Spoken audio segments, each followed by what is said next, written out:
Hello, I'm Randall Schaefer.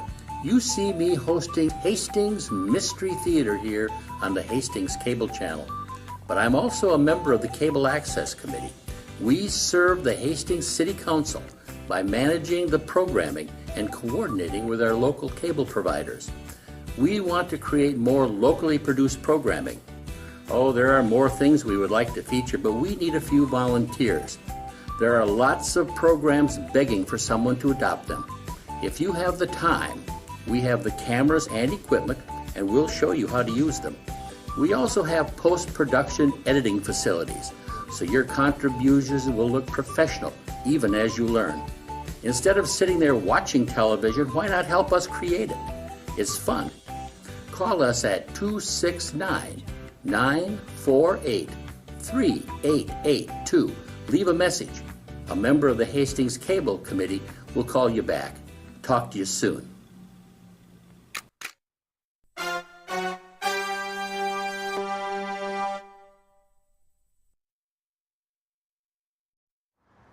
My name is Bill Redman. I am a member of the Hastings Cable Access Channel Committee. The committee is going to be videotaping numerous manufacturers and other concerns around the county. We have about 20 different manufacturers and different industries around Berry County that we're going to be interviewing and taping. Today we're at DNS Machine Repair, which is a machine repair of presses, metal stamping presses. And we're going to be talking with Mike Stout, who's the president, Sam Stout Jr., who's the vice president, and Jeff Stout, who is the secretary treasurer. All three of the boys started here in the early 80s, late 80s, and they've been here ever since. They are running the place now. Their dad was one of the founders of this organization. They have about 35, 40 people that works for them, and they do a lot of out in the field work. Right now they have like 20 people that's out in the field working at different manufacturers. So we hope that you enjoy this program. We'd like to hear from you. Let us know how you like the program. Let us know what you'd like to see. We'll do our best to put on the air what you want to see and what you want to view. Thank you very much. You can call City Hall 945-2463, area code 269. Thank you very much. We're talking with Mike Stout from DNS Machine Repair. Mike, what does DNS Machine Repair do? We're a full-service stamping press repair company. So basically anything that's made out of metal, your cars, dishwashers, washers and dryers, office furniture, we repair the machines that make those items. Okay. What year did they start? We were incorporated in 1981 here. We built this location in 1984. Okay. So, who started DNS Machine Repair to start with? To start with, it was started by Frank DeGroat and my father, Sam Stout. That's where the DNS came from. And where did they start business at? They had both worked for E.W. Bliss in Hastings. Frank was the field service coordinator, I believe, and my dad was, he'd worked large for assembly, then he moved on to field service. And what year did Frank leave Bliss and come to their full-time? I think it was in November of '81 that Frank came here full-time. And they started, I believe, across the road? Across the street, yeah. We started across the street. And the building's no longer there, but we rented from Russ Diamond, had Diamond Machinery next door, rented a building from him, and then bought this land from Russ because it was already zoned industrial. So we just kind of piggybacked on with the land for the zoning, and we've expanded, I want to say 5 times. Since 1984, we put 5 additions on. How many employees do you have working at DNS Machine Repair? Currently we have, I think, 43 employees right now working here. How many employees do you normally have out in the field? On a day-to-day basis, I'd say probably 25 are working off-site, and the rest are here. How far do you guys go as far as your customers are concerned? Most of our customers are in the, if you look at the United States, it goes Michigan, Indiana, Ohio, Illinois, down through Kentucky, Tennessee, down to Alabama. That's kind of the U.S. auto belt. But we do have customers as far away as Los Angeles. We've done some work for Anheuser-Busch in Jacksonville, Florida. We're currently doing a job for a company in Oklahoma City, Oklahoma. So we travel all over the United States, but most of it is that I-75, I-64 corridor. How many machines do you have in the shop, roughly? I'm not sure. Okay. My brother Jeff is in charge of all the machinery here. I'll get him. He can be thinking about that. You have welders also here, correct? We all skilled trades are employed here, from pipe fitters to electricians, welders, millwrights, and machinists. So we have pretty much all of the skilled trades covered. And you do your own delivery and pick up machines? Yep, we do. Everything we do now is turnkey. We do rigging, installations. We've got trucks and trucking, but we don't do the super loads. We contract out everything that's over, like 100,000 pounds. We contract all that trucking out. So, that's a lot of weight. That's a lot of weight. It's a lot of axles, a lot of permits, a lot of paperwork. Yeah. How many shifts do you have running right now? Currently, right now, we're just running one shift. One shift? Yeah.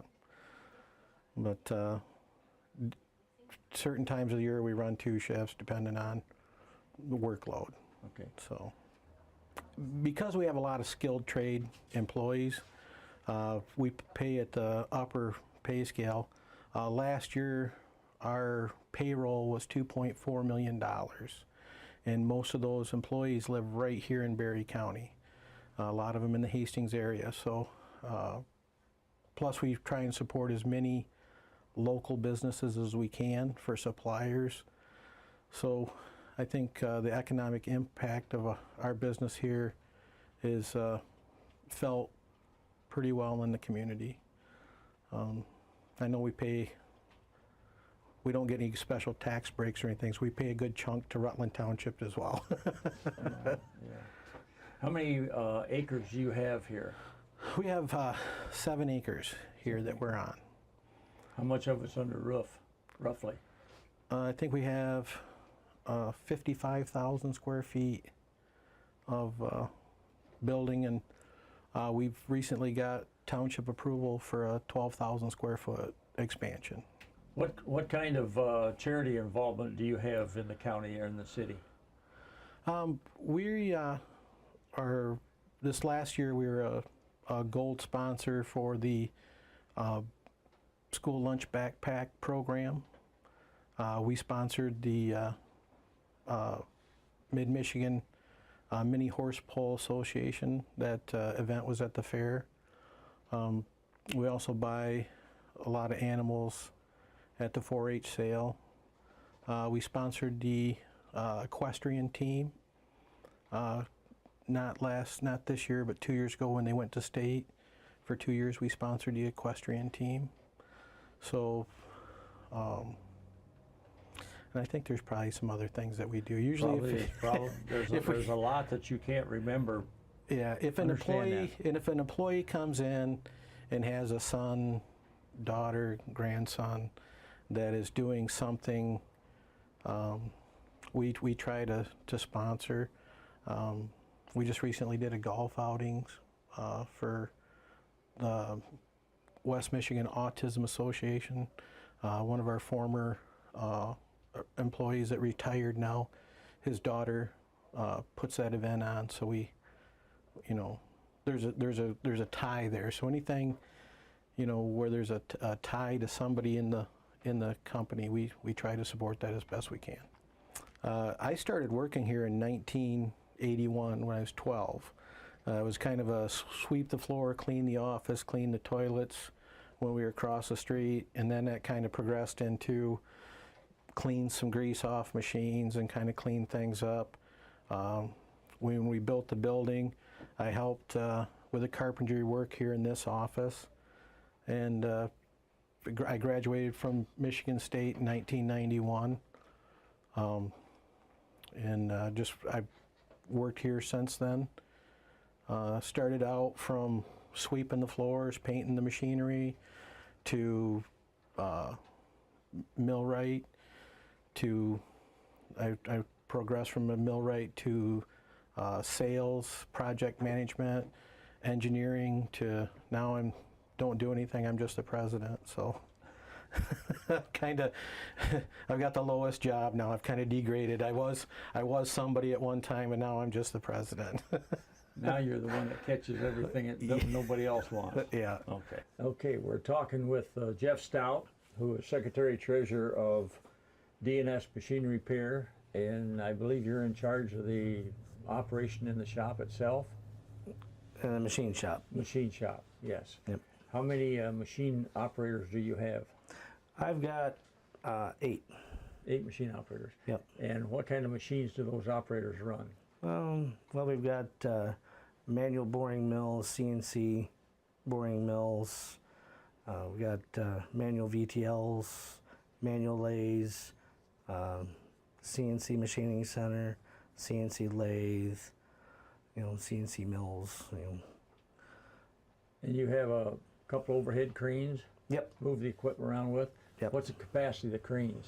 Well, we've got a 50-ton crane with a 15-ton auxiliary. We got a 40-ton crane with a 10-ton auxiliary to it. Also, we've got a 15-ton and 10-ton in a machine shop, and then we've got 20-ton cranes. We got several 1-ton jib cranes, 7.5-ton overhead cranes back in another assembly area. So we got plenty of overhead crane capacity. How many bays do you have? We've got 3 bays, but there's also, in Some the 3 additional bays, building outside of that. yeah, there's 4 little sections also. Yeah, yeah. Your biggest crane, is that, how is that operated? Does that have a pendulum on it? Or does that work with a remote? That one's got a pendant. We also use the remotes. And you think which one's better? I think the remotes are better because you can actually walk around and see how your part is moving, and when you're picking it up, and you can see all the way around it.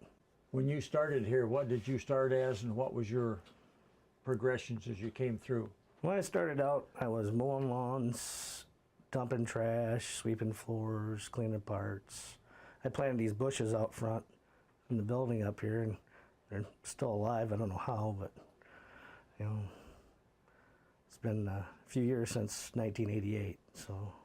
And you went through what progressions in the shop? Well, I worked as an electrician with my oldest brother for 6 years, and then started after that running machines, and then just made a progression up into running the machine shop. Explain to me what, just take any piece that you can remember, a large piece that was put on the large boring mill, and just kind of walk me through setting it up and machining it, taking it off.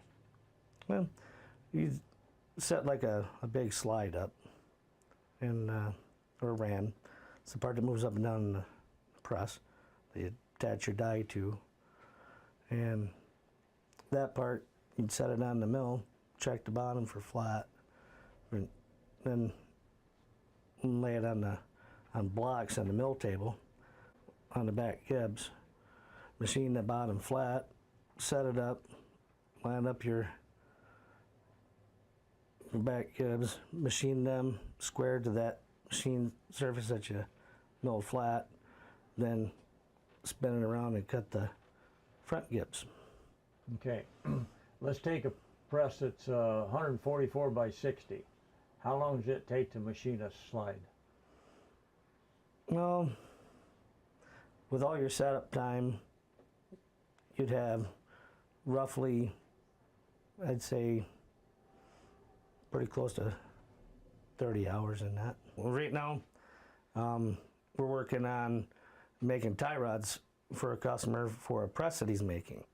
He's making a small hydraulic press that takes 4 rods, 8 super nuts. It's 8 inches in diameter. The nuts would be 6 inches in diameter. It has a crown, base, and in the center where the hydraulic cylinders attached to is called a platen, which we call a ram, on different mechanical. And then we're machining the rods to fit the nuts.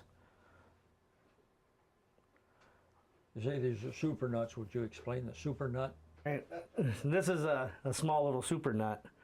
You screw it on, and it fits tight against the surface, and then you tighten each one of the nuts up according to how the specifications tell you to, and it takes so much torque on each screw to hold everything tight. It pulls things together. Yep. So this would back out and put pressure, stress on the rods to your top piece. And we'll be able to see that rod being manufactured out here. You'll be able to see the rod being manufactured. Okay. Here's one of the tie rods I talked about earlier. Right now, the tech is cutting the radius in the tie rod, and the reason you cut a radius in there is for strength, because you don't want to have a sharp corner, because that'll cause it to snap or break. He's already turned the area for where the threads are, and this end's already been threaded, and the radius cut in there for one of these super nuts right here.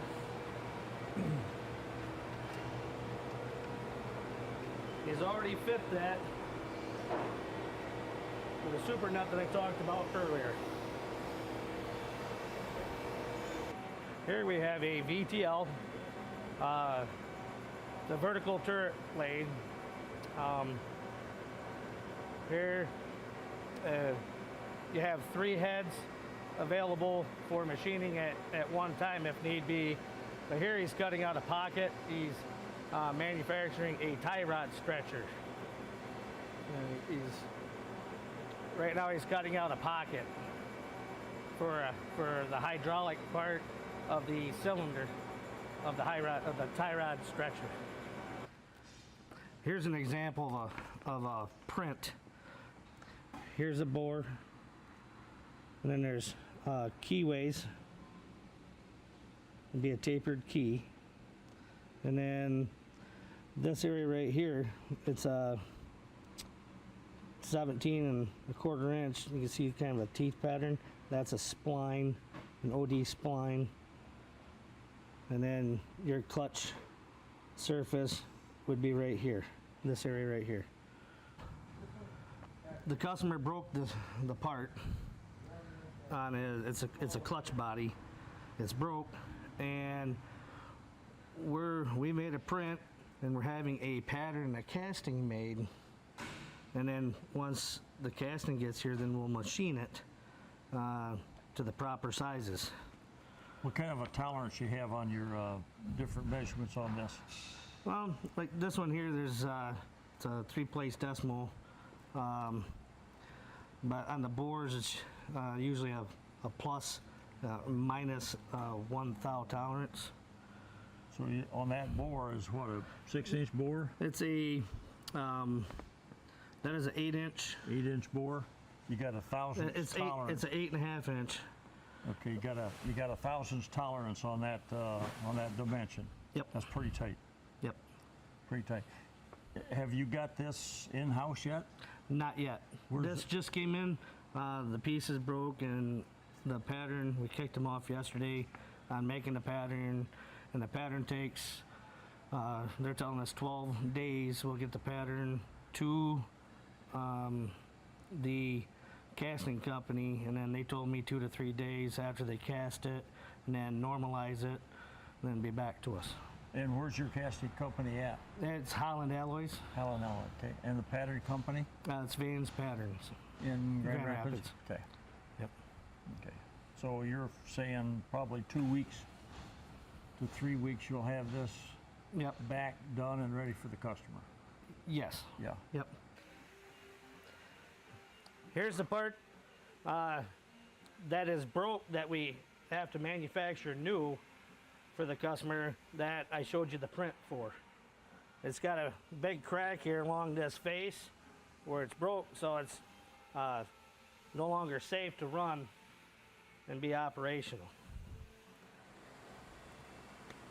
This here is a gear blank that we've made from scratch, welded together, and machined to send to the gear cutter to have the teeth cut in it. This consists of 3 different parts, or 4 different parts really. You've got a center hub, the spoke, and the rim. And then, of course, your gussets. And then what you do is you shrink the pieces together and you weld it up, anneal it, and then machine it, and then send it to the gear cutter for the final stage. Annealing, when you weld pieces together, it creates stress in the metal. So we heat the part up to 1200 degrees, and it goes by the inches material that you got. So it's the rim is what you're concerned about. So you have to hold it and maintain it at a certain temp for basically it's pretty close to 6 hours, and then you have to cool it down slow or else it'll crack and break. Our tech here is turning these tie rods down that we showed earlier.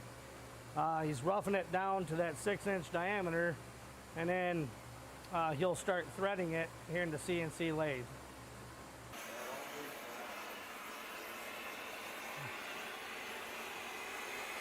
Here they're removing a bearing from a drive shaft.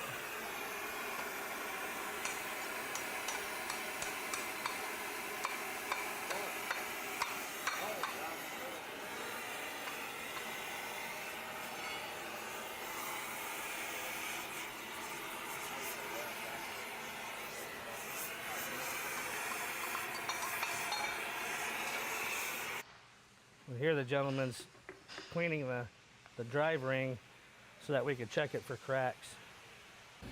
We're with Sam Stout Jr. He is the Vice President of DNS Machine Repair. He's basically in charge of, I believe, all electrical and maybe road crew. All electrical, road crews, troubleshooting, all building maintenance, about everything. You are you're the Vice President. What is the responsibility of Vice President in this corporation? Everything. Everything. Everything that Mike doesn't do as president. But I don't want to sit behind a desk. I like to be out doing things. So I give him the paperwork and I go out and do whatever I need to do. How long have you been with DNS? Since 1987. So, 31 years. How many guys do you have working under you? Well, since I'm vice president, everybody. Okay. Except Mike. How about in the electrical? In electrical, I have 3 apprentices and 1 journeyman. So, And those guys are where right now?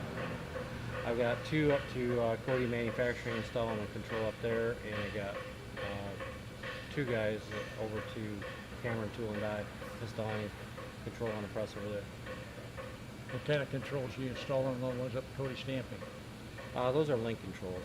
About over the camera. That is an Automator 2 Seco control. Thanks for watching this this filming of DNS Machine Repair. We will be doing other filming as we go. This is number one in a series of 19 or 20 organizations that we're going to be filming. We hope that you've enjoyed this. We hope that you've taken something out of it. We also hope that you will let us know that you've seen this and that you enjoyed it and what you would like to see. If there's something out there that that you'd like to have us film and put on the cable channel, we'll do our best to do that. You can call City Hall 246-945-2468 and let us know what you want to see. You can ask for Bill Redmond, and we'll do our best to comply. Thank you very much, and have a good day.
Welcome to Civil War Days here at Charlton Park, everybody.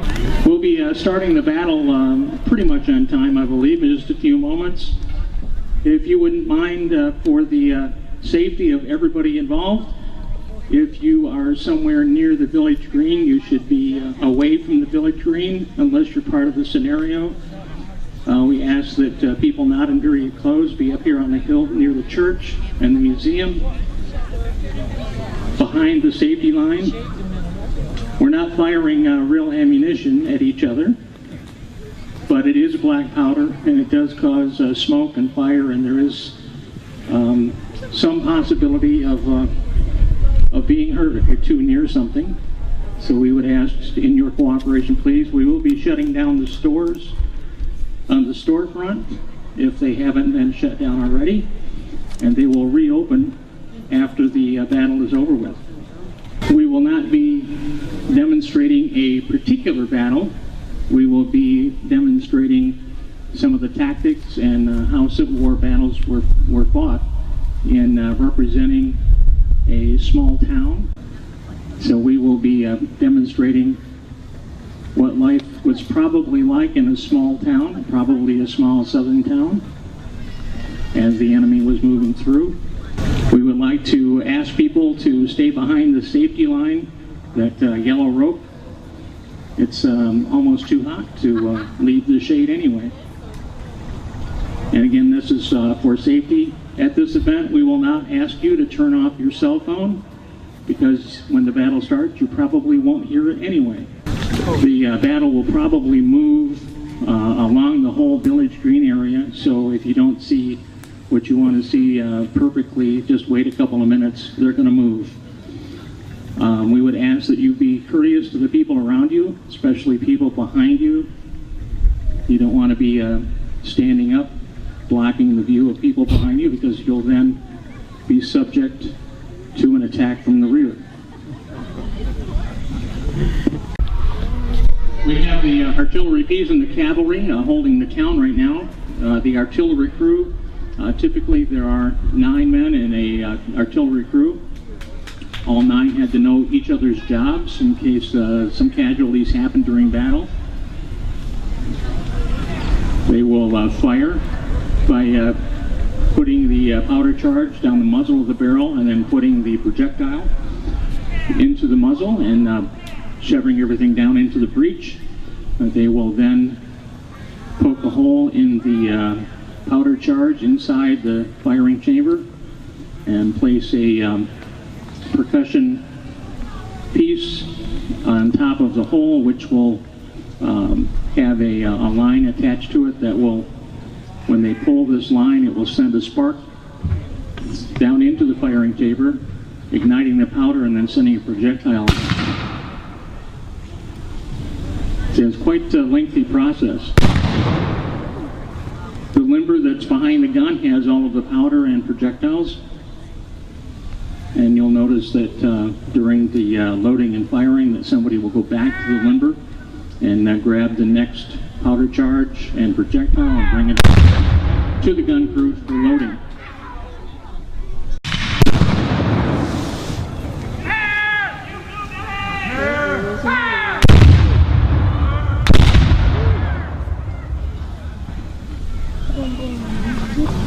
You can see the artillery pieces for the mountain howitzer and the lighter guns basically are loaded and fired in the same manner.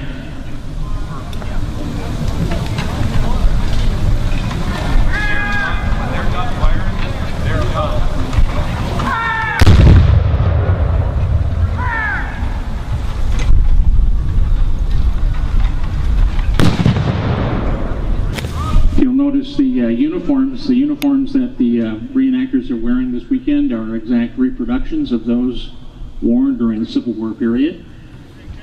For the North, the material is primarily wool. For the South, it's a mix. It could be wool, it could be cotton, could be some kind of linen. Just kind of a mixed bag. The Northern Army had a very definite, distinct uniform. Everybody was supposedly supposed to dress the same in the southern states. The states outfitted the units and the regiments, and each state was slightly different. Therefore, that's why you have some of the uniforms looking different on the southern side than you do on the northern. Where'd you get that from? One thing you'll notice common between both armies is the tactics. The generals on both sides were part of the U.S. Army. Many of them studied at the West Point Academy. They learned their tactics there. If you look at the uniforms, you'll notice that artillery uniforms have red for stripes, like for non-commissioned officers, and they also have stripes along the pants. That's red. When we look at the cavalry, you'll see the cavalry is wearing primarily stripes in gold or yellow, and the Union infantry and Confederate infantry both wear light blue, and those colors still hold true today. Fire!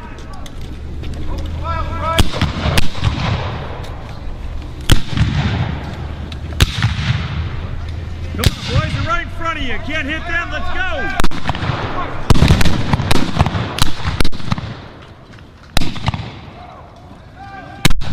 One man should always be loaded if they get that close again. Good shot, already. Do it. Go.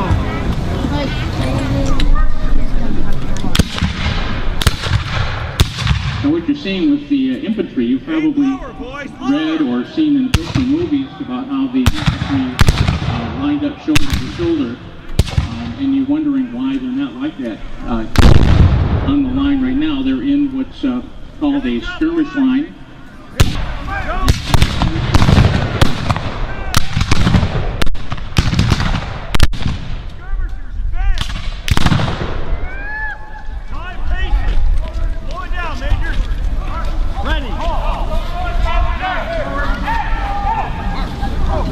Right oblique, boys.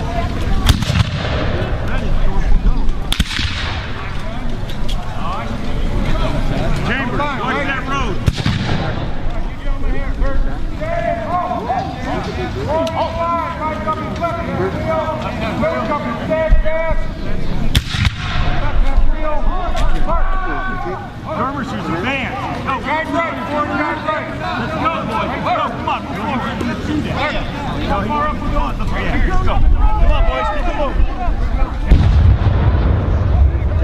And yes, these tactics were the tactics that they used during the Civil War. Reenactors used the manuals that were originally used back then for the military demonstrations.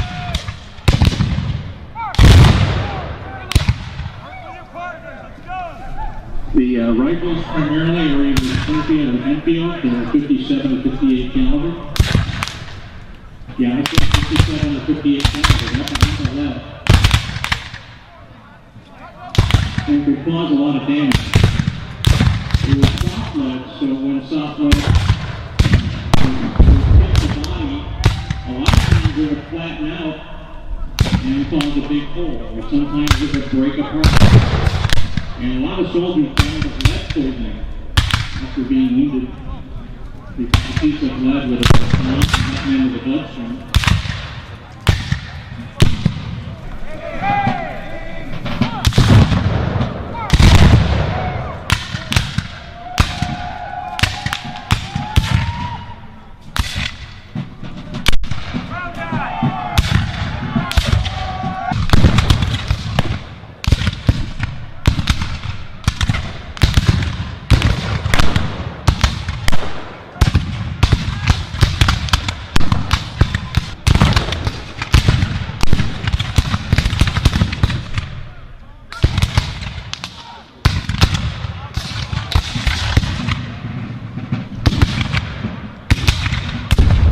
This tactic of two lines of infantry standing shoulder to shoulder was the tactic used at the time, especially used throughout the whole war, but primarily at the beginning of the war.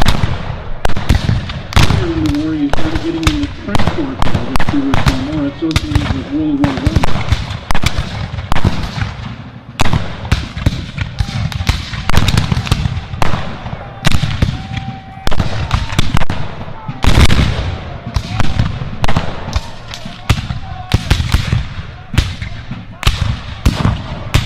Both sides are primarily trying to outmaneuver each other. If you can imagine, a chess game. Each commander is ruling regiments and companies around the field, trying to outmaneuver the other, much as you would in a game of chess.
Flag bearers were shot, wounded, and killed during the Civil War.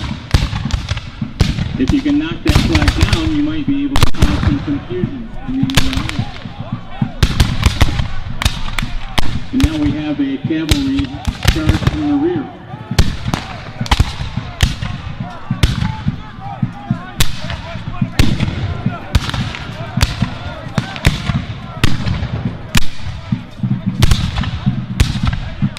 The Southerners are forming themselves into a square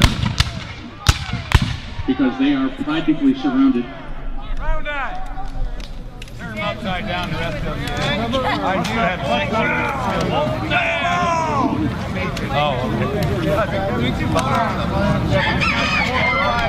Looks as if we might be discussing surrender terms. With the achieving of the sabers, it looks like we have come to some sort of a term of truce or surrender. Rise up! And one of the good things that we have about being a reenactment is nobody gets hurt. So yeah, it's definitely a round of applause for excellent demonstration today. There's still a lot more to be seen on the village green, so don't leave yet, especially if you have a camera. The troops will be forming up and they will be passing in review. And what is being done now is for safety purposes, they're just putting the firing cap on the musket itself to make sure that all the weapons are clear. Firing by brigade!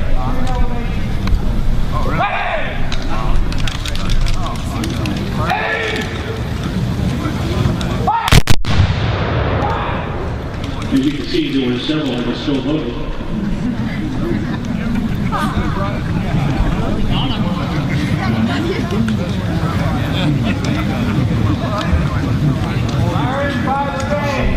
So they will do this once again, and hopefully all you'll hear is like a lot of Catman going on, and all the weapons are clear.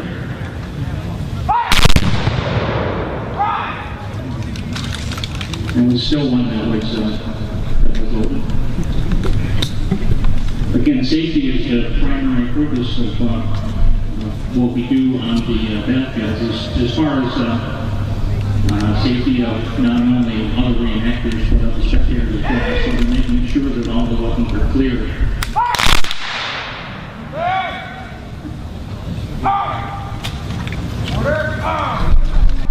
And as you can see, the Confederates have gone to present arms. They are saluting you and thanking you for being here. Now they are going to make sure that their weapons are clear.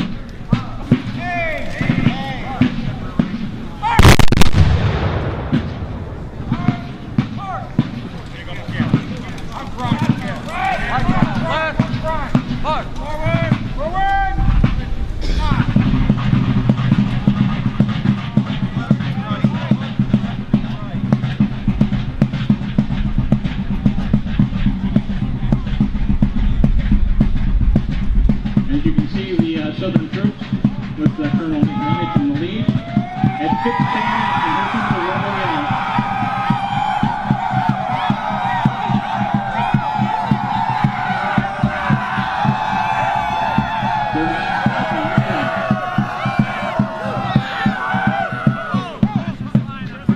Round of applause for our boys in Butternut and Gray.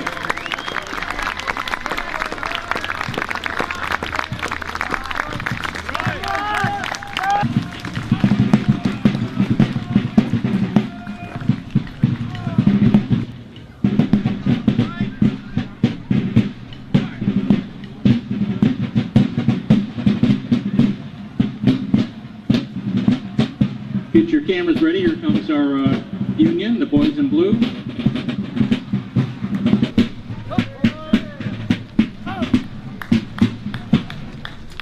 And a special round of applause for our cavalry. Did an awesome job.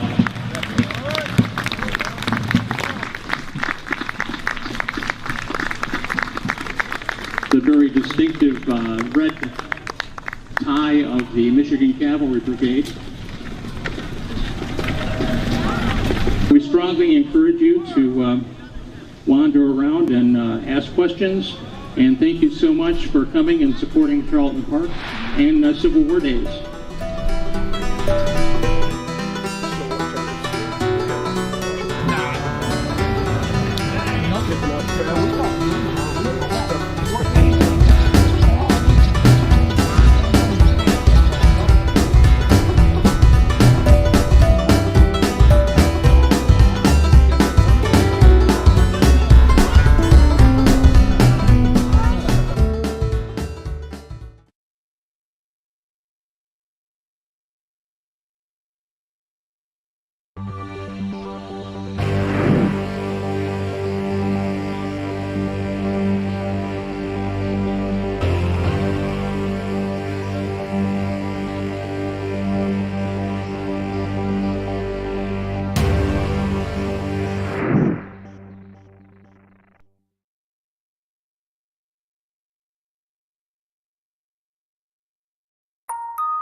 Good evening. Welcome to Hastings Mystery Theater. I'm your host and mystery master, Randall Schaefer. Tonight we have another wonderful black and white murder mystery from the 1930s and 1940s. If you're watching this on YouTube, please write your comments on YouTube. Review the movie, whether you liked it, didn't like it. If you're watching this on TV, look it up, Hastings Mystery Theater on YouTube, and then find the title of this movie. Tonight, the corridors of mystery take us to 1947 for a Columbia release, Crime Doctor's Gamble. Columbia made 10 Crime Doctor movies between 1943 and 1949. Tonight's movie is one of the better ones. All the Crime Doctor movies starred Warren Baxter, a criminal psychologist whose insights into the criminal mind helps the police solve murders. Warner Baxter began making movies in 1914 and made over 50 silent movies before talkies took over. In one of his early forays into talking pictures, he played the Cisco Kid in the 1928 Western in Old Arizona, for which he won the second ever Oscar for Best Actor. But by the time he was offered the lead in the Crime Doctor series, he was in his mid-50s and past the age of playing romantic heroes. He stayed active, playing mature authority figures until his health failed in 1950. He died in 1951 at the too young age of 62. Crime Doctor's Gamble was directed by William Castle more than 10 years before he released upon the world such delightful schlock as The Tingler, House on Haunted Hill, and 13 Ghosts. In the late 50s and early 60s, these movies introduced audience involvement intended to scare the bejesus out of the audience. In Castle's 1959 horror film, The Tingler, mild shocking devices were affixed to some of the theater seats. At a suspenseful moment, a narrator suddenly warned us that the Tingler is loose in the theater and your only defense was to scream. Scream for your lives!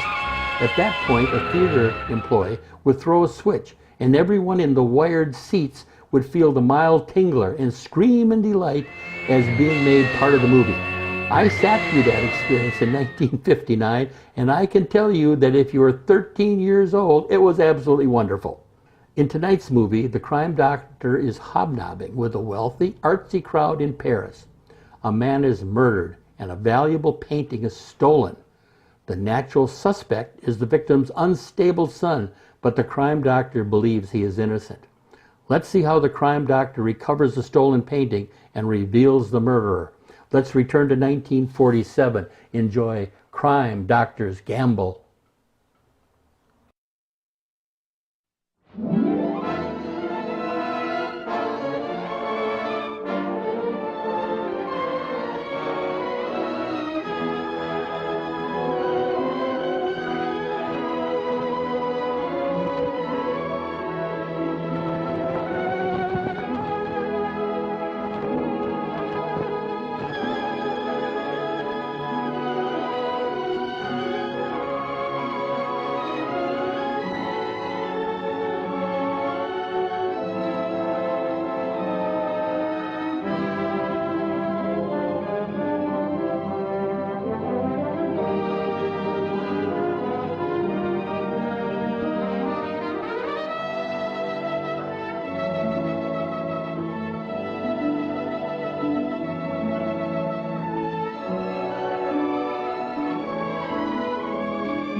But, gentlemen, crime detection is but a small part of our responsibility. Not until the full scope of modern psychiatry is used for crime prevention can we obtain the ultimate in modern criminology. We should exercise our best judgment while the psychotic is still under observation. Criminal tendency must be studied during this period, lest our penal institutions become further glutted. It is a never-ending responsibility, but one that reaps rich reward. For in our devotion to this end, we will be preventing our cases of maladjustment from becoming cases for police history. Thank you. Your lecture, Dr. Ordway, was most inspiring. Thank you. It'll be published next month. I'll see you receive a copy. Merci. And the superintendent of this institution, I wish to express my gratitude to you for coming here. Not at all. It was a great privilege. Dr. Ordway? Yes? Monsieur Morel begs to apologize. He was detained. He sent me to bring you to his office. Oh, well, that's fine. Thank you. Well, goodbye. Goodbye, Dr. Ordway. Thanks again.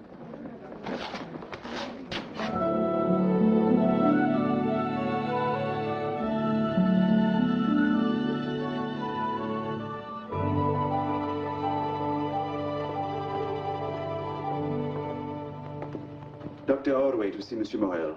Oh, yes. The inspector is waiting for you. Go in, please. Thank you. Ordway. Dr. Ordway. I'm so glad to see you again after all these years. It's good to see you again, too. I must apologize for not meeting you. Oh. But police affairs, Yeah. you know how they can interfere with one's private affairs. Let me look at you. 9 years. 9? Mm-hmm. And you have hardly changed. Just a little here, maybe. Oh, no, no. Not when I stand up straight, no. Sit down, sit down. Thanks. And how is everything in that wonderful city of yours? Oh, New York hasn't changed much. About the same as when you were there. Ah, yes.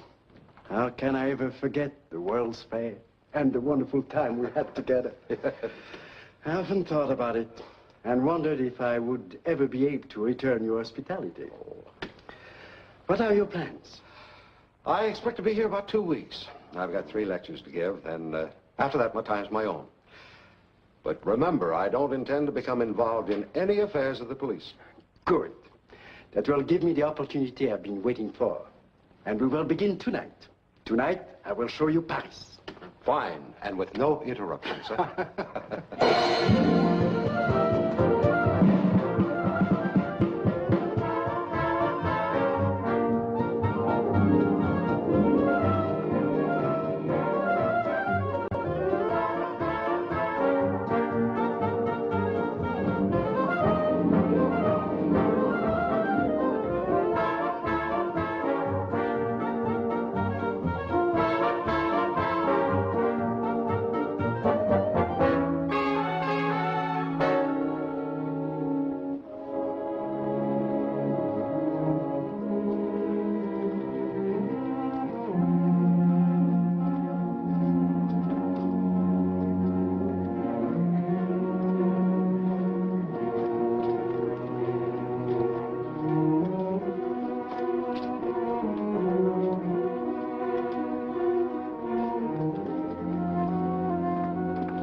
Oh, wait a minute. This looks like a place we shouldn't go into without police protection.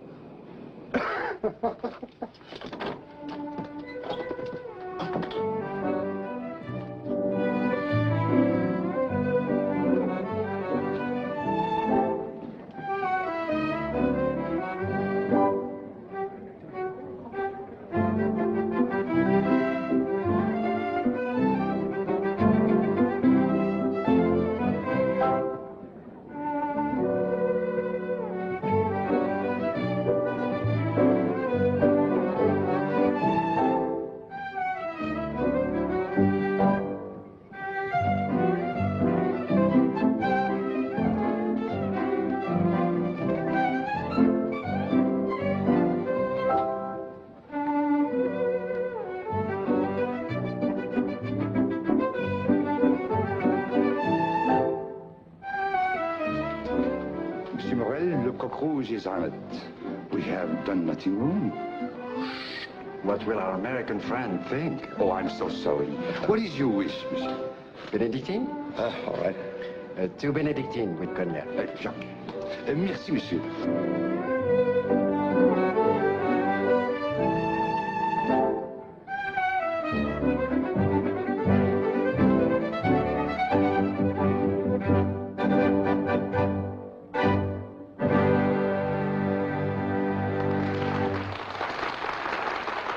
Excuse me, please. Mesdames et messieurs, now we'll give you the great Maurice and his partner, Mignonne! I'm glad we got here in time. This is the act I especially wanted you to see.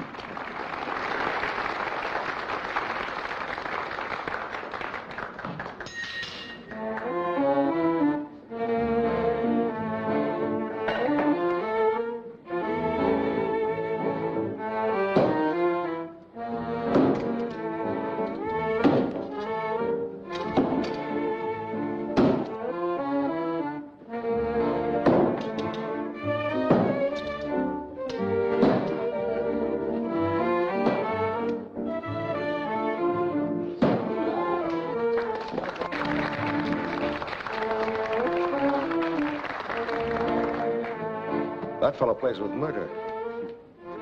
Very handy with a knife. I wonder. You have a detective's look on your face. It's nothing. Nothing really.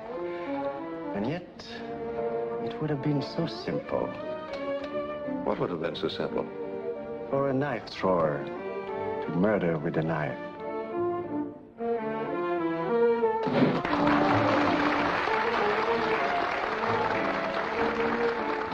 Well, are we on a busman's holiday? Oh, I'm so sorry. Forget it, my friend. We are out for a good time tonight.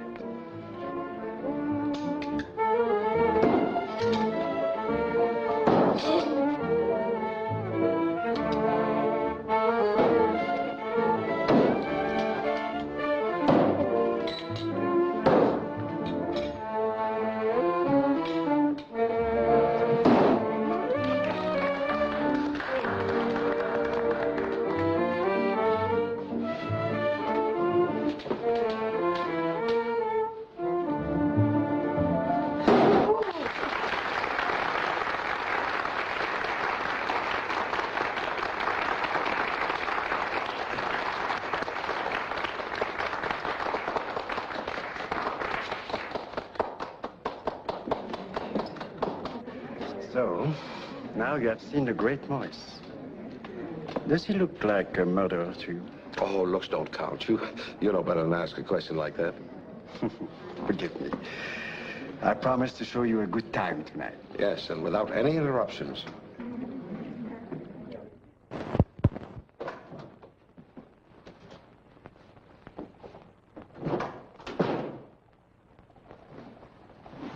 I have a luncheon engagement with Monsieur Morel. Oh, he's expecting you. Thank you. Right on the dot. Remember, you're my guest today. Come here. I have a surprise for you. American-made cigar. Rare as a jewel in France. Now, what more could one friend do for another? If you don't mind, I think I'll smoke a cigarette. Your vitality amazed me. I didn't expect to find you at work so early. Oh, believe me, I could have used a few more hours sleep. But look, if you'd rather postpone our no, meetings. I just have to talk to the prisoner out there for a moment, and then we go. All right, I'll wait outside. Don't bother. Come to think of it, this case should interest you. It is, as you would say, right up your alley. Yeah? That man is accused of killing his own father. Metal case? Yes. But I just remember, you don't want to be bothered with any police affairs. Let us have lunch now, huh? I'll see the prisoner later. Oh, no, no. Lunch can wait. See him first. Saint-Jardin.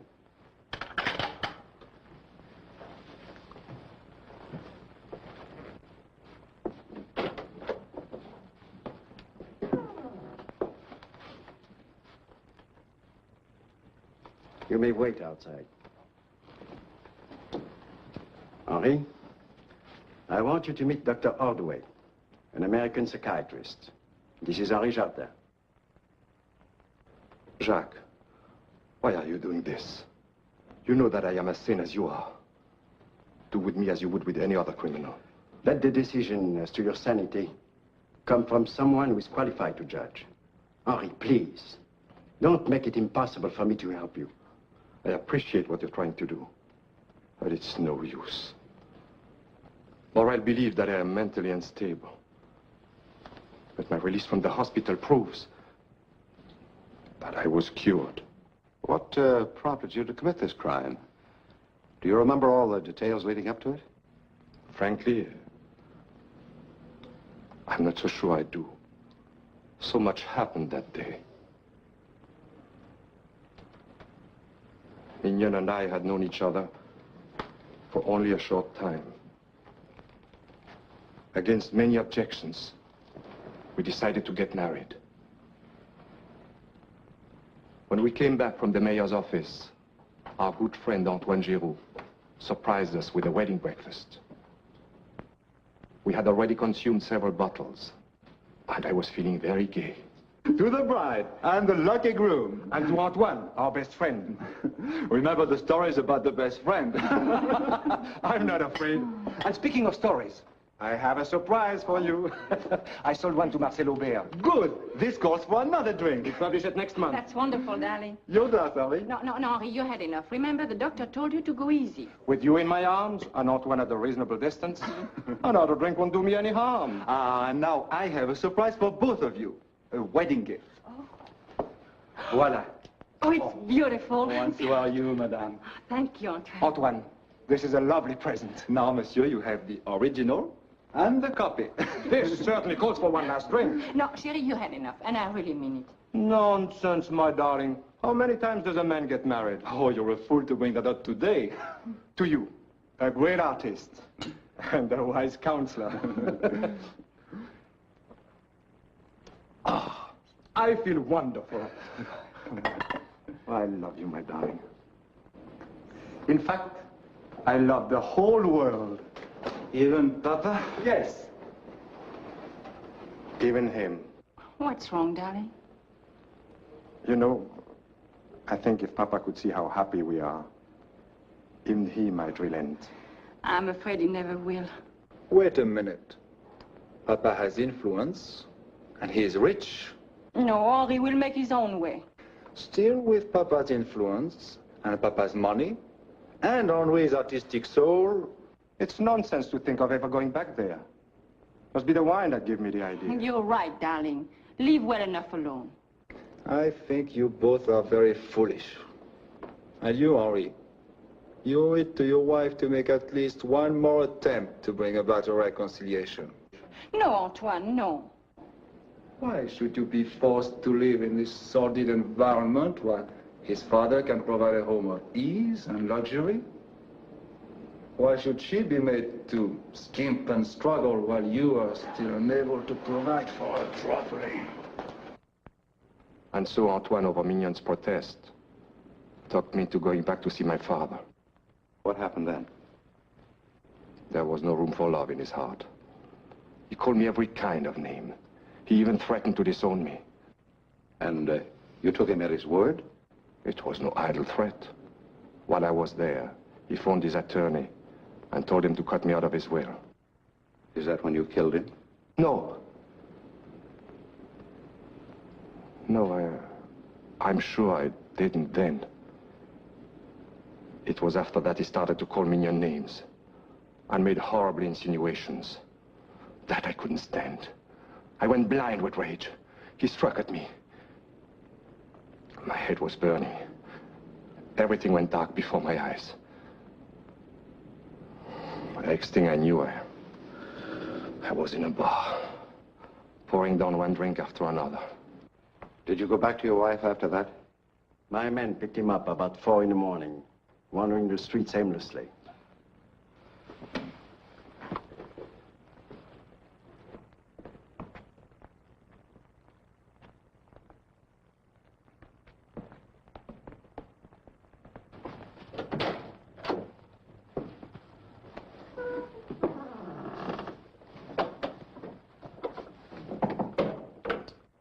How long have you known him?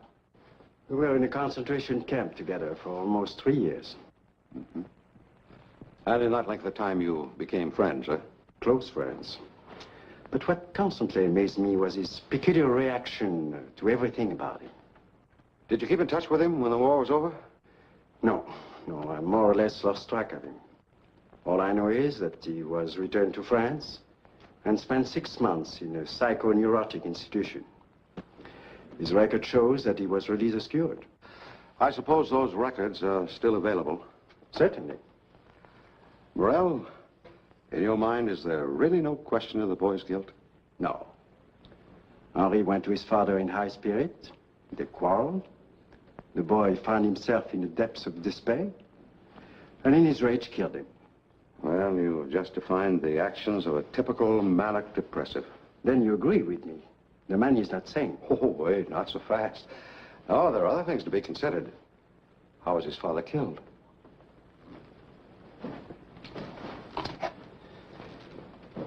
He was stabbed to death with this.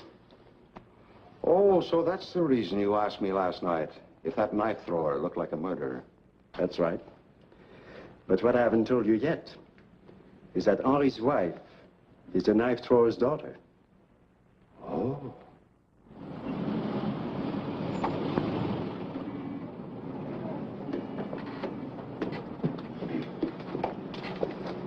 Well, I could very easily be persuaded to live here myself. Tell the butler to come into the library. Tout de suite, Mr. Morel.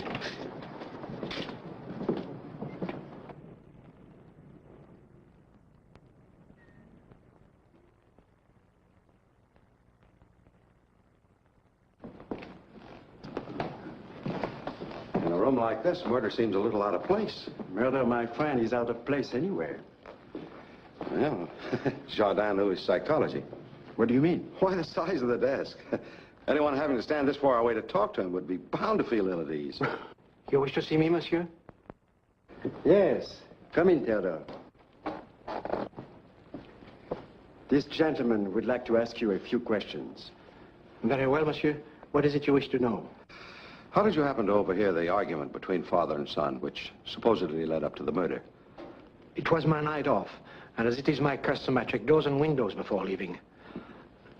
It's then I heard Monsieur Henri quarrel with his father. Oh, and in spite of that, you left the house? Oh, I didn't think much of it at the time. I had become accustomed to their disagreeable arguments. Did you hear what this one was about in particular? Oh, yes, indeed. They spoke about Monsieur Henri's wife. The master said some unkind things about her. That's when Henri threatened him. You're sure you heard a threat? Oh, certainement. But I thought it no more than rash words. Where did you spend the evening?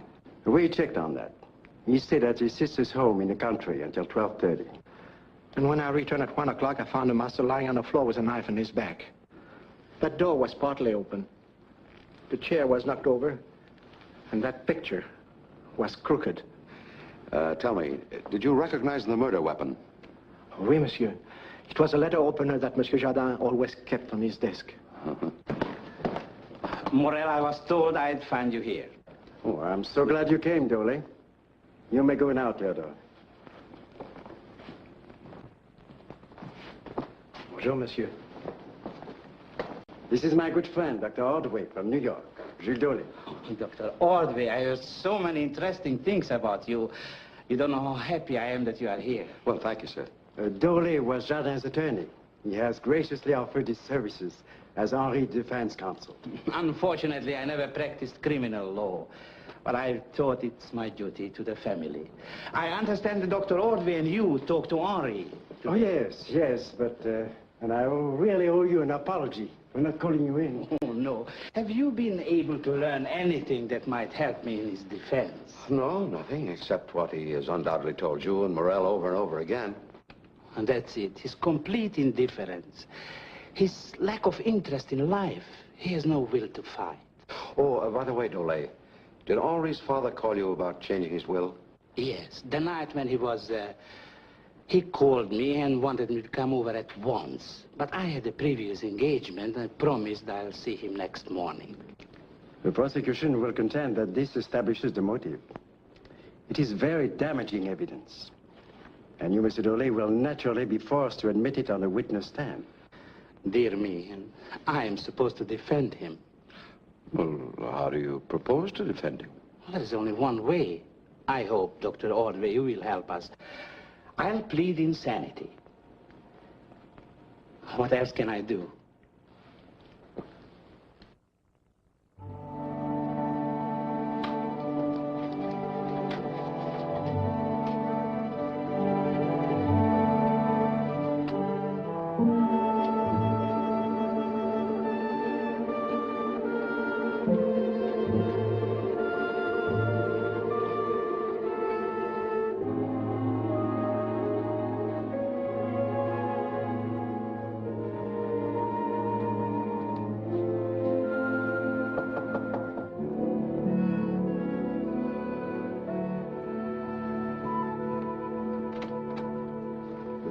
How do you do?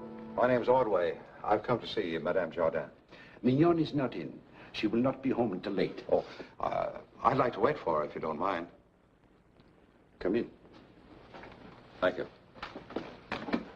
I certainly enjoyed your show the other night. It reminds me of an act I once saw in Pittsburgh. And I suppose you came here especially to tell my daughter that. Well, to be honest, no. The real reason for my visit is to ask her to help me help her husband. I don't believe it. You were sent here by the police. Oh, now, wait, you're wrong again. Oh, I happen to be a friend of Inspector Morel, but I'm not here in any official capacity. Poor Mignon. She would not listen to me. I warned her. I told her no good would ever come from a Jardin. Were you acquainted with the father? You said you came here to question my daughter, not me. Sorry. Is this the picture Giroux painted as a wedding gift? Yes. But how did you know? Well, obviously you prefer Giroux to Henri Jardin. My preference had nothing to do with it. Still, you oppose the marriage? Most certainly. I knew Henri had something wrong up here. But Giroux is a smart, fine man. He would have been well able to take care of Mignon. I'm getting old. My hands are shaking when I throw those knives at my own daughter. I'm afraid someday I might miss. Yes, I can readily understand that. Then you agree, monsieur? Sit down. Not for me now, thank you. You knew, of course, that old Jardin had money, lots of money. Certainement. But what good did he do, Henri? No good. No good, but as it stands, your daughter someday will be very wealthy. Providing, of course, it can be proven that Henri was insane when he committed the murder. Why do you tell me this, monsieur? Because I'm not so sure that Henri did kill his father. But yet, the fact remains, Jardin was stabbed to death. When a knife thrower kills, he does not stab. He throws the knife, like this.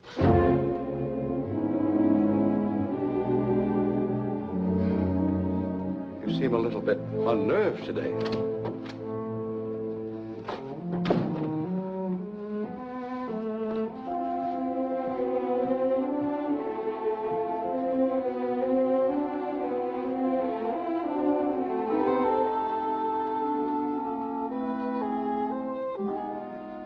You are looking for someone, monsieur? No, I just couldn't resist the temptation to see an artist at work. Oh, if you are interested in paintings, come in. Oh, thank you.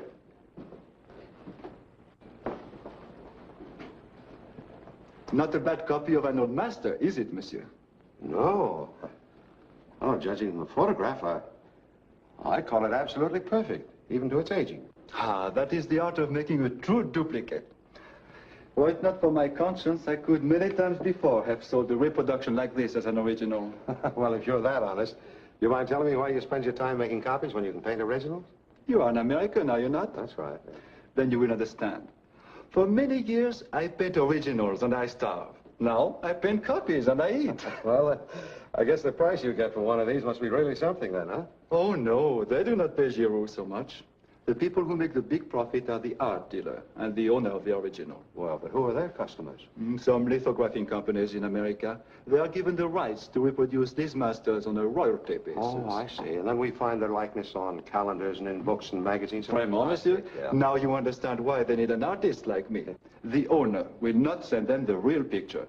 But to make a good lithograph, you must work from a painting and not a photographic copy. Well, obviously, these are not copies, are they? No, but what I can sell them for today will not even pay for the materials. Well, I'm sure things will improve when the tourists start coming here again. Ah, that's what we're all waiting for. Paris without its visitors is like an oasis without water.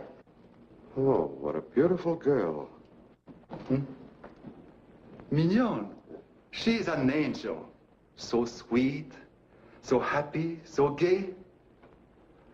Oh, but now she's in great trouble. Yeah, trouble what? She married a worthless idler who turned out to be a lunatic. Have you not read in the papers about Henri Jardin? Oh, the man who killed his father. Mignon. She is his wife. You talk like you're in love with her yourself. To know Mignon is to love her. Oh, but then there are many others just as beautiful, just as charming. And after all, how could a poor man like me support a wife? Oh, I was only jesting. But supposing it were the case and Mignon were also in love with you, don't you see what might be said? You're right, monsieur. I talk too much. Don't let it worry you. I'll have to be running along now. Thanks for letting me come in. Before you go, monsieur, is there perhaps some item here you would care to own? Maybe a good replica like that? Oh, certainly your friends, they will believe it to be an original. Now, wait, you said that wasn't for sale. I do not mean that particular one, but I can make you another just like it. Oh, wait. Maybe we prefer one of these. Well, it's really too hard to tell from a photograph. Then you must come to Chabonnet's on Rue Saint-Jacques. That's where the paintings are. But you must come tonight, because tomorrow he will ship them to New York. You can make a selection there, and they will reproduce it for you, cheap. Look, I won't promise, but if I can make it, I'll be there. Oh, please do not disappoint me. I'll be waiting for you until late. Thank you. You got a card? Here's your address, yes. Thank you. Goodbye. Au plaisir, monsieur. Au revoir.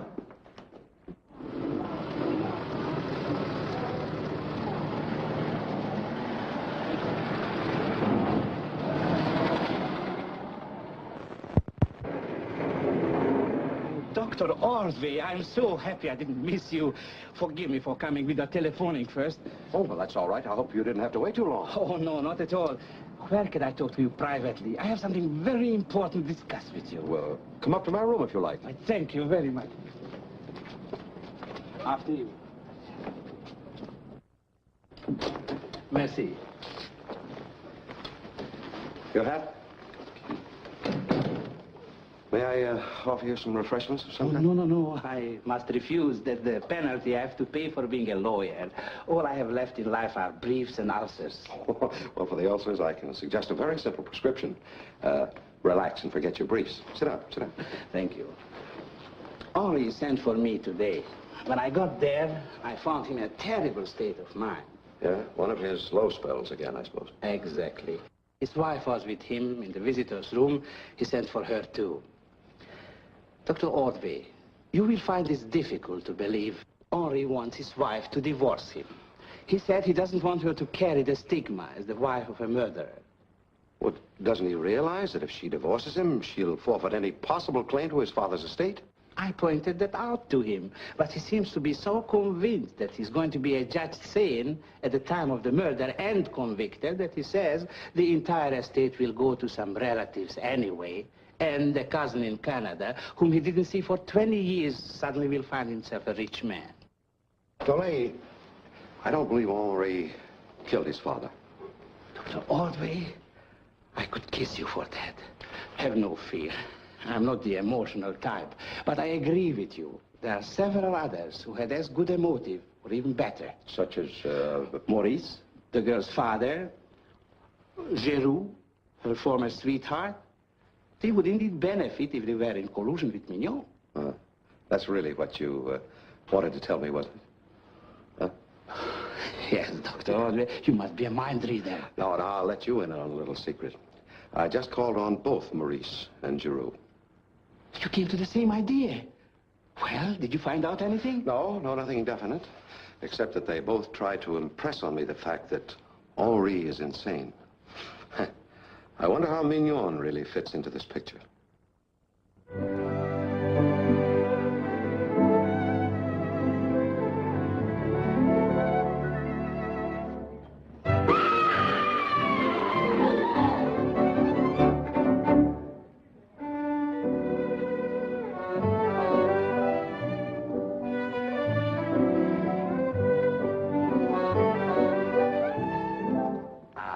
L'Américain, I see you like the place.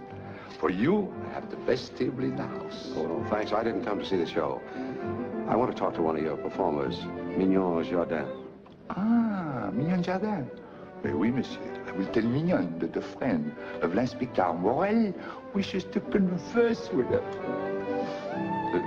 You wait right here. I'll be back.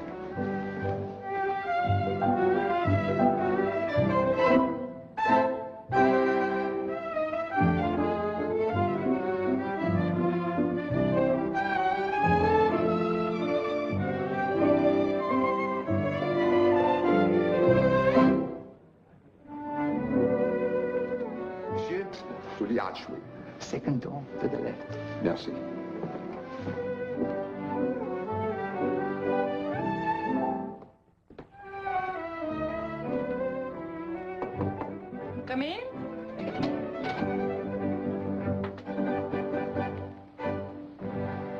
Oh, Madame Jardin? Dr. Ordway? Please come in. Thank you. I am sorry I wasn't home when you called today. Well, I'm rather glad you weren't. It's not often my profession takes me backstage. I love this atmosphere of make-believe. And everything that goes with it. I hate it. I hated it from the very first moment I stepped into this place. This place? You mean this is your first experience as a performer? Yes. My father had a partner until 6 months ago, when he was working in the Café de Monaco. When that engagement ended, and he could find nothing better than a job in this rat hole, his partner left him. I had to take her place to keep us both from starving. So marriage seemed the only way out. Or is that when you became engaged to Antoine Giroux? Yes. But I soon realized we were not suited to each other. Not suited?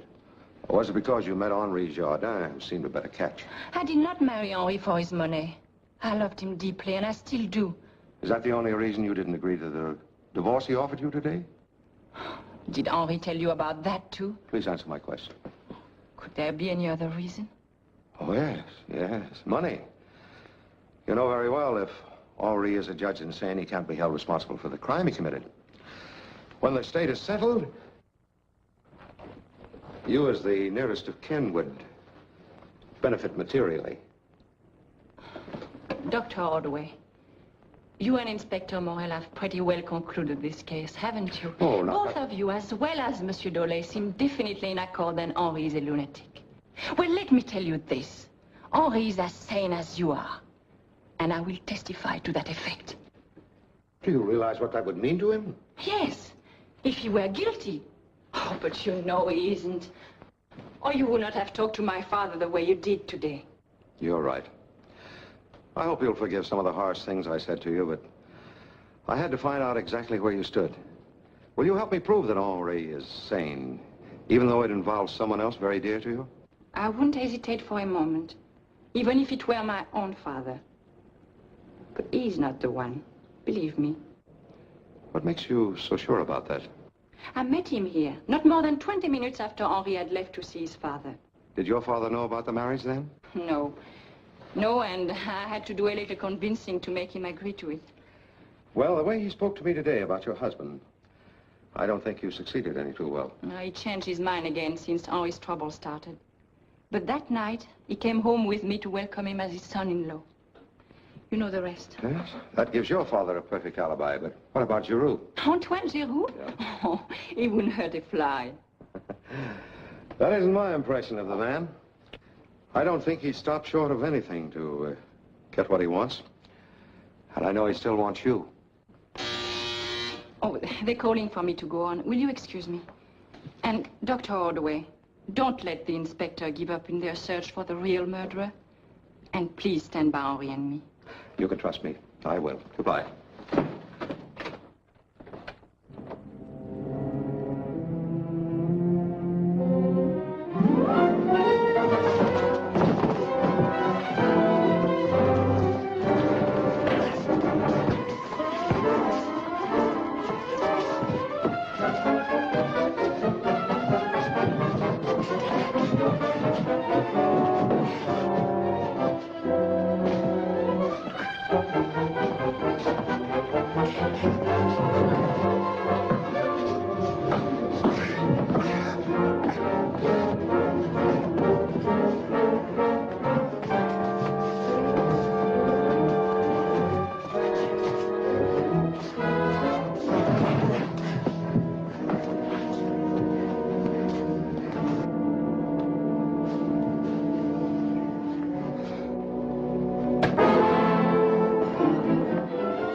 admit it was a good idea to let him mistake you for a potential customer.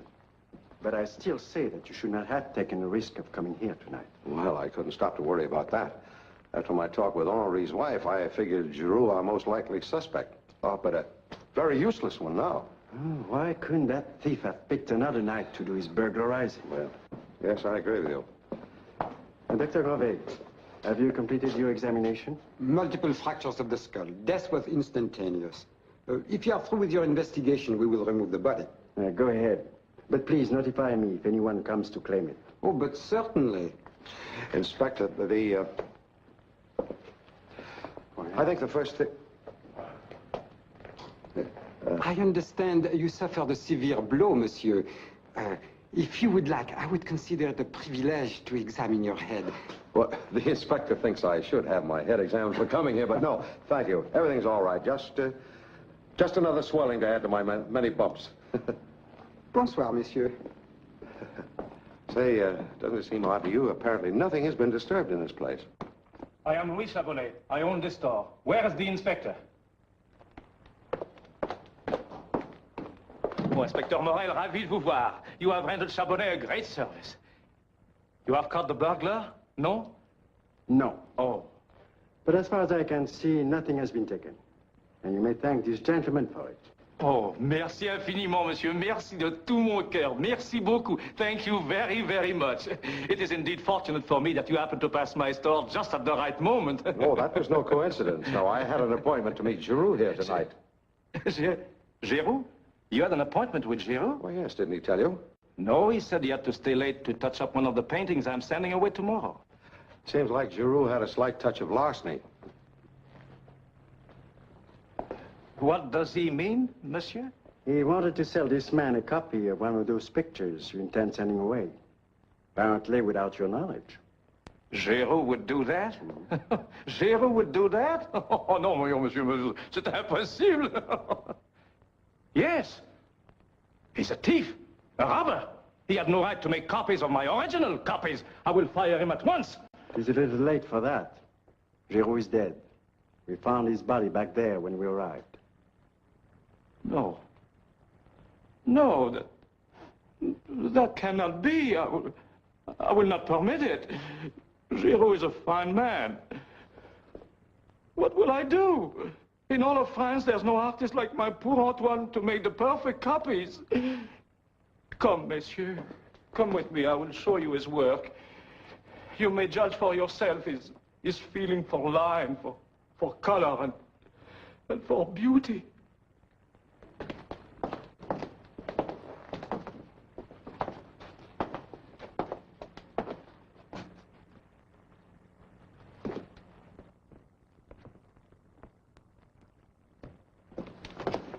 The copies, they are gone. Every one of them stolen. What will I do now? My whole life, it is ruined. Compose yourself. Remember, they were only cheap copies. Cheap copies? Monsieur, Giroux's art, it was great. Well, it was almost impossible to tell the copy from the original. Yes, he's right. I saw one of them at his studio today.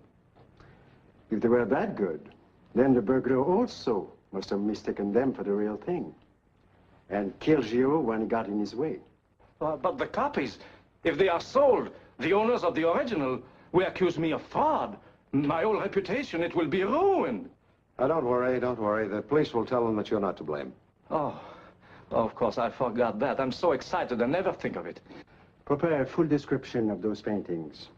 And I will notify the robbery detail to contact you later. Oh, thank you very much again. Thank you, merci.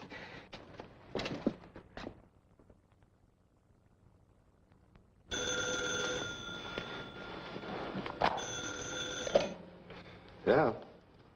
Oh, hello, Dole. I suppose you heard about Giroux.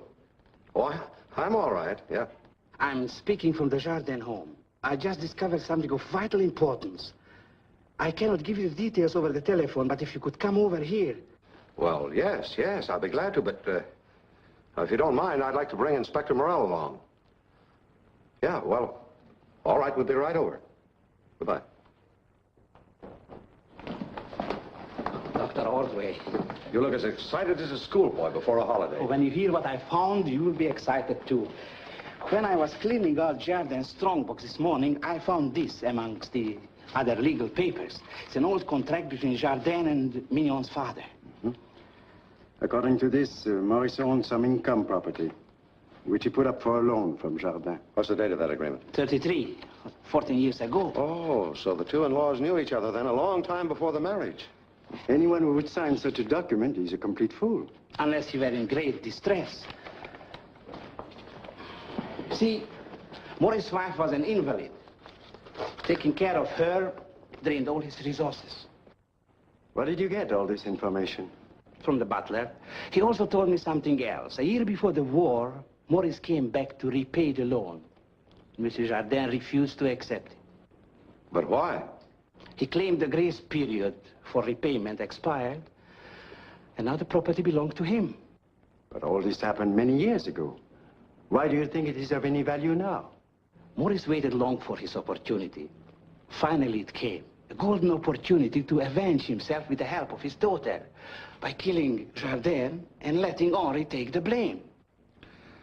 I'm certain the girl had nothing to do with it at all. Dr. Audrey, you were taken in by a pretty face. But let us say for the moment that Mignon is innocent. That still leaves us Maurice. Of course. He had the motive. And more than that, he knows only too well how to handle the knife. I'm going to arrest him on suspicion of murder. Maybe you're right. Moi, je sais une fois, et puis c'est ça meurt. Oh non, alors ça c'est le comble. Non, toi, tu vas marcher. Oh, the lady is out. We came to see her father. Monsieur Duval does not wish to see anyone. He's asleep. If you do not stop, I shall call the police. Là. Oh, forgive me, monsieur. I could not know. But now that you do know, could you unlock the door for us? Please? Oh, oui, monsieur. With pleasure. No. He must be in there. Apparently, Duval could slip through anything.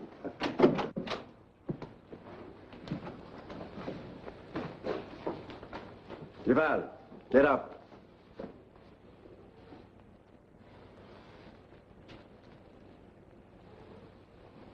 He's dead. Looks like he died in his sleep. Where does that leave us now? First Giroux and now Maurice. And they were our only suspects. Send her in.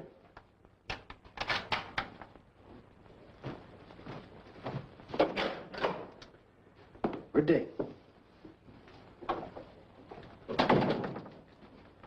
You know Dr. Ordway, don't you? Yes. Hello. Sit down, please. I received this in the mail today. It is postmarked the day before your father's death. You recognize the handwriting? Yes, it's my father's. May I read it? Maurice not only confesses to the crime, but also gives the motive. He killed Jardin to even an old score, and purposely let the blame fall on Henri. He goes on to say that when he realized, however, what this actually meant to his daughter, he decided to tell the truth, and then take his own life. I don't believe a word of it. Did you believe this confession to be the truth? Yes, I do. In that case, Madame Jardin, it is my duty to arrest you as an accomplice after the fact. You lied when you said your father was with you at the time of the murder. Morel, before you commit her, I'd like to have a word with you alone. Very well. You may wait outside.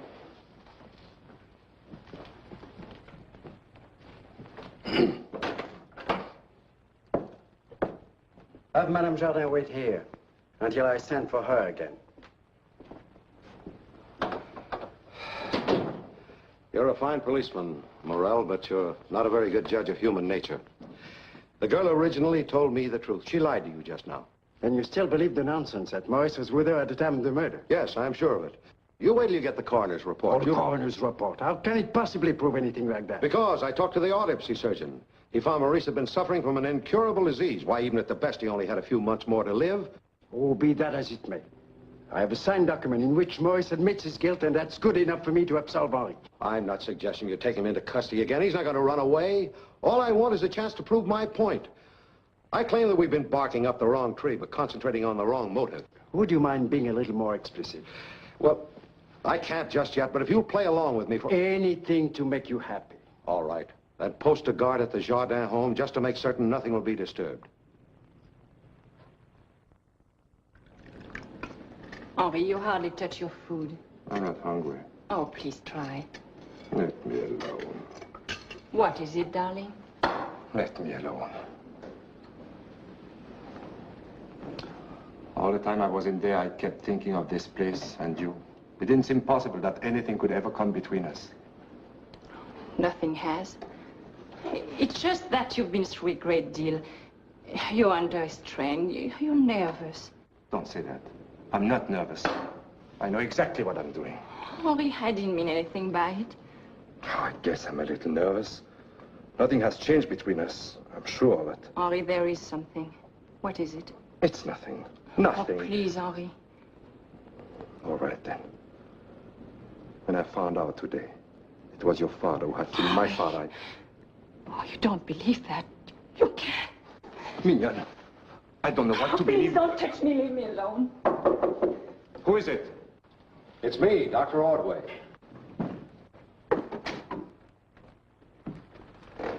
I hope you won't mind a visitor at this hour. I know. Please come in. Oh, don't let me interrupt your dinner. We have already finished. It looks to me as if you hadn't even started. What's the matter, Mignon? Henri and I had a misunderstanding. It's more than that. I just can't get it out of my mind that Mignon's father was a murderer. If you're referring to the confession, that was a hoax. You knew about this? How could I? Oh, no. You mustn't blame Henri. He didn't know. Mignon, I'm sorry. Please forgive me. I was a fool. But, Dr. Ordway, we still don't know who killed my father. Maybe after all, Now, here. You get that out of your mind. I think I know a simple device to make the killer expose himself. However, I need your help. We'll gladly do anything you ask. Oh, yes. All right. Your father's will goes to probate tomorrow morning. Now, as soon as the house and its furnishings have passed into your hands, offer everything to be sold at auction.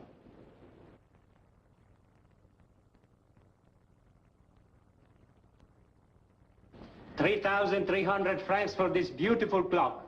Who will give me 3,500? 35. 3,500 is bid.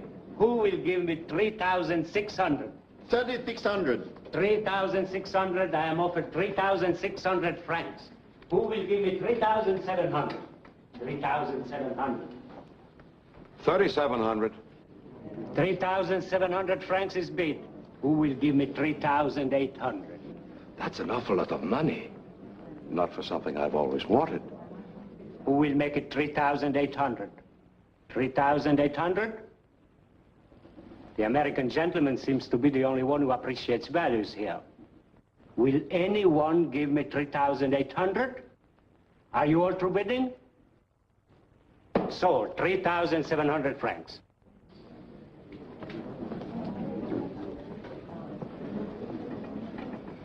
Will you have him make out my bill, please? I bought about everything I can afford now. Certainement, monsieur. If he buys much more, he'll be able to open an antique shop. But he'll never make a profit at the prices he's paying. But, darling, you know your father left us hardly any cash. If it were not for Dr. Ordway's generosity, we would realize very little from this auction. Will you not stay for the sale of our most important item? Well, maybe I will, unless I have to wait too long. Oh, it is the next on my list.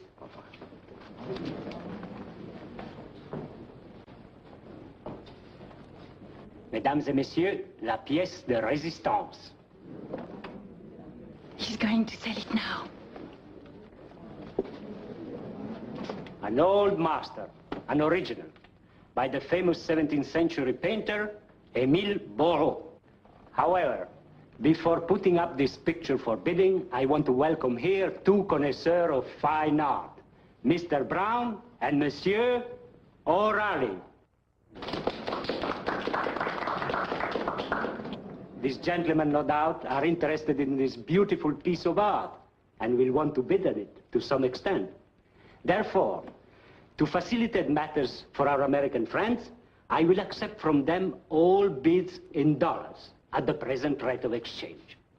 In conclusion, may I say that because of the unusual value of this item, I have been instructed by the owner to accept for a low bid not less than 2,500,000 francs, or $50,000 American money. $50,000. Merci, Mr. Brown, merci. I bid $50,000. Who will make it 55? 55,000?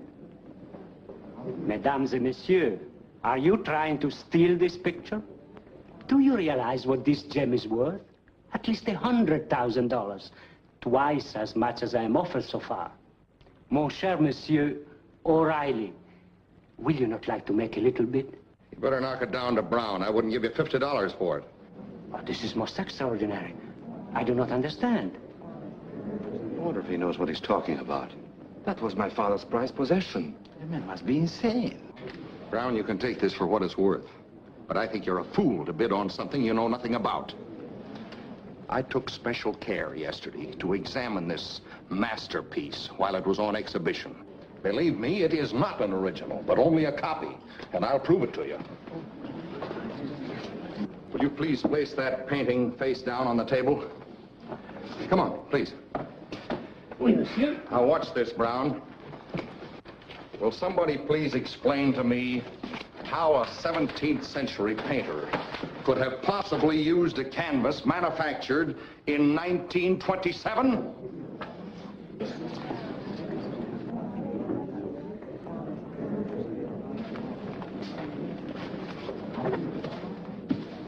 Never in all my experience have I found myself in such a position. Of course, I am withdrawing this item from sale.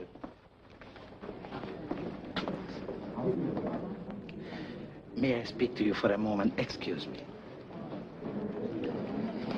In a way, this is really amusing. I fail to see the comedy. Oh, I'm sorry. You see, I remember when the older Jardin bought the picture. It was just after the war, and he paid a ridiculous sum for it. He thought he outsmarted the other fellow. Well, that would only be funny if Jardin were here to realize that he was fleeced. Unfortunately, now the children are the losers. That's what I wanted to talk to you about, to help them out a little. I'd like to put in a nominal bid for the copy. Well, that's very generous of you. Monsieur Brevoort. Oui, Monsieur Dolé. For sentimental reasons, I'd like to put in a $500 bid for the reproduction. Certainement, if it meets with the owner's approval. I can't allow that. He has done so much for me already. Oh, don't worry, Henri. He can well afford it.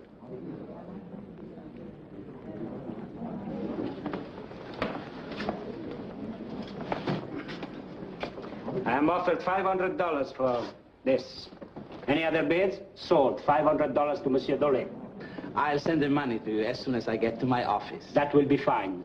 Could you please deliver it to this address? Without fail, this evening, monsieur. Merci. Thank you so much. Dolé, that was a very nice gesture. Mignon and I are greatly indebted to you. Thank you very much. Please, think nothing of it. Au revoir.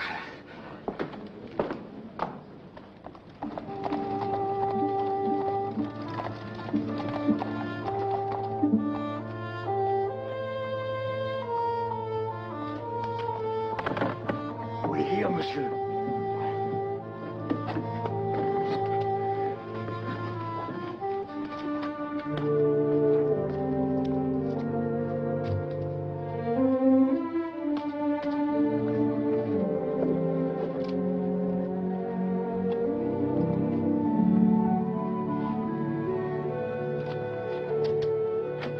Monsieur Dolé?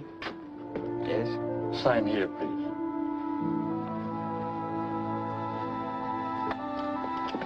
Merci, monsieur.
do that if I were you, Dole.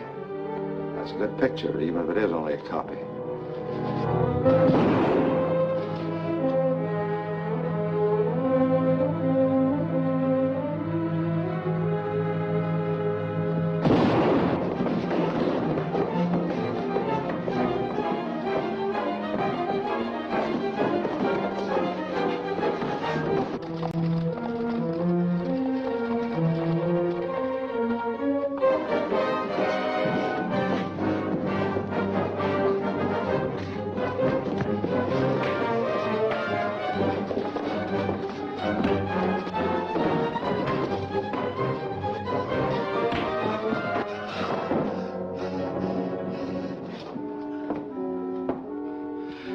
Get up.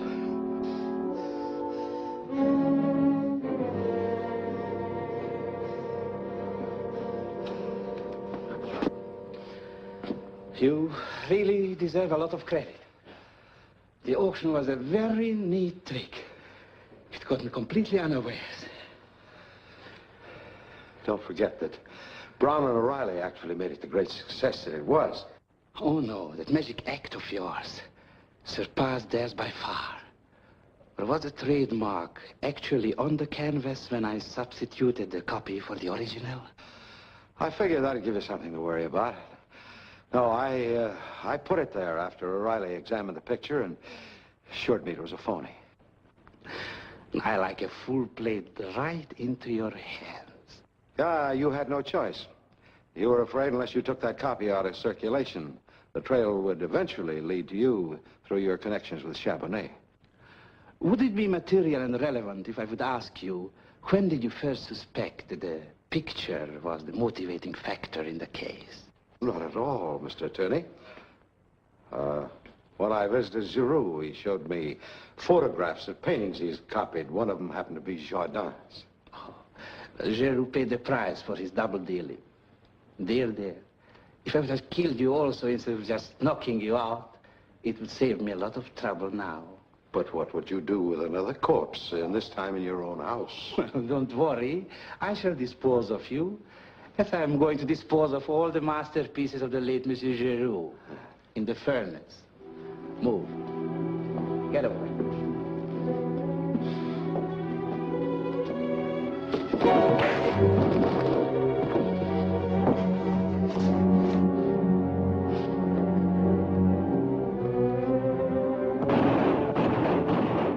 That's it.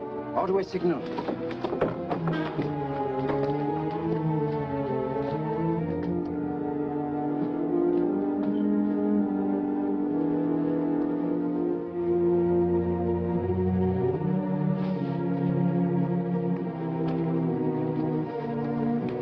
There's your man. Here's your evidence, boys. Okay. That scheme of yours really turned a trick. Well, it was the only thing to do. With our flimsy case, why, you couldn't have gotten a warrant to search his house. Come on, let's see if we can't find Jardin's original around here somewhere. And do you know how much Mr. O'Reilly finally paid for it? No. $85,000. Dole certainly knew a good thing when he saw it. And he took advantage of the opportunity when it presented itself. And that reminds me, why didn't you tell us at the time you asked me to auction everything that you suspected him? Because I wasn't sure. Oh, but I figured the sale of the picture would make the guilty man show his hand.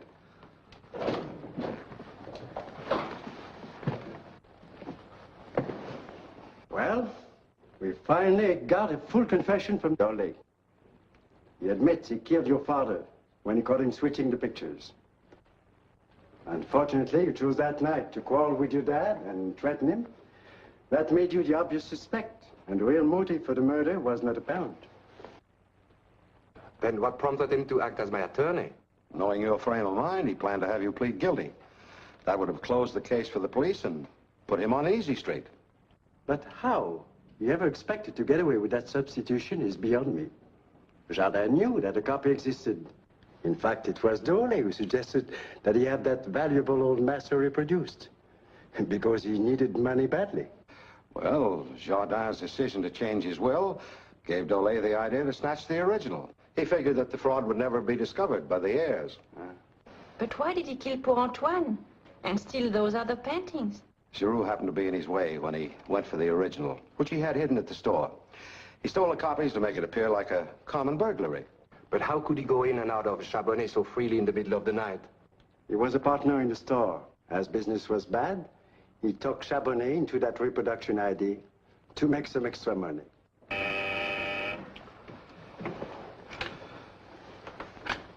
Yes? Send him in. Dr. Ordway, you have made Louis Chabonnet a very happy man since he has his copies back. Now, Chabonnet makes you very happy also. For you, the reward magnifique. Well, thank you, but what is it? It belonged to Napoleon. He used it to keep his feet warm in bed when it was cold at night. N'est-ce pas?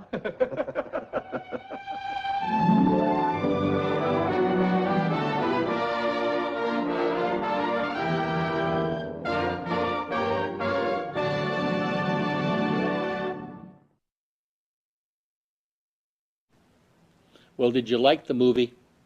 I hope so. We enjoy bringing you these old black and white murder mysteries from the 1930s and 40s. You can see the best of them right here, Black and White Murder Mysteries on Hastings Mystery Theater. Good evening.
Be sure and visit the Hastings Cable Access channel on Facebook, and also look for the Hastings Cable Access channel on YouTube. Like and subscribe.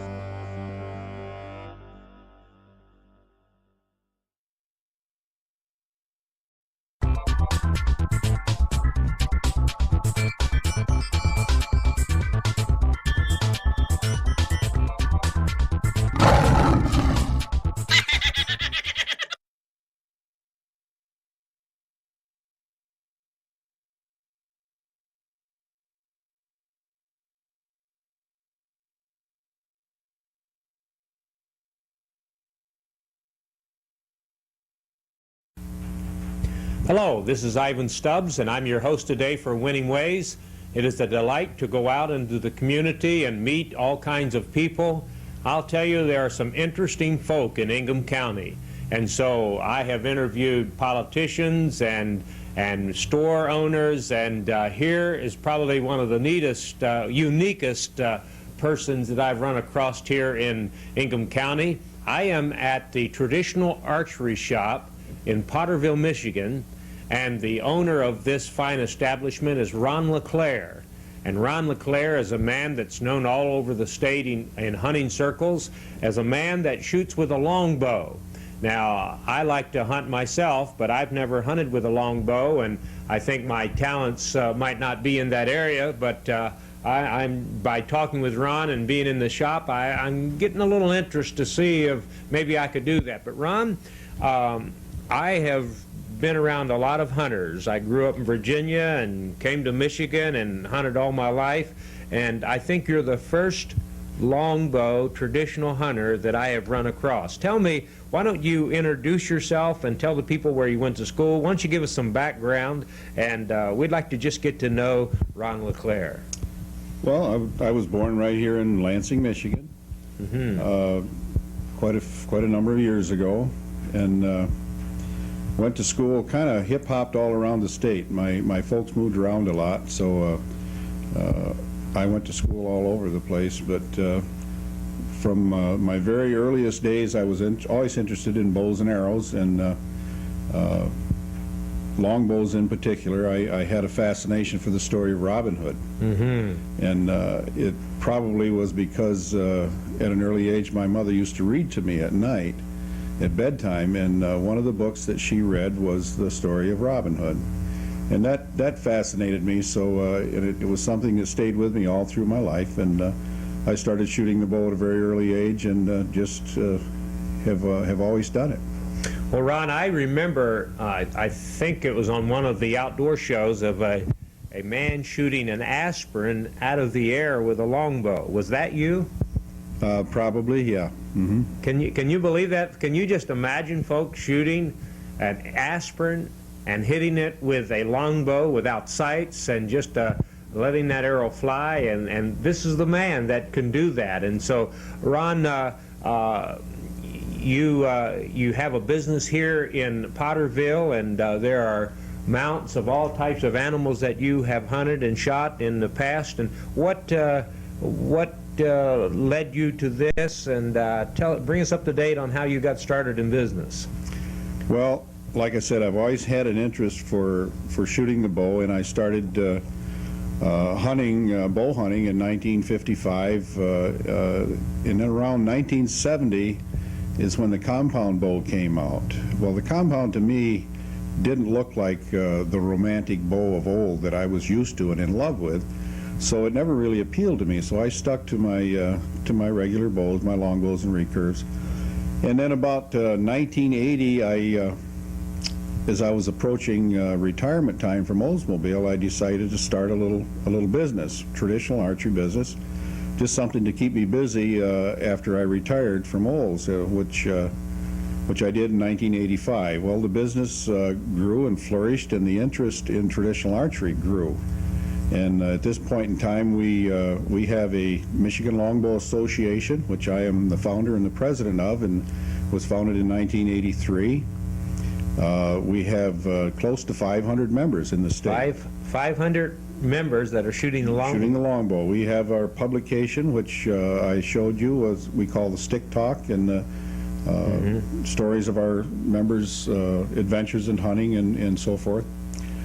And it's something that is very enjoyable, and I think what brings people to it, most of the people that are shooting traditional archery today are not like myself, who has always shot traditional archery, but they are people who we say have gone full circle.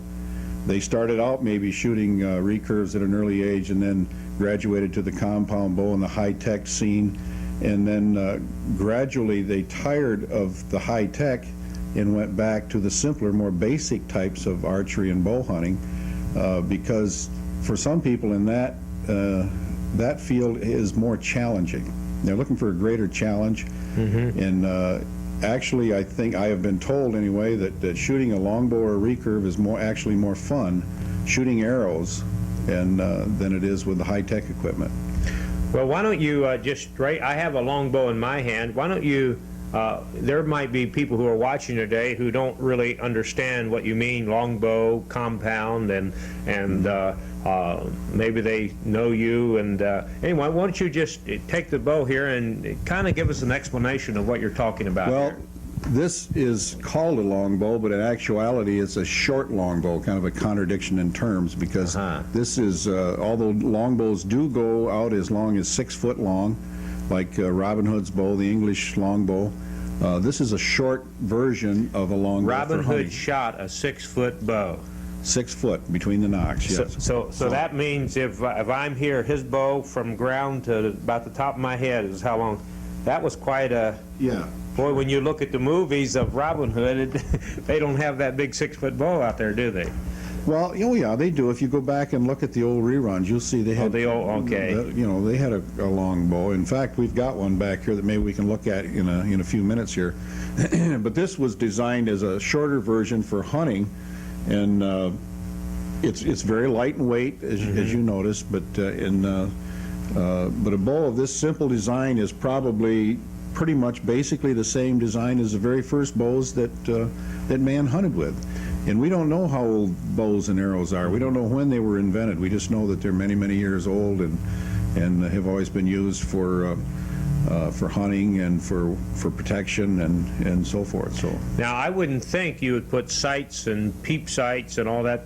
If you weren't going traditional, you'd probably want to shoot instinctive. Right, and these bows adapt very well for instinctive shooting. And a lot of people today think that that they can't shoot instinctively, that they need the sights, when in fact... what do you mean by instinctive? Explain that. Instinctive is shooting without the aid of sights, or just shooting kind of by the seat of your pants, just looking and pointing the bow at something and looking at the target and shooting. You don't aim down the arrow and put the head of the broadhead somewhere on the deer? It's called eye-hand coordination. If you're looking at something, you can actually point the arrow at it, just like pointing your finger. If you look at an object, point your finger at it. Don't take your eyes off the object, just look at it. And then take your eyes away and sight down your finger. You'll find your finger is exactly on that object, because your eyes tells you where to point your finger. And that's basically the way that instinctive bows are shot, just with eye-hand coordination. And it's an ability that we all have, that just needs a little practice and a little refinement to be able to use for shooting and hunting with this kind of bow. The thing that I noticed in compound is when the poor lighting conditions, I can't see through my peep sight, and my thought was, if I could shoot instinctive, it would be easier to go out there and hunt. Then you would think that the compound with all the high-tech stuff would make it easier, but it's made it harder, especially when the lighting goes down. Can't you shoot at something instinctive easier than I could with a peep sight in low lighting conditions? Oh, absolutely. Sure. So it seems like you would have the advantage, and you would probably have less chance of wounding that animal than I, trying to figure out where he is in the dark there. Yeah, but instinctive shooting, like I said, takes more practice. You have to hone that ability. You have to do a lot of shooting, get to know your bow, get to know the feel of the bow. And as you do that, all that memory is stored in your brain, and then your brain acts sort of like a computer. So when it's called upon to perform under hunting circumstances, the information is all there, and all of your calculations of elevation and everything is all stored in the brain, and all you have to do is look at the spot that you want to hit, and that's where the arrow goes. You know, there's another attribute or a characteristic to Ron that a lot of people don't know, and that he writes poems, and probably one day he's going to publish a book of poems. But Ron, I think I read just before we started filming today one on the miracle. Why don't you read that, because it's right in line with what we're talking about, this instinctive shooting. Can you imagine just looking up and seeing that aspirin and shooting it out of the air? Or how about flipping up a dime? And so you have a poem. Why don't you read that? Give us the title. The title of my poem is The Age-Old Miracle, and it's the subject is shooting instinctively at targets in the air. And of course, I've shot at aspirins, but we also shoot at other targets, and what we normally start out with is a styrofoam disc that we throw in the air and shoot at that. So the poem goes, a 10-inch disc arcs through the air. He points and shoots the bow. How the arrow finds its mark, I really do not know. To me it is a mystery I cannot comprehend. The trail the arrow travels to the bullseye at its end. In this age of marvels and scientific feats, the human brain can calculate where arrow and target meets. Through no plan of ours, the Creator made it so, this wonderful exhibit of a man shooting a bow. People ask me lots of times, how do you do that? How do you hit an aspirin? And I really don't have an answer. So it is a mystery how I can hit, or anyone else can hit, a target in the air with an arrow just simply by looking at it. So it's a mystery. Well, it's a phenomenon. You mentioned Creator in your poem, and I ran across the scripture that says that we are fearfully and wonderfully made. And you know, the big bucks that are being made now, the big money is in the computer industry, and it's that ability to gather all that information on a small little disk, and yet our Creator gave us that ability to compute, and it is just amazing then what the human being can do with a little practice. Sure. Putting together God-given gifts and a lot of good hard work, a lot of good things can be accomplished. Well, Ron, what would you suggest? How can a person become successful? If I would say to you, listen, I wouldn't mind trying my hand to see if I could be successful at longbow shooting, longbow hunting, what would be the start? How would I get started? Well, you can start probably by coming here, and we can look at some equipment and talk about it, and let you try out a couple of bows, and go from there and decide what's going to fit you and what works best for you. So your advice on the instinctive is just whatever you point out, shoot it, and how is that how you? That's my advice, and you know, there are books and even videos tapes available today teaching that very same thing on instinctive shooting, and how really basic and simple it is. But you know, there's a few fine points that they cover on styles, different styles and form on instinctive shooting. But those are available in tapes and books. Okay, so come and get equipment and start practicing, and come back to someone like you and ask lots of questions.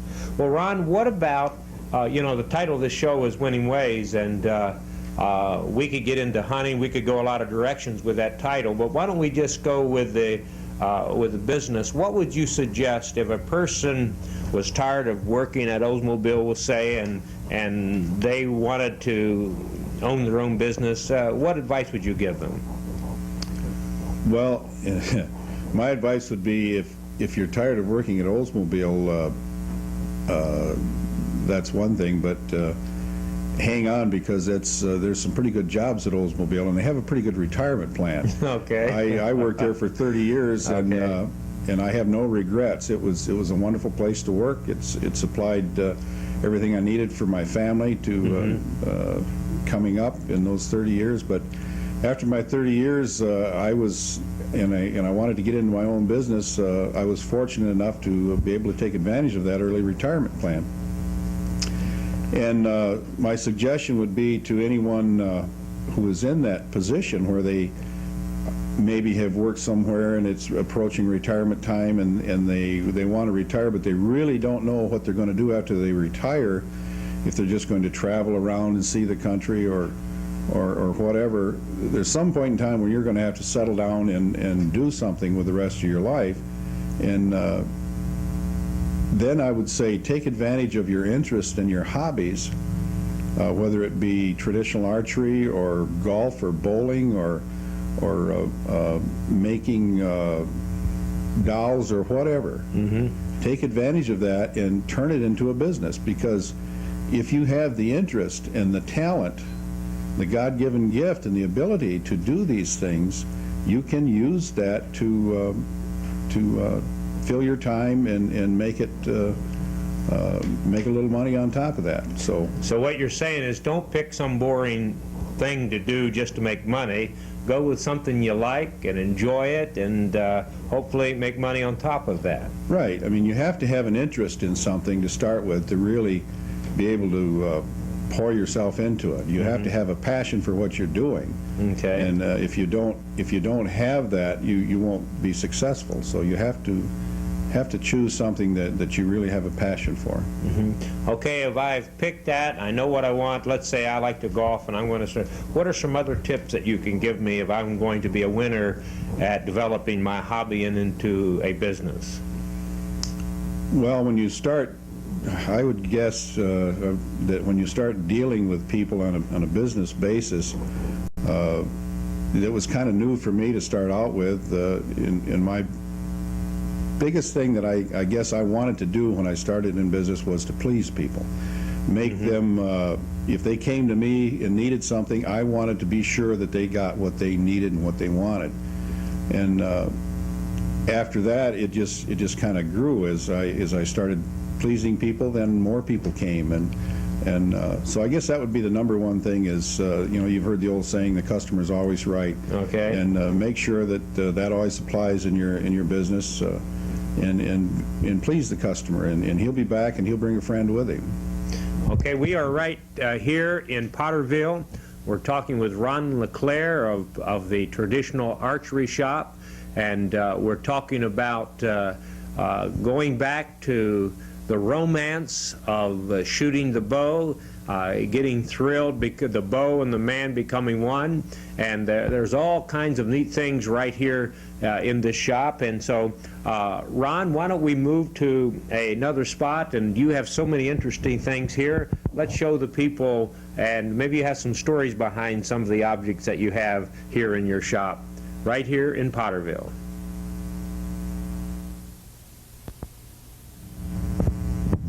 Ron, when I was in Adrian, I had a man suggest to me that I go bow hunting with him.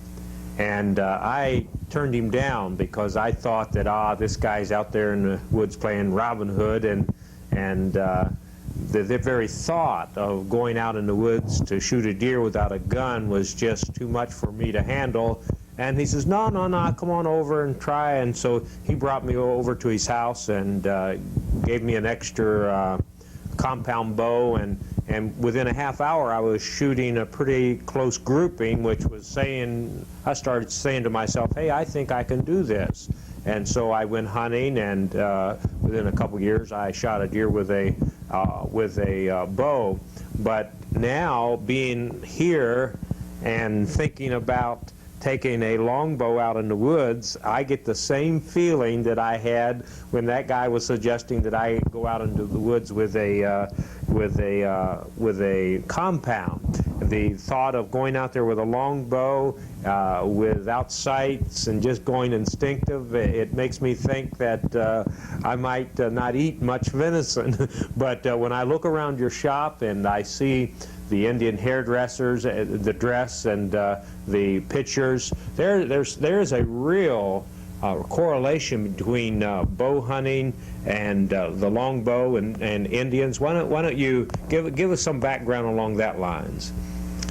Well, I think the Indians, or the Native Americans as they're called, we're all aware of them because they were so recent in our history, you know, and depicted in a lot of the Western movies that we see. And of course, the Indians, prior to the white man giving them the guns, took all their game with their bows and arrows, and so that's why a lot of people today like to emulate that, use the same kind of bows that the Indians used, and hunt in the styles that they did.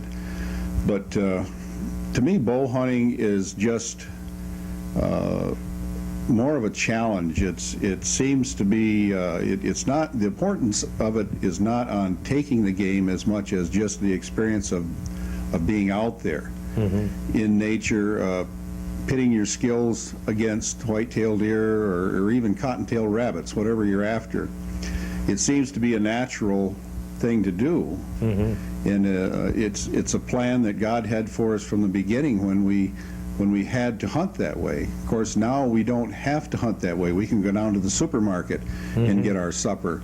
But in some of us, there is still instilled that feeling that we want to get out close to nature and pursue the animals the way our forefathers did. It's very rewarding and very challenging. And of course, if you do it with the high-tech modern weapons of today, I think it takes something away from the history of bow hunting. And whereas if you do it with a bow that is more in the style of the bows of old, then you're just reenacting what our forefathers did in the way they hunted. Okay, I would have to, I've got the urge to try to shoot instinctive and to go hunting, and I think I could be successful with a lot of work. But when I look around, you have inspired me with all of the different animals that you have been able to gather with a longbow. And so what I'm going to do right now is I'm going to let Ron talk about the various things that he has on his wall. There's a history behind each of these items, and I think you'll be interested. So Ron, why don't you just start off with this big creature right above our heads, the caribou here. Well, the caribou is an animal, of course, it's not native to Michigan. This animal was taken in 1986 on a hunt in northern Quebec. And that was a very interesting hunt for me because we were in the far reaches of Quebec, where our guides were native Eskimos, and they still live in somewhat of a primitive fashion in parts of there.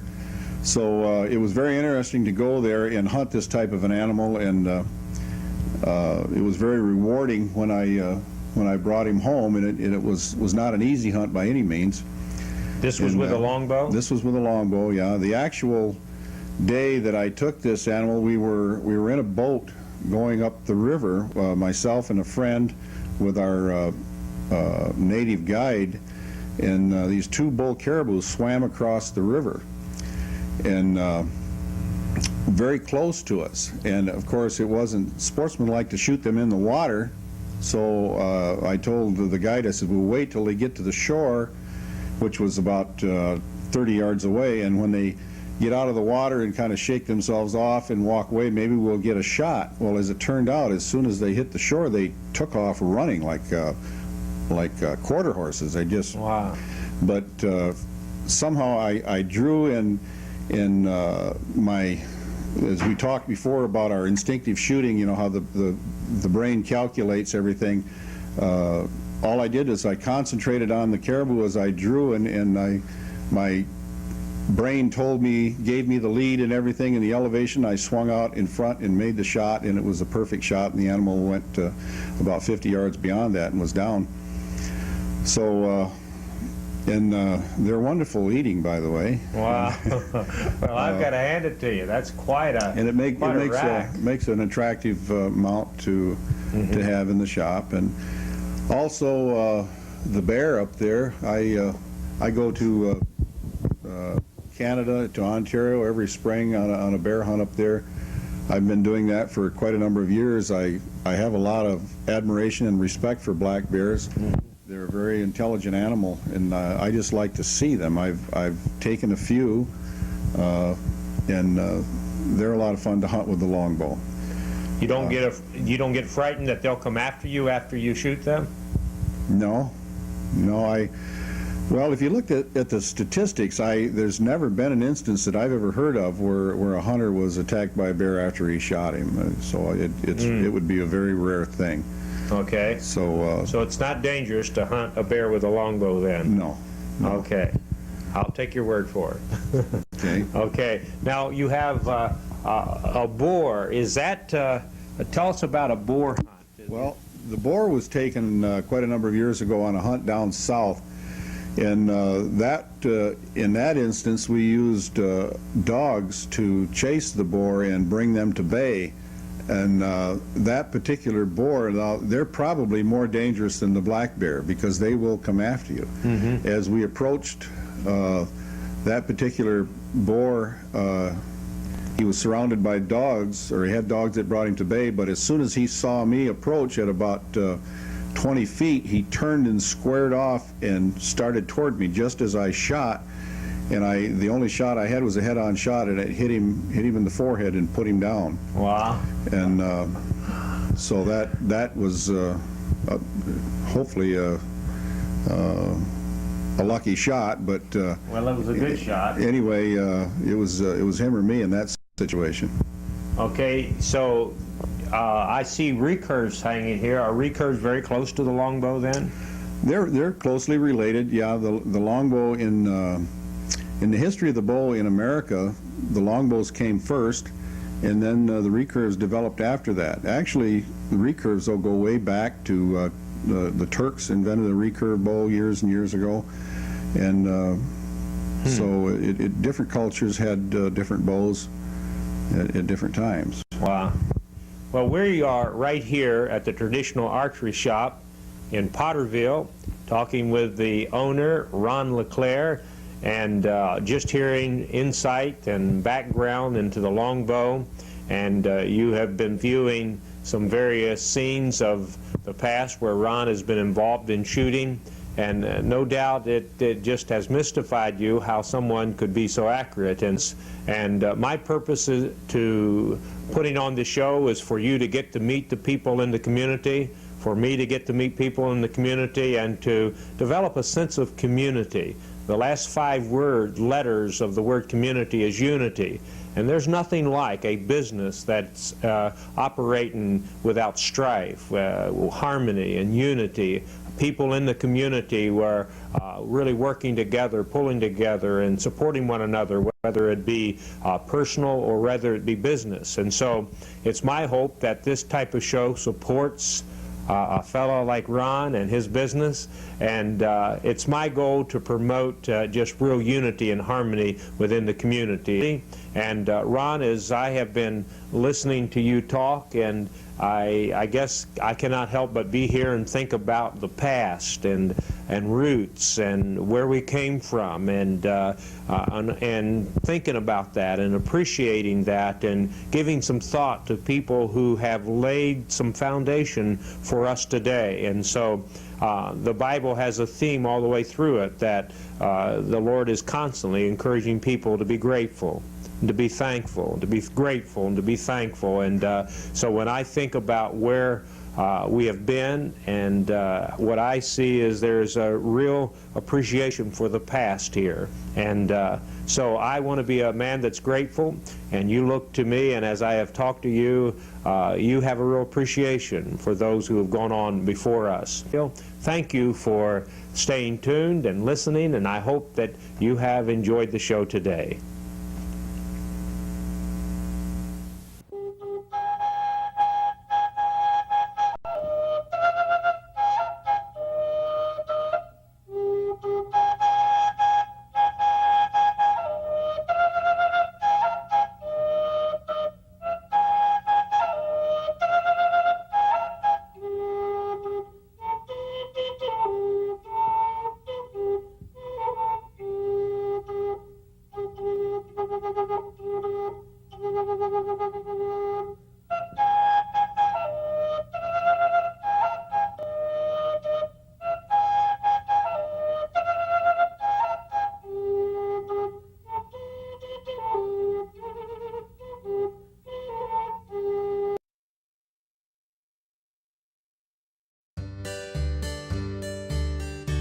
Howdy. How about y'all watching this station? Appreciate it.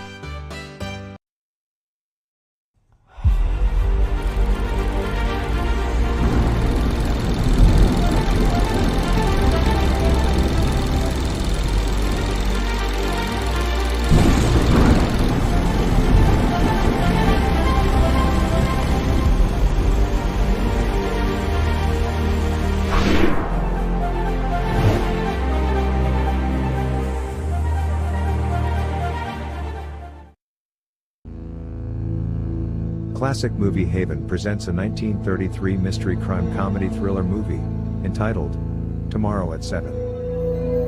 A mystery writer, Chester Morris, is determined to discover the identity of the Black Ace, a killer who always warns his intended victim, then leaves an ace of spades on the corpse, as his calling card.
Of course, I know what you came to see.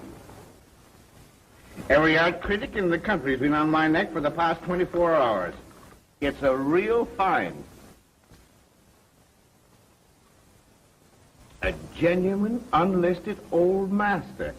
And I picked it up for $50,000.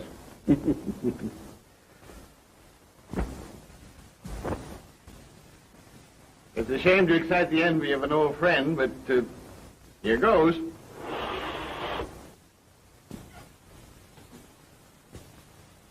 Well, what do you think of that?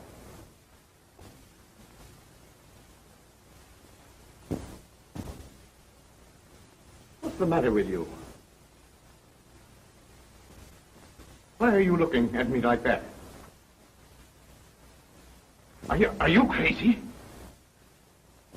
What do you mean with that? Give away! Put it down!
Oh, thank you. Not at all. You evidently don't care much for the Neil Broderick novels. I hate them. So do I. You've no idea how tired they make me. I can't understand how an intelligent adult public can accept such rubbish. You know, I've often wondered that. May I sit there? Thank you. My name is Neil Broderick. You mean You're the author of this. This rubbish? Mm-hmm. Oh, I'm so sorry. Oh, that's all right. You know it's rubbish, and I know it's rubbish. Let's try to keep the secret between us. Oh, I didn't mean that. I think your books are excellent. As a substitute for sleeping powder? Oh, but I'm writing one now that'll keep you awake. Here's the spring announcement. See? That's the death sign of the Black Ace. Anytime anybody gets one of those things, it's curtains. There is a real Black Ace, isn't there? Well, I'll say there is. Only yesterday he murdered old Asa Marsden, the millionaire, and got away with a $50,000 painting. Oh. Well, a peculiar study for crime psychologists, this fellow. He seems to get a kick out of telling his victims they're going to die by sending them a Black Ace beforehand. And you know what's got him licked? He's never failed on a threat. How dreadful. Why did he take such chances? I mean, sending the announcement. Oh, that's a big point in my book. You see, this man is an egomaniac. And he derives a strange pleasure out of announcing his crimes beforehand and then laughing at the police. But, aren't you afraid to write about such a desperate person? Oh, no. As a matter of fact, I'm on my way to Chicago now to get some more dope on him for my book. From the Black Ace himself? Oh, no, indeed. From a rich old chap named Thornton Drake. Ever hear of him? Yes. What's he got to do with it? Well, he spent a lot of money trying to capture this egg. Gosh, if I can only get an interview with him, I'll be set. Of course you will. Well, it's going to be kind of tough. You see, he's got an old billy goat of a secretary named Austin Winters. Billy goat? Yes, you know, little nuts. You mean insane? Oh, absolutely. Insanity's a dreadful thing. Terrible. Do you suppose it runs in families? Always. Never fails. I made a study of it. Now, you take a chap like this old man Winters. If you line his relatives up, you'd have enough nuts to hold a four together. Now it's my turn. Your turn? For what? Look at the red face. Austin Winters is my father.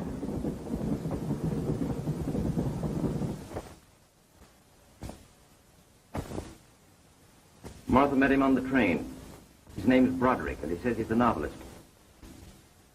Do you wish to see him? Can't you see I'm busy, Winters? He claims to have a lot of information about the Black Ace. In fact, he's writing a book about him. Oh, why didn't you say so in the first place? You know I'll see anyone who has information about that infernal scoundrel. But don't stand there. Bring him in. Very well. Do you still think my father's such an old billy goat? Of course not. I'm more interested in what your father's going to think of me. Oh, he rarely likes anyone until he's known them a long time. Now, that's where your father and I differ. All I have to do is to see a person once. Sold. Mr. Drake will see you now. Don't go away.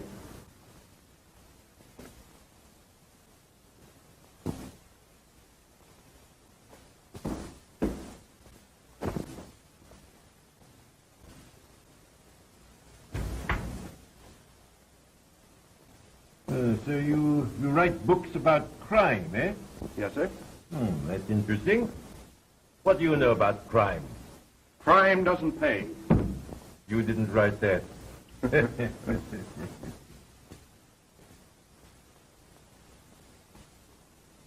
That goes there.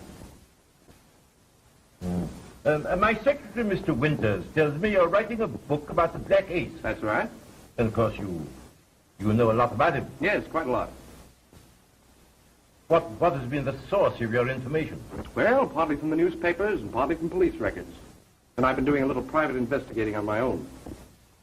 I've come to you, Mr. Drake, because I feel we can help each other. Possibly, Mr. Broderick. But first I'd like to know about your book.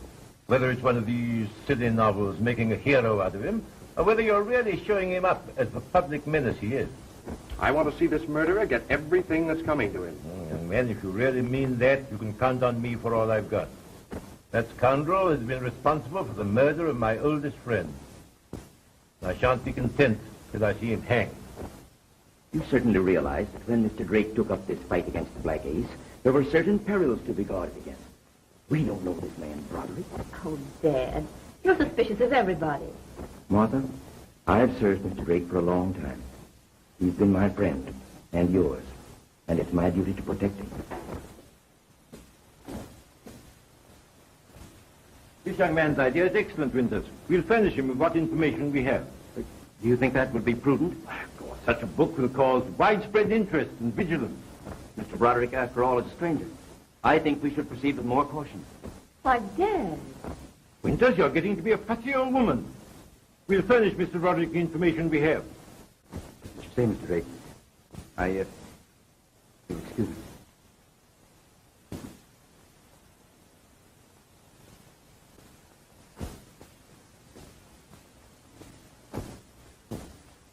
I'm sorry, my dear, but this Black Ace situation seems to be getting your father down a bit. It's really I who should be doing the worrying. Well, let's have a drink. I think that's a splendid idea. Yes.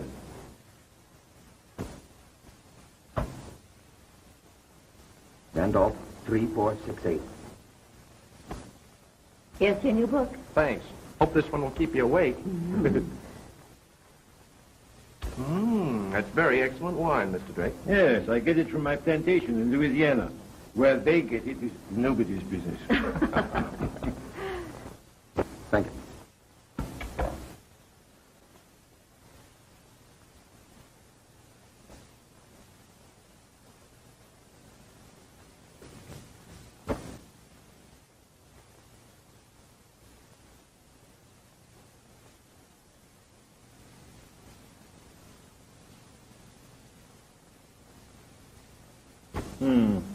Quite an impressive pamphlet. Yes.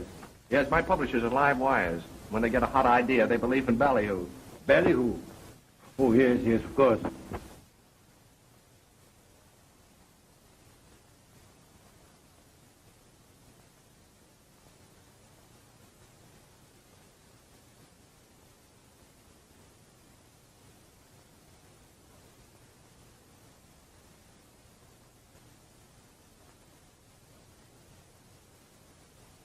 Mr. Drake! Mr. Drake! Something's happened. What's the matter, Dad? What happened? What is it, Winters? Look.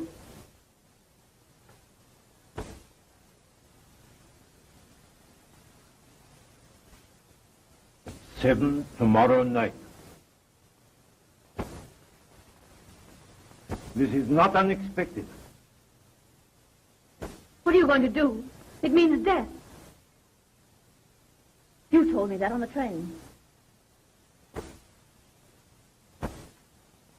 May I ask where this puzzle came from? A man delivered it this morning. The same man who always delivers them? No, it was a different one. Well, I seem to have arrived in the thick of things. Yes, you certainly have.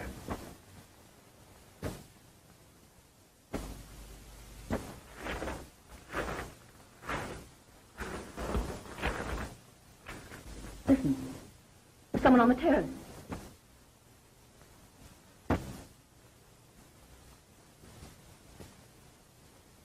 Did you hear that?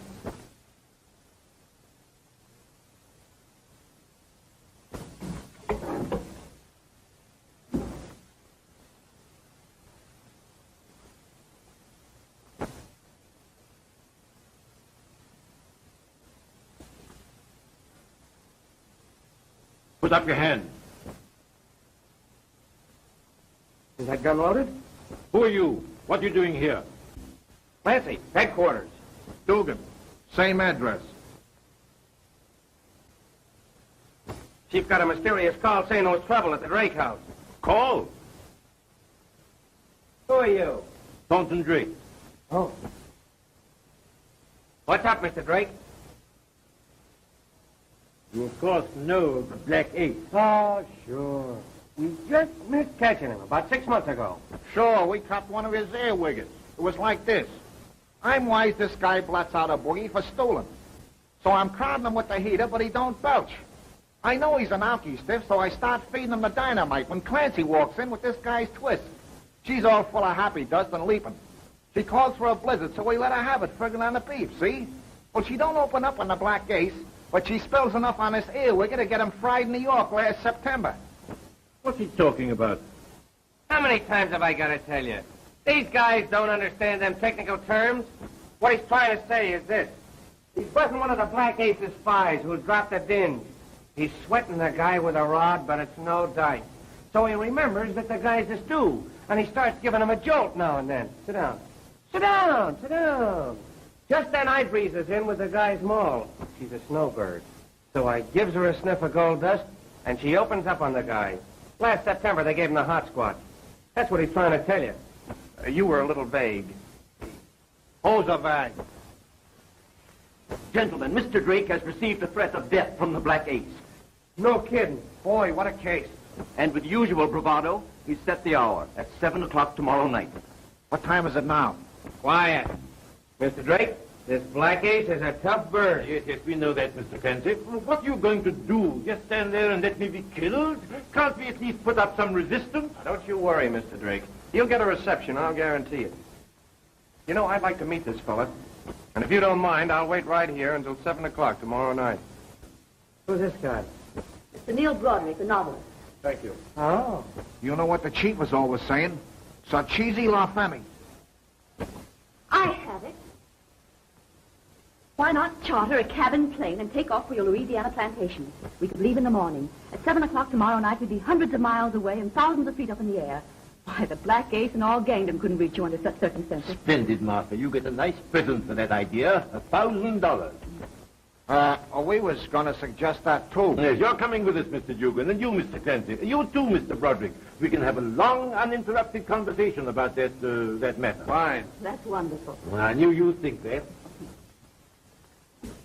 Listen, Clancy, I ain't afraid of nothing, you know that. But when it comes to aeroplanes, it ain't so good.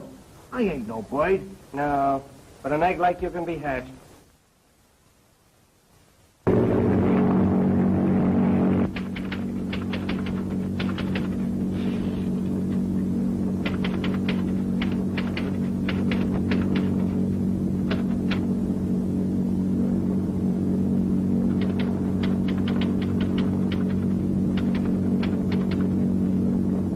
Hey, Clancy, how often do these things fall? Once. Say, Dugan, I bought this for you. Something to while away the hours.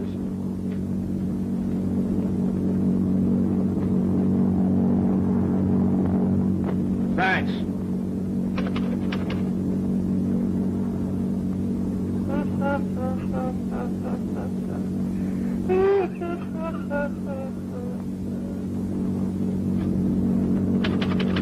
Well, how's the bestseller coming along? Oh, great. You know what happened last night's going to make a fifth of the chapter. Collaboration or inspiration? Interruption. Mr. Broderick, you're fortunate in engaging in a profession that offers excitement. Ah, but it doesn't. Just a grind. You know, to me, excitement is what makes the difference between real living and mere existing. My life's been filled with industrial problems. Here 1 month, England the next. Dry, uninteresting. But now the pursuit of the Black Ace provides the zest that makes life fascinating, colorful. I wish I had a hamburger with a nice slice of raw onion.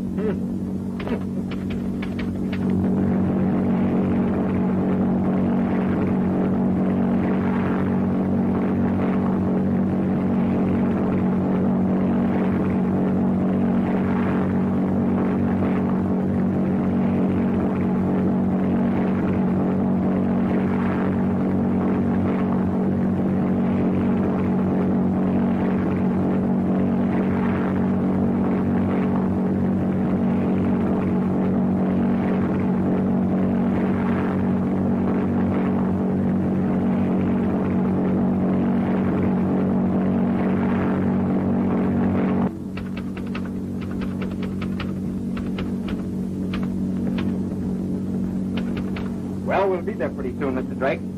Everybody comfortable? Fine, thank you. Fine, fine.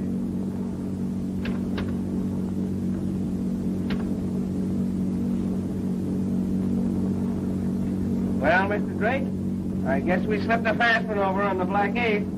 I ain't surprised. I think this calls for mutual congratulations, Mr. Clancy. Easiest case I was ever on. Hey, Mr. Winters. Yes, Miss Clancy? Now, just stay to Mr. Drake. What's the matter?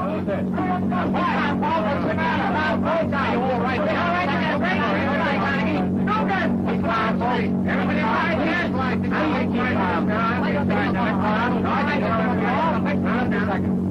sorry, but the light connection came loose. Oh. You all right, Molly?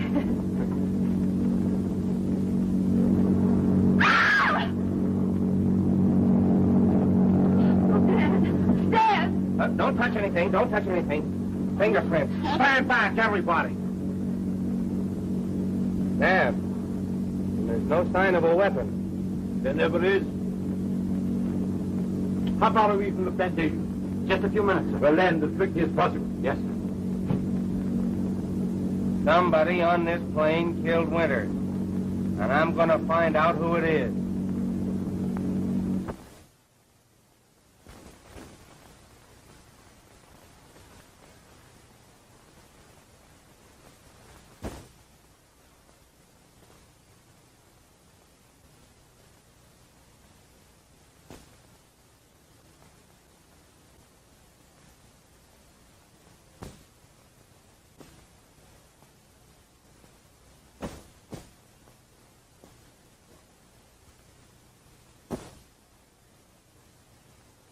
Now, I'm going to ask some questions. Yeah. We got to get to the bottom of this thing.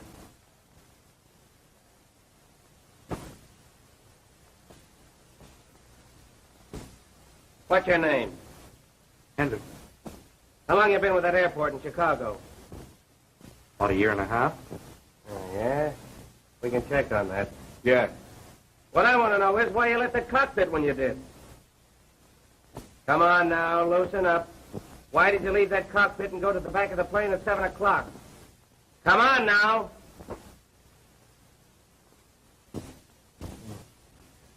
We'll get back to you later. Mr. Drake.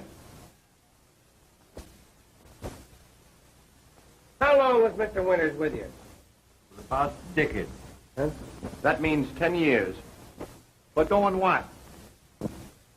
Why, how long have you known this Conan Doyle guy? About 24 hours. Oh. Now we're getting somewhere. How long have you known Miss Winters? Since yesterday afternoon. Ah, now we're getting somewhere.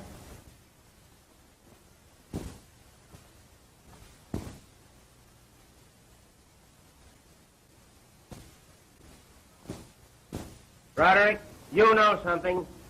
Sorry, I can't return the compliment.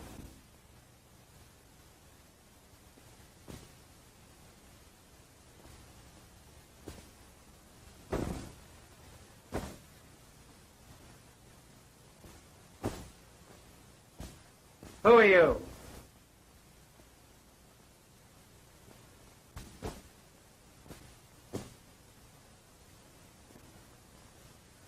Unfortunately, Mrs. Quincy is a mute. What?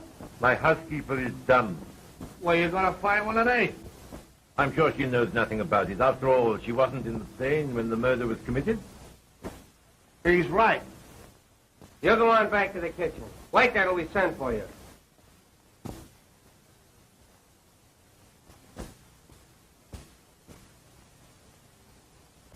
Who's this guy? That's the gardener, Pompey. He wasn't in the plane either, if that'll help you any. Don't try to get away.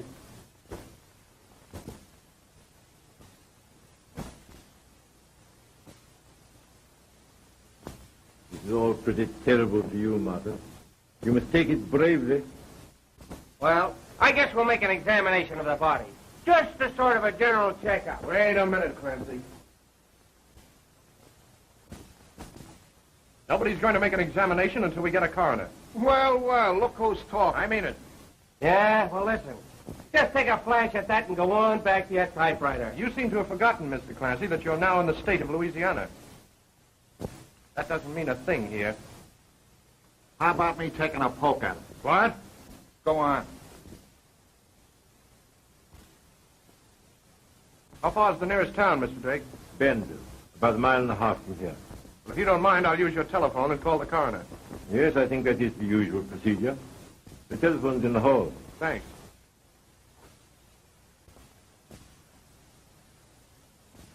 I should have let you took a poke at him.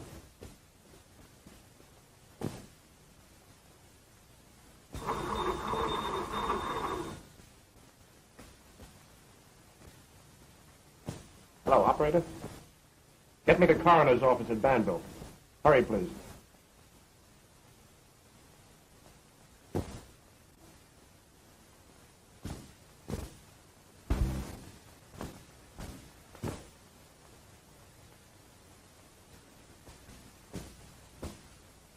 At the Drake house. Can you come at once? Thanks.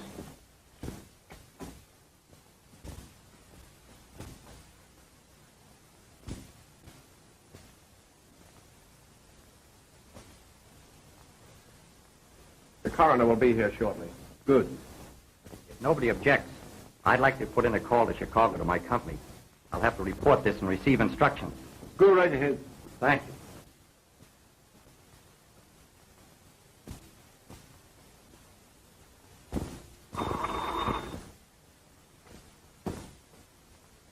Long distance, please.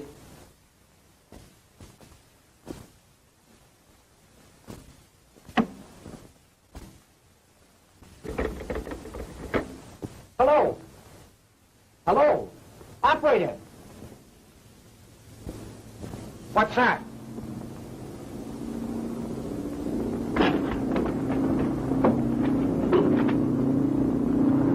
Well, there goes your other pilot. He's taking it on the lam. What? He took a powder on us. Fine pair of detectives you are. Why did you leave him there in the first place? Well, that other pilot said he had to stay there and watch the plane. Don't give it a thought, Mr. Drake. We'll get on the telephone and notify every landing field in the country. The minute he comes down, they'll nab him. Oh, Mr. Drake, your telephone. What about it? It's dead. Who's dead? What telephone?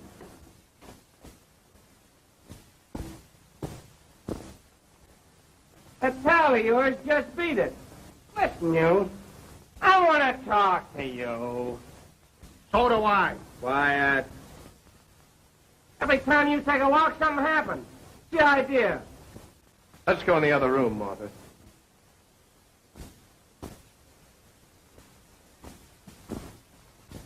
Henderson, you know something. And no wise cracks. Why, I've told you everything I know. Oh, Neil, I'm frightened. Yes, here I know. Now come and sit down.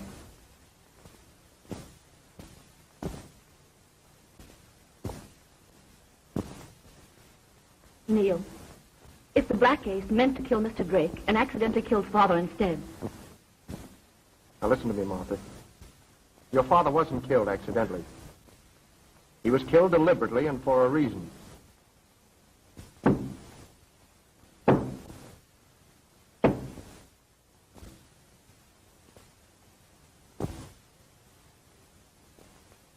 See who it is. See who it is.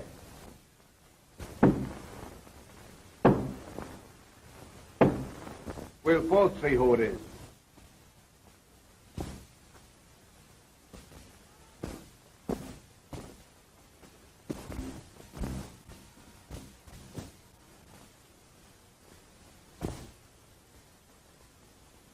Well, what are you waiting for? Go ahead.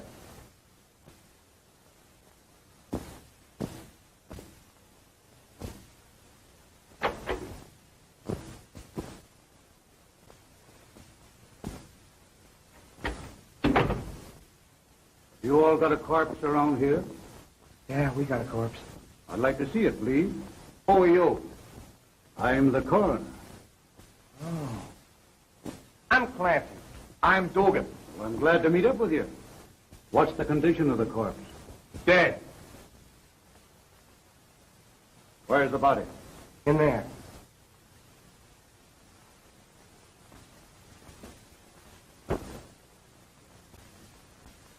Maybe you folks would rather stay in the other room while I'm making the examination. Yes, thank you. If you don't mind, I will. I've had about all I can stand this evening.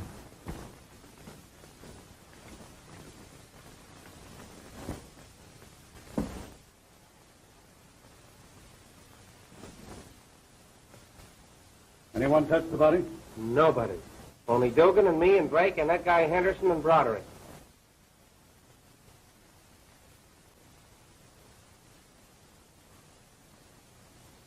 Well, what do you say? You're right. He's dead. Where you fellas from? Chicago. What are you doing way down here? Oh, we're just down here. How'd you get down here? We flew down. You like to fly? Yeah, we're going back by train.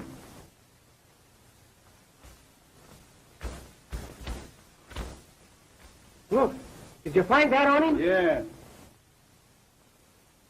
I'm thinking this should be read in the presence of the others. Let's go. Okay.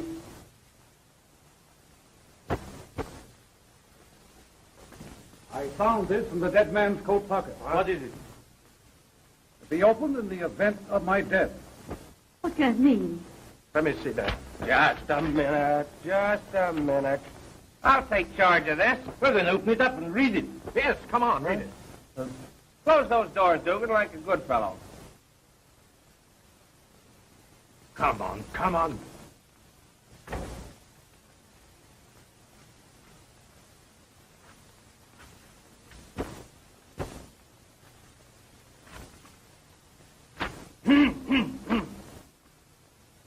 I, Austin Winters, take this method of acquainting the world in the event of my death with the identity of the man known as the Black Ace.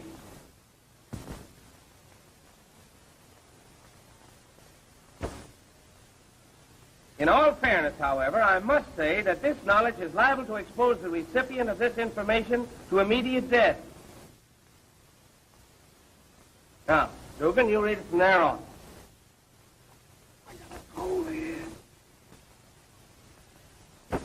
Come on, this is no time for nonsense. Read it, Clancy. Feeling that this confession may, in some measure, right the wrong I have done, Hey! Turn up those lights! What's all those lights? Dugan! Turn up those lights! Lights! What's happened here? Now we'll continue. Who's got that letter? Who took it? What? Somebody took the letter. Come on, who's got it? Hand it over. Nobody leave this room, Dugan. Do you get that? Let him try it. Quiet, everybody. Listen. Going to give an order. Quiet. He's going to give an order. And I don't want no squawks. Everybody in this room has got to be certain. You can't do He a thing said like no squawks. And I'm going to start with you. And if I ain't asking too much, I'd like to finish him. Don't you think it would be better if the ladies left the room while we're being searched? Well, they can stay if they want to. But when we get through with you, you ain't going to have no more clothes on than Gandy. Right. Hey, you two, scram out in the hall till I send for you.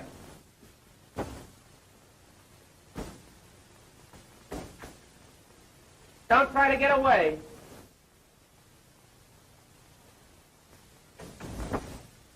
Now, come on. Let's have your trinkets. Come on. Why search me? Why should I want to steal that confession or whatever it is? If you're not concealing anything, there's nothing to be afraid of. That's right. Search him. I'll take care of this bird. Oh. Now we're getting somewhere. I gave him the gun, Mr. Clancy, last night. Oh. This is such a silly waste of time. My father lying in there. Mr. Drake's life, perhaps all our lives, in danger.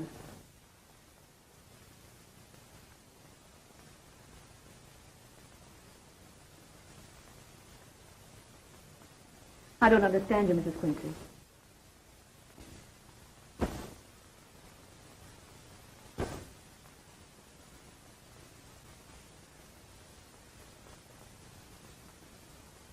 You mean Neil, Mr. Broderick? Well, what about him? What are you trying to say?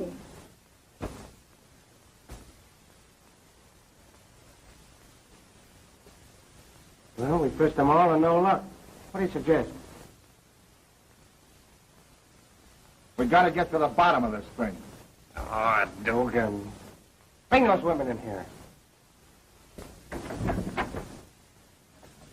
All right, girls. Come on in.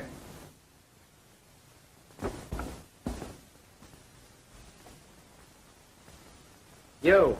What do you know about all this? Never mind, never mind. That's you, young lady. What was you doing at that light switch? I was turning on the lights. Who turned them off? Answer that one. I'm sorry, Mr. Clancy. I'd like to help you, but I can't. Maybe we better search them both. Yeah, maybe. You take Mrs. Quince. I wouldn't do that if I were you. Listen, all you folks. I know that letter's in this room, and I know one of you got it. And I want it. Now, I'm going to give you just 30 seconds to hand it over.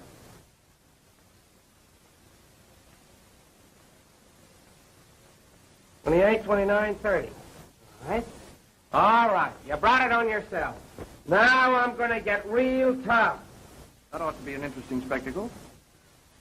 I'm going to lock every one of you in your rooms for the rest of the night. And in the morning, I and Dugan are coming down and tear this room wide open. Why wait till tomorrow? Let's tear it now. Shut up! I got a couple of ideas of my own. Well, folks, I can't do anything. I'll drive back to town and make arrangements to move the body. That's a very good idea. And you might bring the police back with you. Hey, what do you think we are? Oh, don't make us guess. Tell us. Well, I'll see you later, folks. I suppose someone will be up when I get back. And how? Good night. Good night. Good night. Well, after all, that's not a bad idea. I'm pretty tired after that trip, and I'm sure you must be too. I am. As soon as we get all these people under lock and key, Mr. Drake, we're going to park ourselves outside your bedroom door to make sure nothing happens to you. Thank you, Mr. Clancy. Am I to understand that we're under arrest? No. We're just going to see that if you walk in your sleep, you don't walk too far. Now, upstairs. Everybody, upstairs. Yeah, come on. You two, upstairs. Come on. Get going. Good night, Mr. Clancy. Good night.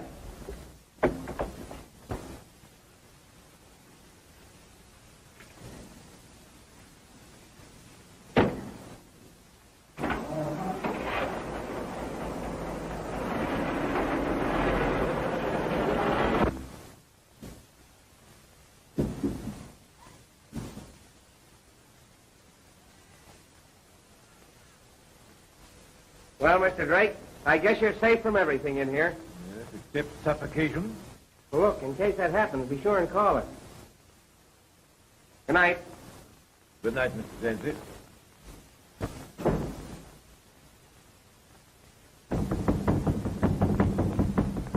Cut that out, Henderson. You can't lock me in here. What is this, jail?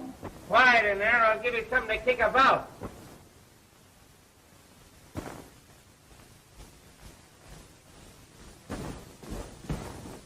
Hey, Dugan, where are you? I'm in here.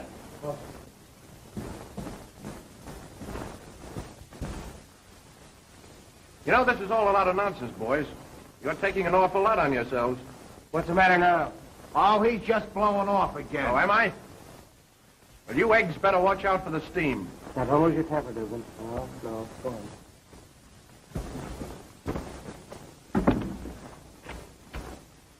That's that.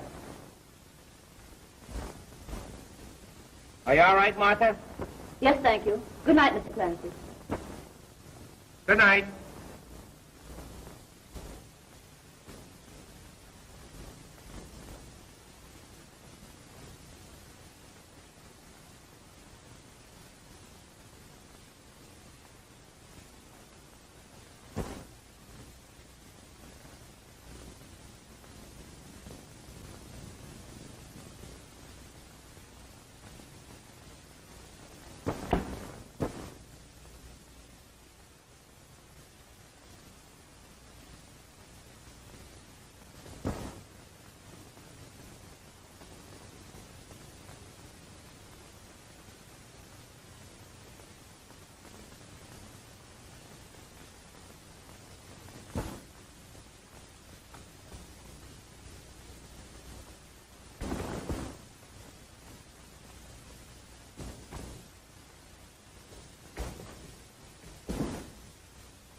Mr. Drake, are you there?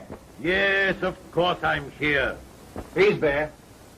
There's something I want to say, Mr. Clancy. Open this door, please.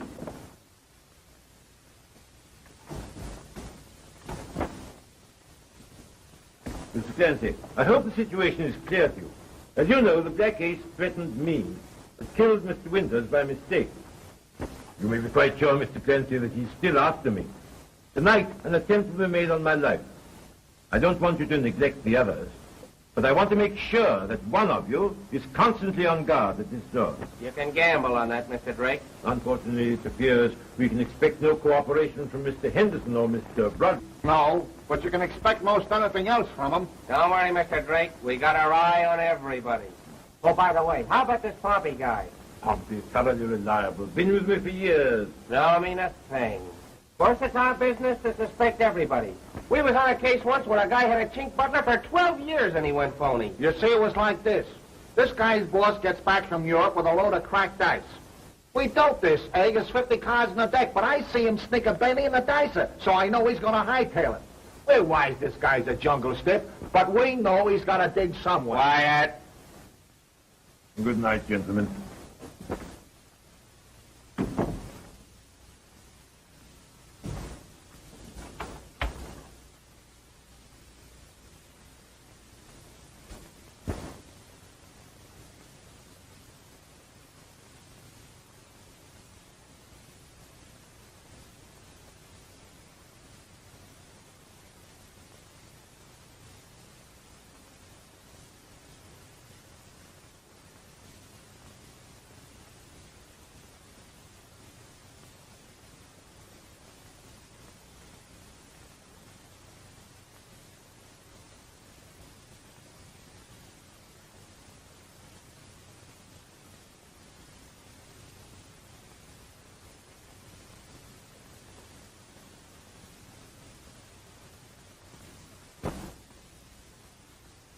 Well, all's quiet on the Potomac.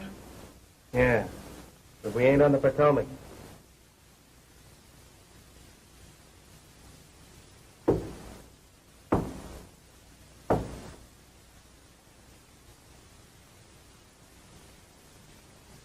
You better go down and see who that is.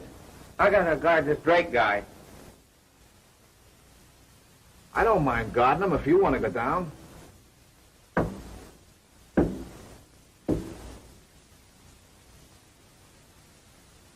You both go down. Let him guard himself for a while.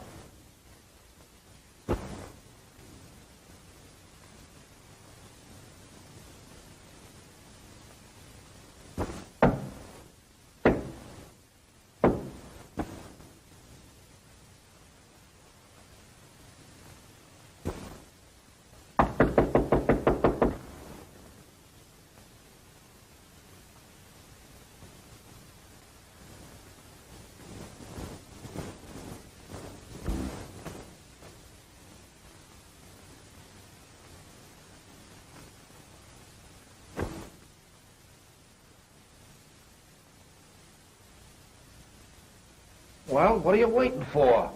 No. It's your turn this time.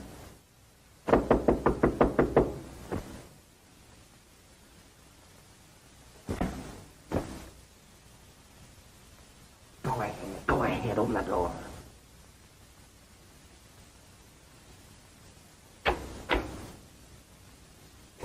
Good evening. Who are you? You sent for me. I'm the coroner. No. We don't want any more examinations tonight. How many coroners are there? There's only one. We just had a coroner. You gentlemen must have been deceived. I'm the coroner.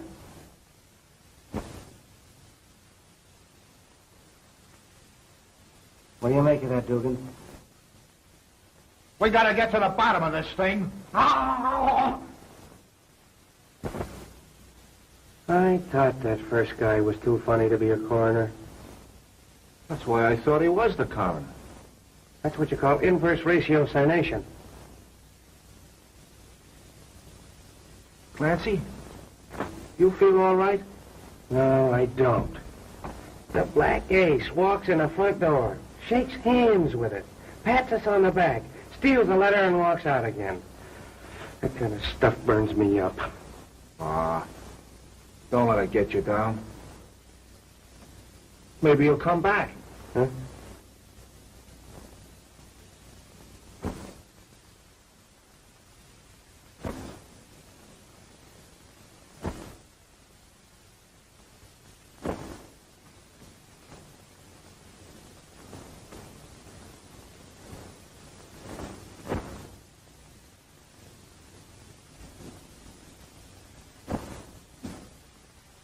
What are you doing here?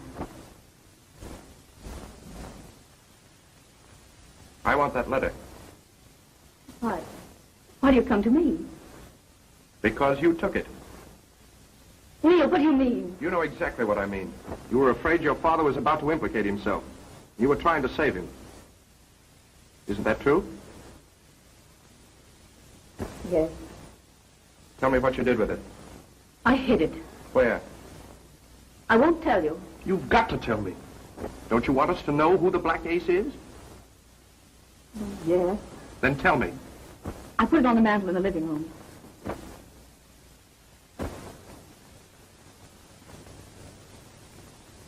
We'd better get it.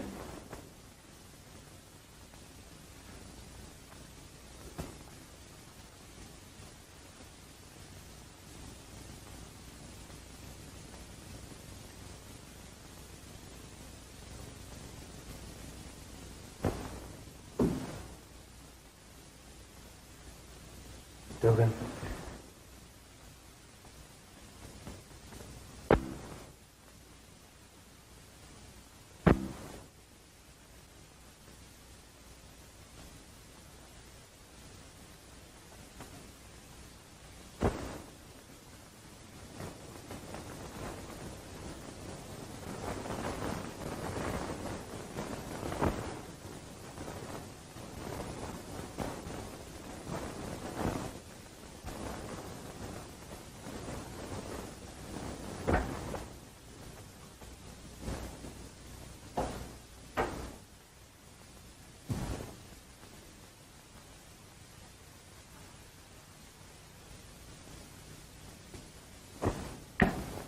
Here it is.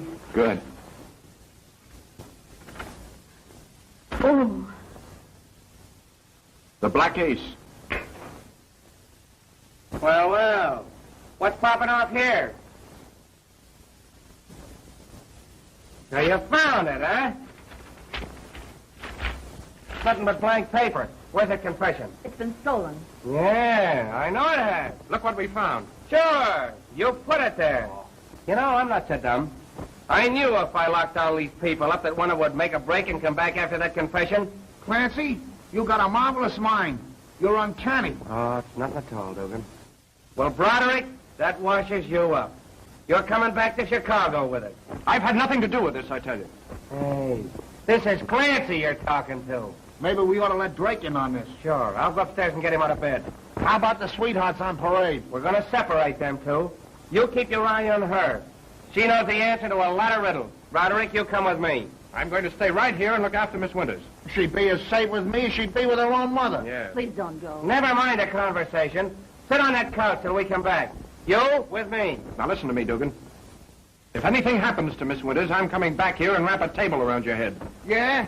See this? So what? Tell him, Clancy. Now, don't lose your temper, Dugan. Come on, wise guy. Get going. Don't worry.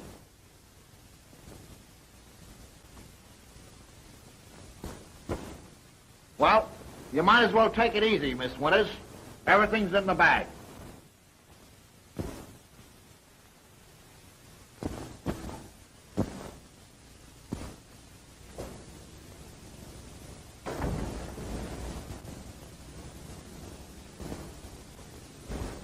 You know, Miss Winters, life's a funny thing. Yesterday I'm in Chi, tonight I'm down south. You know, I always thought the South was full of mammies and rodeo dough. Before I go back, I'd like to lamp one of them mammies. You know, the kind that Al Jolson's always begging to come back to. They must have something on the ball. Take you, for instance. Now, you're a nice gal. Good looker, nice shape.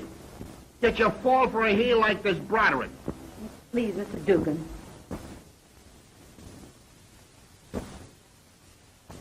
Well, women are a funny race. You find them, fall for them, then you have to marry them to get rid of them.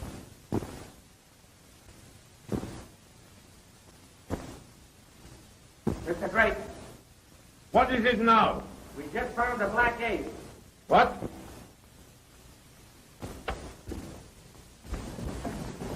Unlock the door.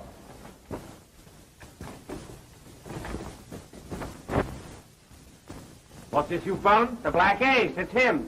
We found him and Miss Winters downstairs digging up that confession from where they'd hid it. Now listen to me for a minute, Mr. Drake. This halfwit here, this mental Now, midget. please, Mr. Broderick, you were not brought here as an alienist. Where is this confession? Who has it? Well, that's just it, sir. It's gone.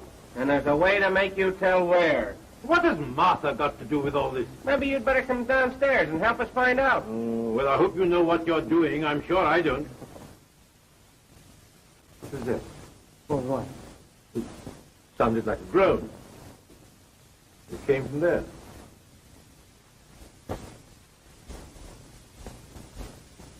Unlock the door.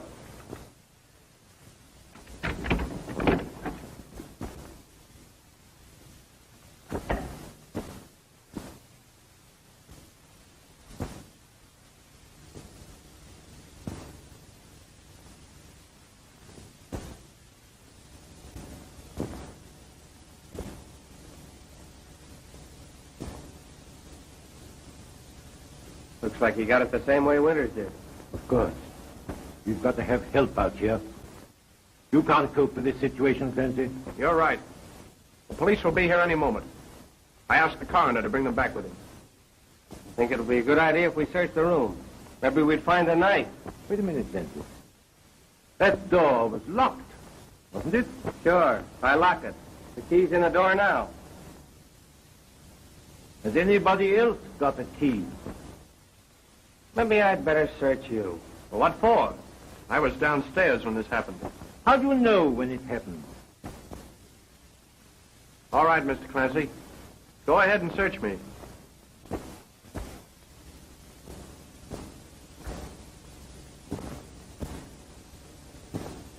What's that? Well, even you ought to know that. That's a key. What key? May I see it? Looks like a skeleton key. Maybe that's the key you got out of your room with, and into her room with, and into this room with. Oh, so Mr. Broderick has been getting into rooms, has he? Into them and out of them. You know, this ain't a bad joint. It gives me an idea. Someday I'm going to get a rundown plantation on the Mississippi and just run down with it. You know, it does a guy good to sort of, you know, get close to nature. There's an awful lot of nature around this joint. When they get through straightening out of the Depression, the Democrats ought to start straightening out the women. They're perfectly at home swimming channels, perfectly at home flying across the ocean, perfectly at home wearing pants. In fact, they're perfectly at home anyway, but in the home. You can say what you please. Women's place is in the house. Don't you think so? I say, women's place is in the house. Ain't that right?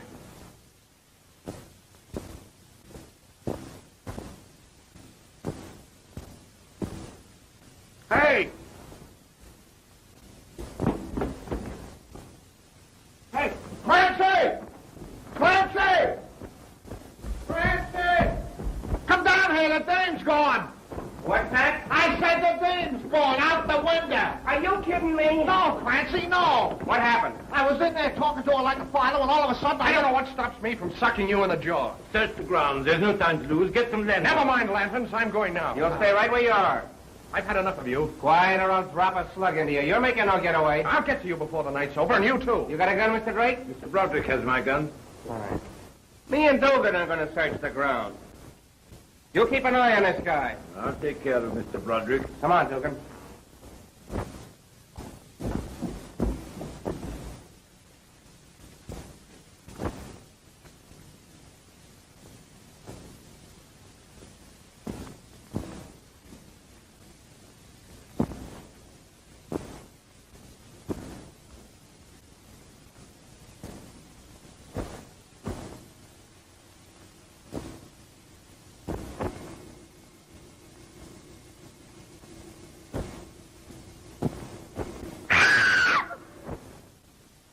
What was that? It's a panther.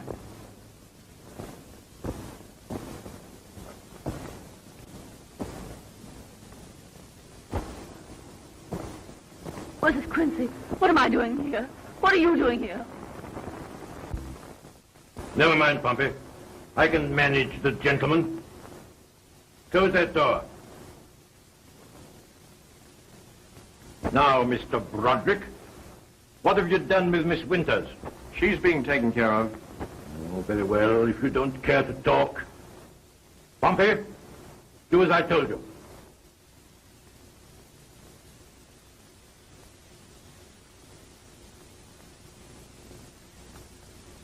Broderick, there's an accomplice working with you on the outside. Why not be easy with yourself and tell me who it is? I don't know what you're talking about. I must admit you're a very clever man. Thank you. It's been very interesting watching your maneuvers. Your accidental meeting with Miss Winters. Your tricking her into bringing you to me in the guise of a novelist seeking material. Your disposal of her father in your usual manner when he threatened to interfere with your plans. Your actions in this house. Your manipulation of skeleton keys. Your removal of Henderson. All these events form the structure of a very conclusive case against you. You seem to take plenty of interest in building a case against me, Mr. Drake. Naturally, having succeeded in capturing you, there had to be evidence to convict you. Well, doesn't it strike you that the most important evidence has yet to be found? Every one of these murders was committed with a very thin, sharp instrument. Where is it? I imagine you'll be obliging enough to reveal that when properties. What you doing with that lighter? Surprised that it works. Come over to the side of the room.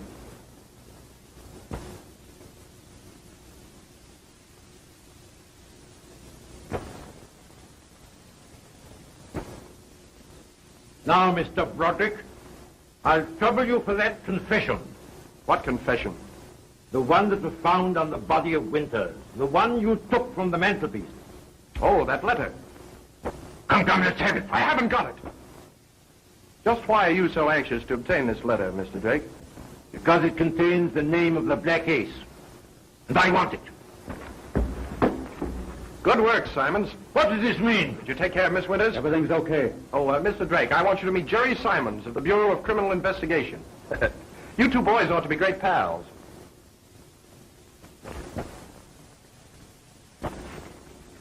I believe this is the letter that you had such difficulty in finding. It's odd, isn't it, how these lost articles will bob up in the most peculiar places. Here's something else that will amaze you. This mentions you as the Black Ace. Oh, Winters was mad, absolutely mad. Well, you're not going to be so pleased yourself when they put that rope around your neck. Surely you haven't the audacity to accuse me? That's exactly what I'm doing. I've suspected you for some time. After Marsden's death, things began to happen a little too fast. Winters could stand for a lot of things, but he couldn't go for murder. He was weakening, so you disposed of him. Henderson knew plenty, too. He threatened you, didn't he? Your cleverness intrigues me, Mr. Broderick. Perhaps you can tell me how I committed these murders. Yes, I think I can. Amazing. Please do. Up your hand. Excellent, Pompey. Now, Mr. Broderick, I'll trouble you for that confession. Mr. Broderick, as far as I'm concerned, you've written your last chapter. Pompey, both barrels loaded, I presume? Yes, sir. Very well. You favor Mr. Simons first. I want Mr. Broderick to have a very definite idea of what's going to happen to him.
Are you all right, Simons? Yeah. Well, that's the last chapter for him. Open the door. What's going on here? What's the idea? What's going on here? Looks like there's been a fight. There's the Black Ace, boys. You'll find a confession in his pocket.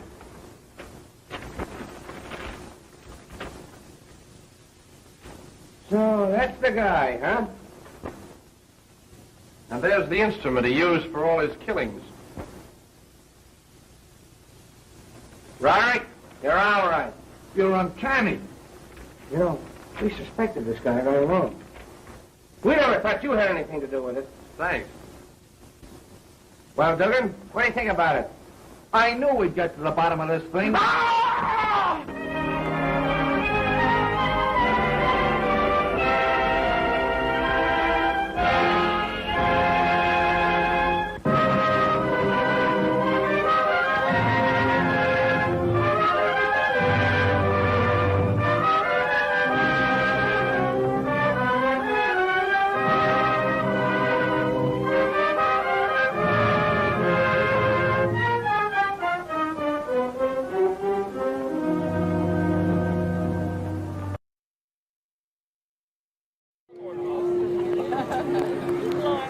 We are at the Nashville Sesquicentennial for their 150th birthday.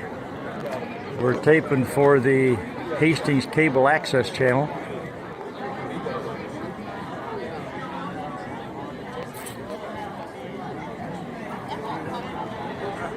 We're going to be having a program here for 2 months longer.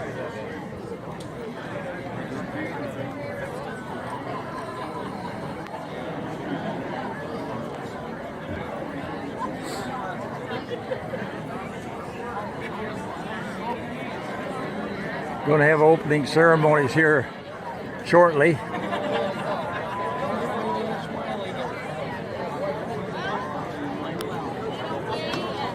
This is where all of our music is going to come from.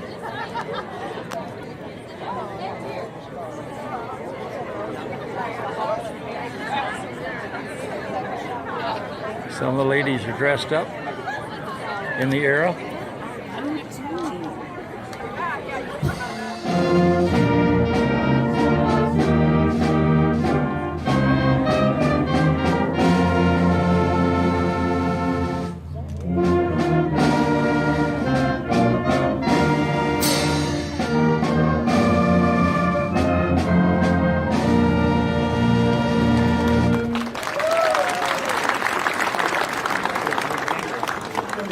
With all that we have in store for you.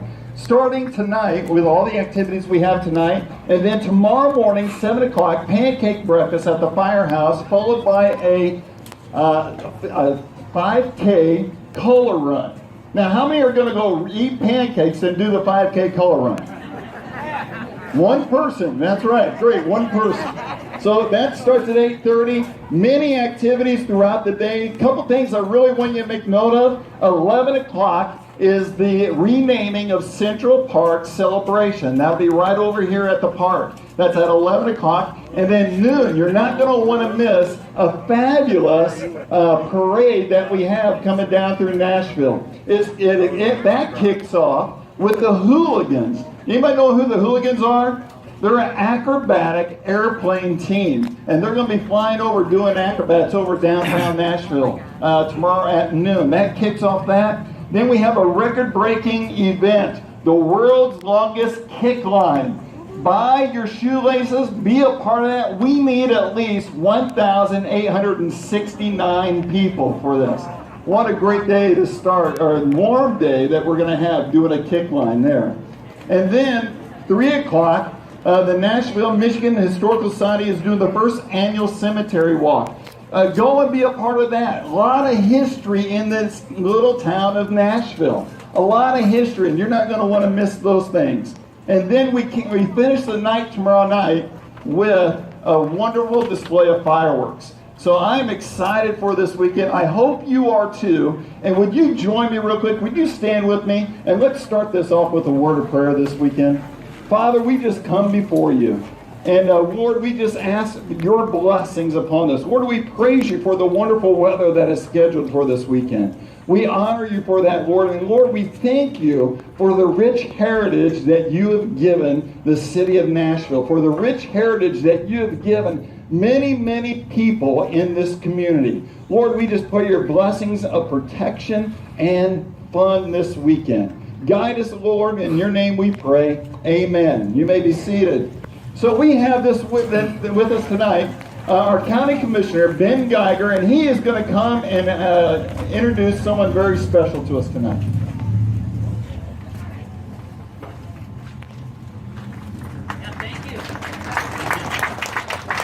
I'm Ben Geiger, I'm your county commissioner, and don't you guys look good for 150?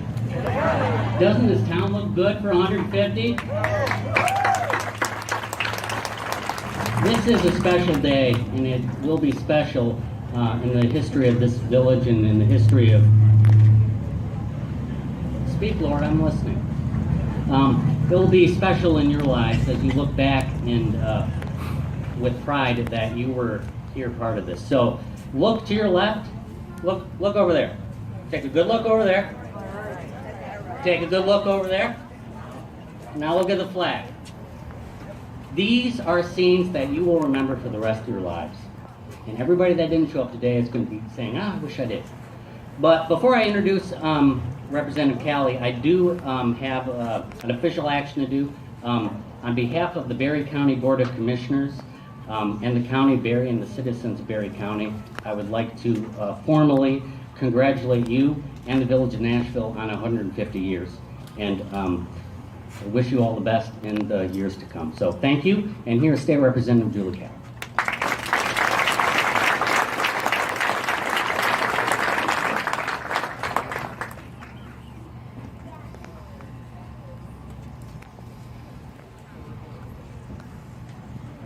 Well, thank you and good evening. So I don't have four hands, and Ben is helping me out. I have a couple of mementos here to congratulate you on your 150th. I bring with me a tribute from the state of Michigan. We'll get to that in a moment. But we also have a state that was flown over the a flag that was flown over the Capitol in your honor. It was flown over on July 4th, and the certificate says it was done so for Nashville's sesquicentennial. So we will give that to the village as well.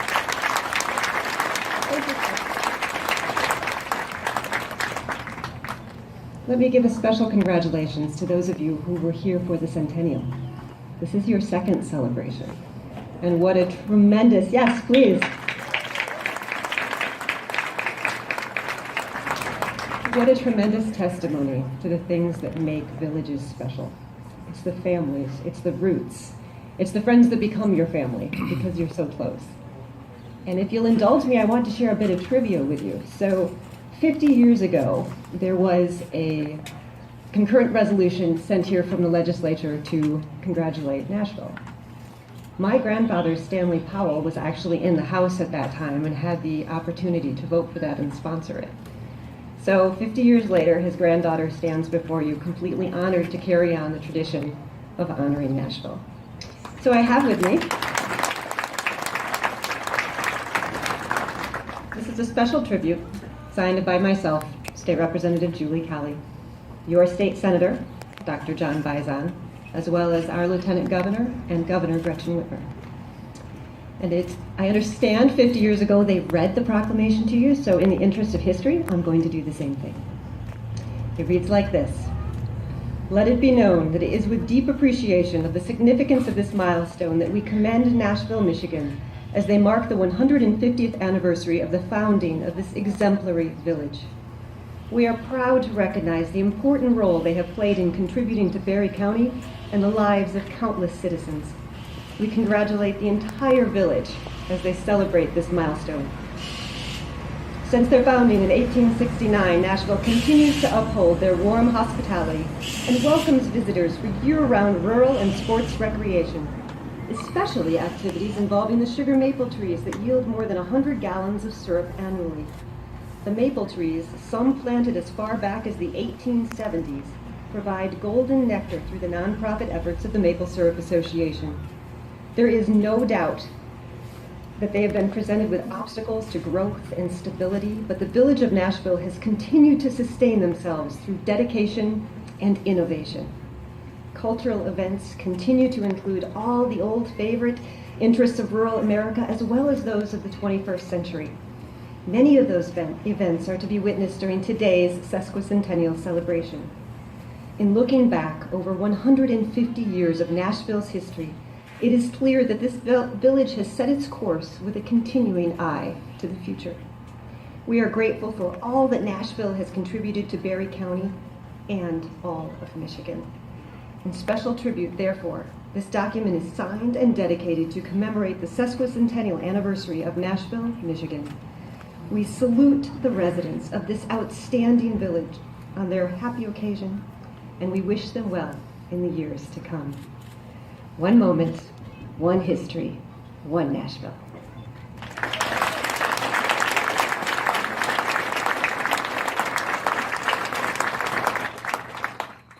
It's the exercise has taken me to homes where I was invited in and was able to have conversations about their ancestors. I can't say enough about how much fun that was and how much more aware I became of what it took for these people to endure and plant those family roots.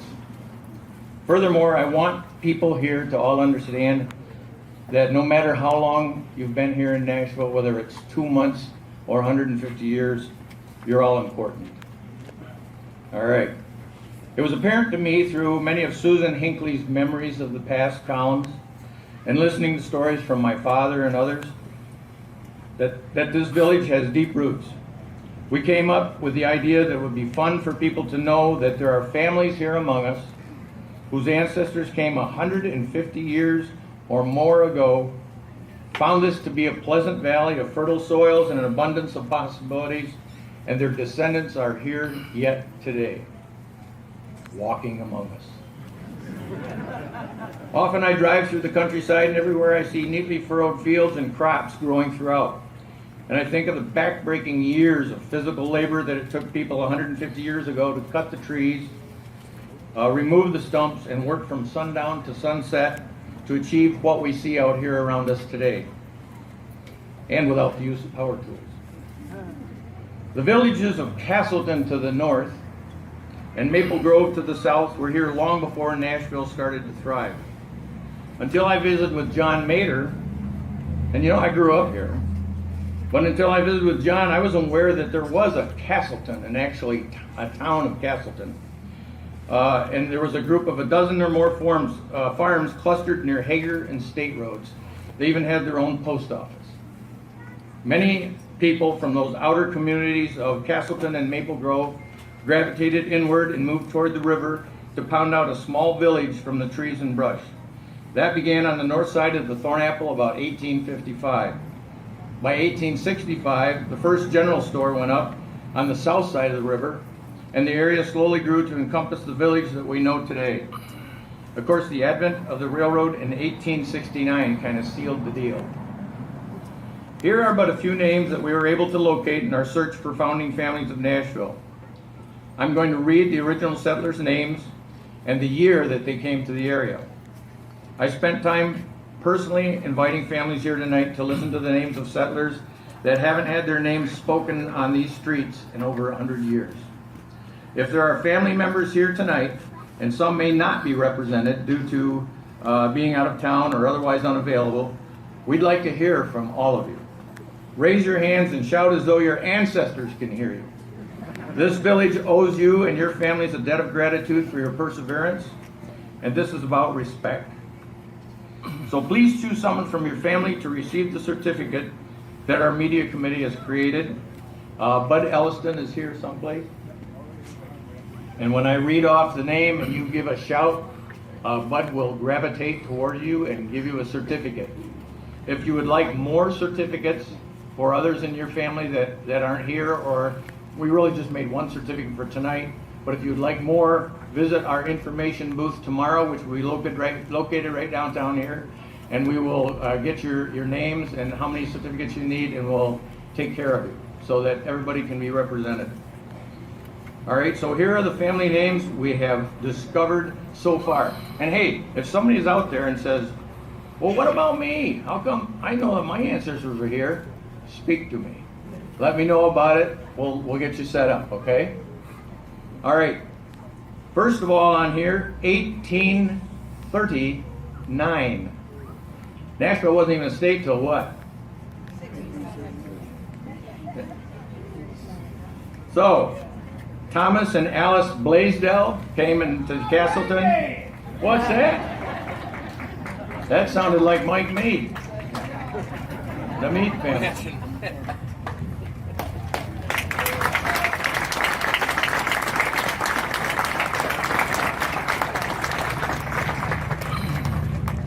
And that's Mead with an E on the end of it. Yeah, right. Kenyon and Lydia Mead with just a M-E-A-D, 1845 Maple Grove. There we are, right over there.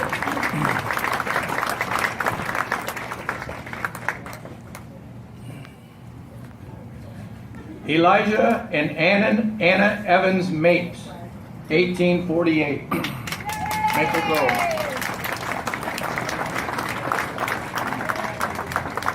Welcome to you.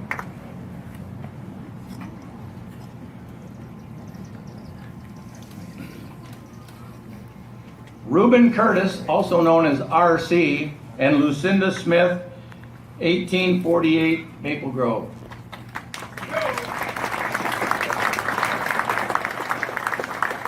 That looks like Tim Smith.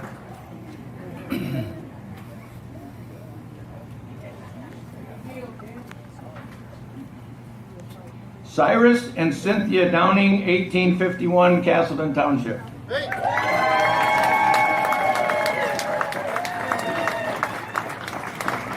That's a big family. They're everywhere.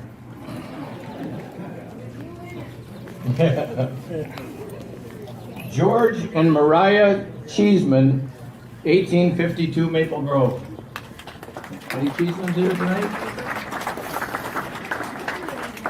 All right, we'll find them. I'll tell you this. I met John Cheeseman about a week ago. Found him at the edge of Maple Grove, in an area I'd never been to before. But John is 90 years old. He's still out cutting wood. And he's on the same area that his family took up on back in 1852. All right, the George and Barbara Poorman Feitner family, 1853. Thompson.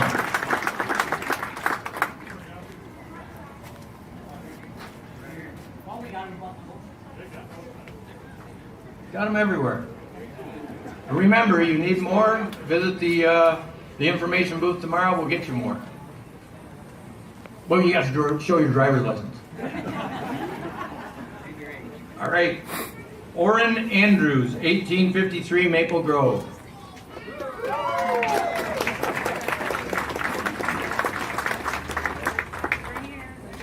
Ben. This is Diane. James and Sarah Weller Graham, Maple Grove, 1853.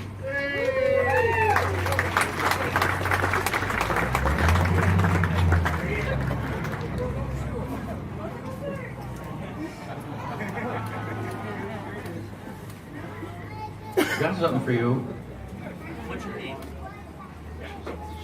Dan, good to meet you.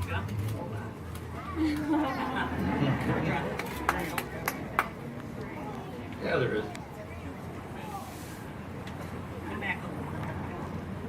Okay. We've got one for you.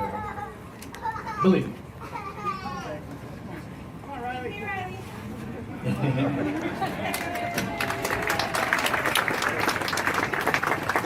The William and Hannah Decker family, 1854, Castleton Township.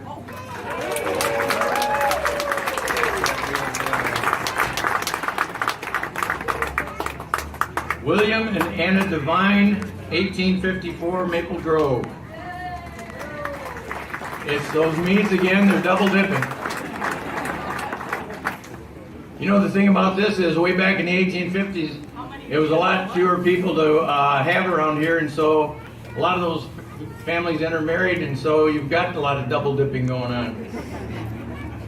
William and Amy Ann Varney, the Varney family, 1857, Castleton Township. All right.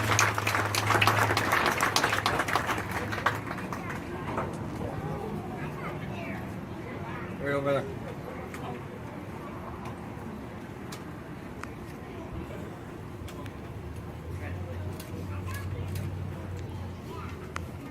So you bet you didn't think there was going to be this many names, did you? Theobald and Eva Garlinger, 1859, Castleton Township, the Garlinger family.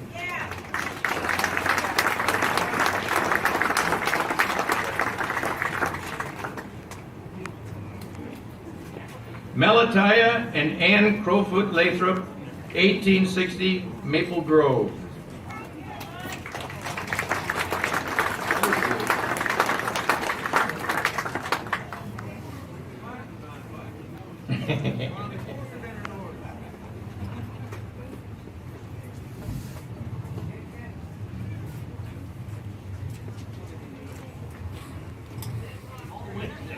Okay, next we have the Johnston and Hester Desmarais McKelveys, 1860 Maple Grove.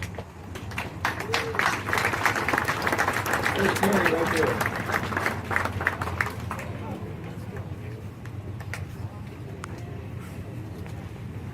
Then we have the Daniel and Catherine Feitner Miller family, 1862.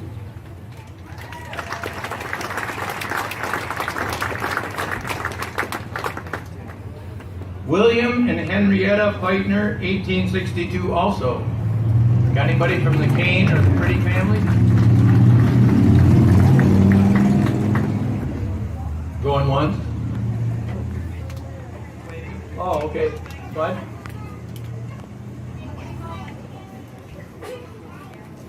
That's the Feitner Miller.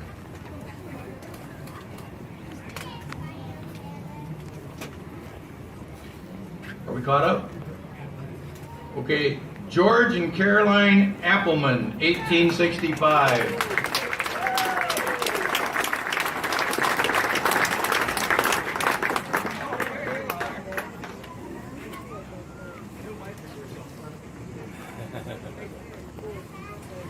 Captain Lucian and Clorinda Potter, 1865, Maple Grove. Back there? You have the Potters?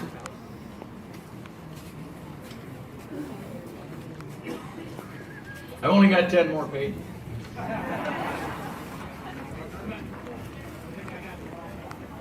All right. We'll figure that out. Potter's right back here. Want to raise your hand again? Oh, okay. James and Matilda Ann Beard, 1866. More double dippers. Here. Hey, bud. Well, whoever. Okay, you got me?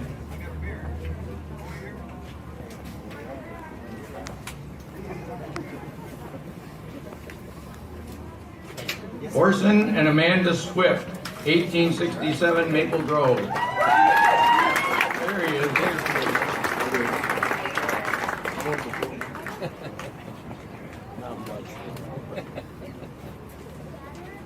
Are you from Nashville? Are you sure?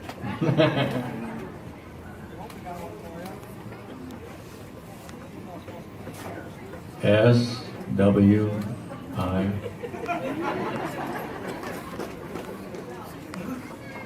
Frederick Bass, 1867, Castleton Township. All right, there's John. You know, the interesting thing about the Bass family is like the Meade family. What I read was there were 3 brothers that came to this area and they all lived within 10 miles of each other. And they kept getting their mail mixed up. So one of them started spelling it B-A-A-S, one was B-A-H-S, like John, and the other one was B-A-S-S.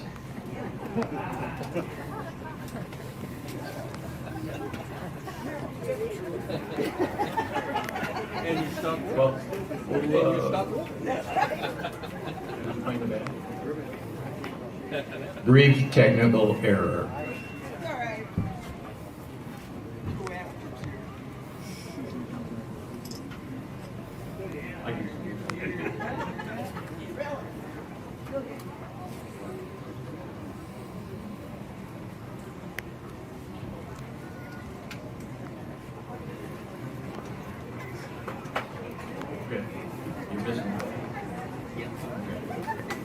We'll get that to you in a little bit, John. Peter and Sarah Penfold, 1867, Maple Grove.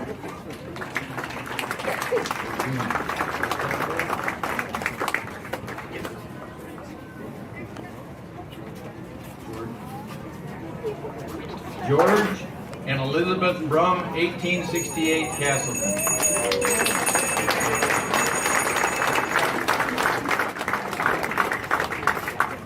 That's another one of those families, Brums, they're everywhere.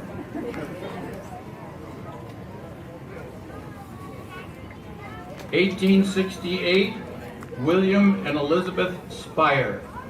And that's that same Potter family. They have a sesquicentennial farm out in Maple Grove. If some of you know Larry Carpenter, there we are.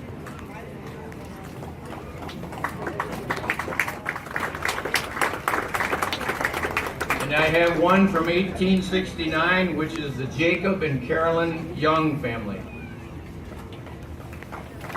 Which is part of the Appleton, right? The Young family? Yeah, Carolyn. And that's what we have so far. If anybody has any names that they could add to this, we're going to keep track of these names. The Historical Society will keep adding to that. And I just really want to stress the fact that how lucky we are to have people and families that have endured all this time and are still here, and they're still speaking to each other.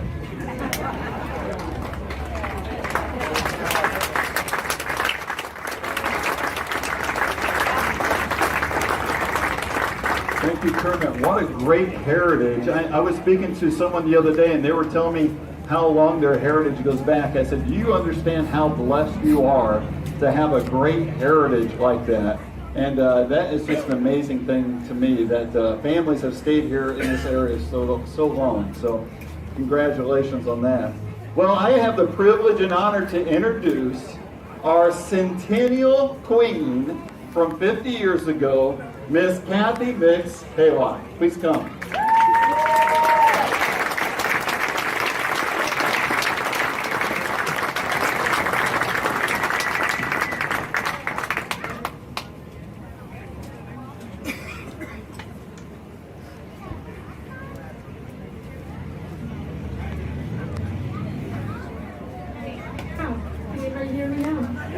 Can't see me, but you can hear me. Yes, I am Kathy Mix Haylock. I was Centennial Queen 50 years ago, and it is with great pleasure and a huge honor for me to be back tonight. I've got several, I'm going to just speak for a minute. It is a blessing for me to be here, and I am very excited to be here again after 50 years. I have two lovely ladies waiting off stage, and they are going to take my place for the next 50 years. So without further ado and interruption, except for clapping and applauding and cheering, I am going to bring out Miss Claire Miller.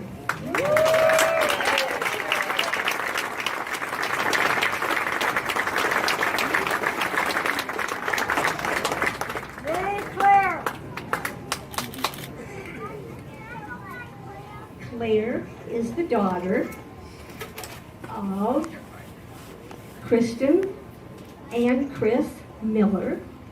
She is 6 years old. She is in first grade. She loves flowers, obviously. She loves to ride with her dad on the golf cart. She is interested in dance, cheerleading, and singing. And she will be with her pony in tomorrow's parade. And we're going to ask her what her pony's name is, because it's very cute. Can you tell everybody what your pony's name is? No. My pony's name is Jojo.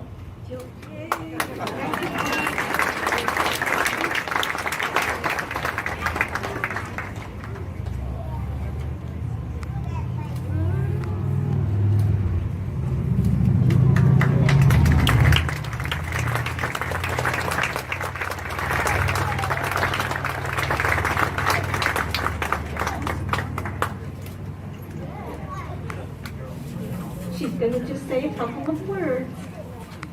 Hi, my name is Claire, and thank you all for coming here.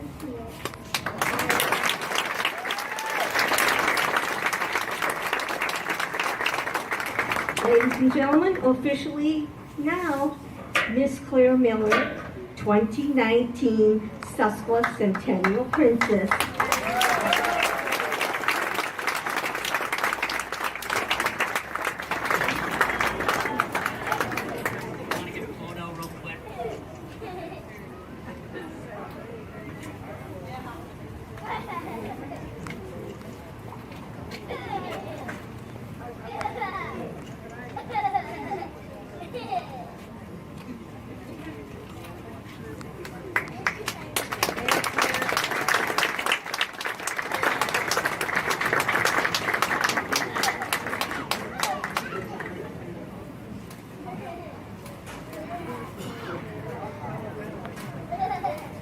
I should have brought a stool, I knew I should have.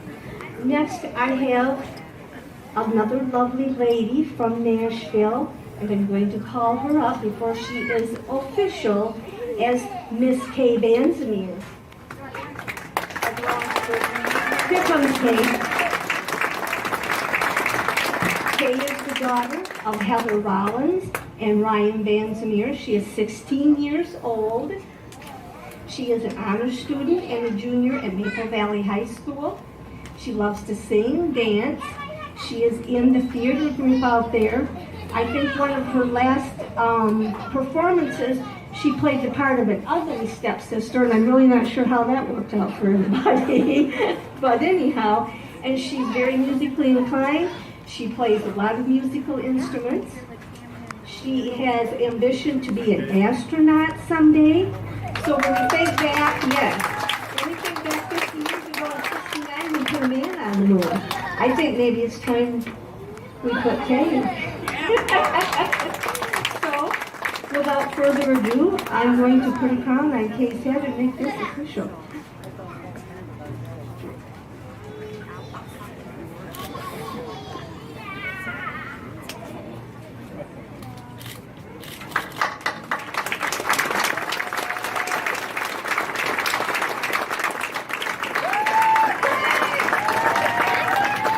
Ladies and gentlemen, your 2019 Sesquicentennial Queen, Miss Kay Banzamere.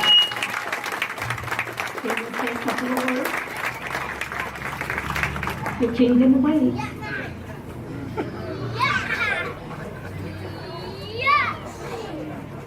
Hi, I'm Kay Banzamere. I'm honored to be a part of this celebration and be your queen. I've grown up in Nashville, and I'm part of the founding families, kind of. I'd like to thank Julie Nelson for helping me get here, and Kathy for being the previous centennial.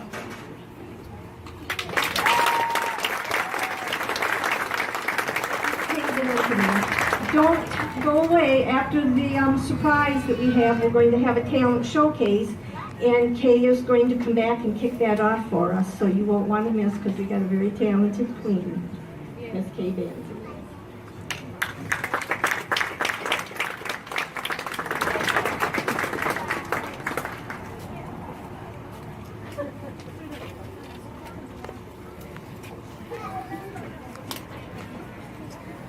I'm not done yet. They've given me all of the fun things to do.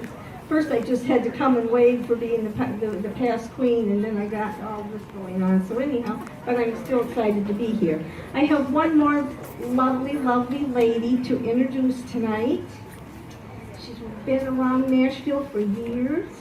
She's worked just right across the street for over 40. She just retired, so everybody needs to know that she is retired now, but I suppose she probably could still ask questions about the village if you needed her to. And with further ado and interruption, the Grand Marshal of the 2019 Sesquicentennial Celebration, Lois Elliston.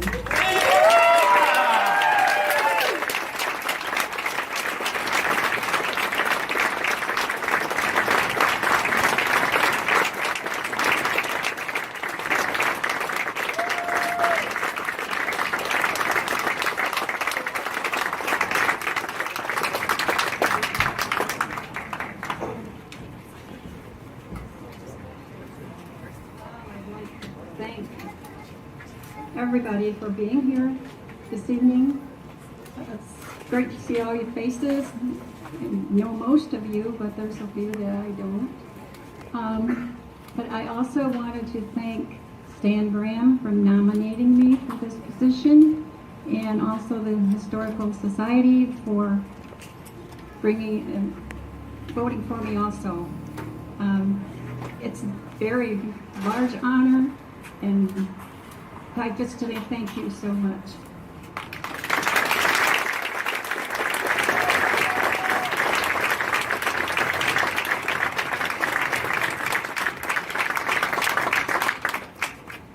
That wraps up my piece. Stick around, we've got a lot more surprises coming up. Our talent showcase, the grand parade will be tomorrow at noon. You won't want to miss that. And I'm going to turn this over to Kermit. Thank you.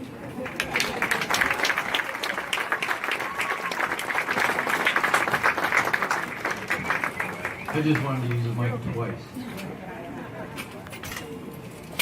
There was just a little bit of a confusion here, and I wanted to include two other families that I've got here. Cyrus and Malvina Kellogg family, 1851 Maple Grove. Here.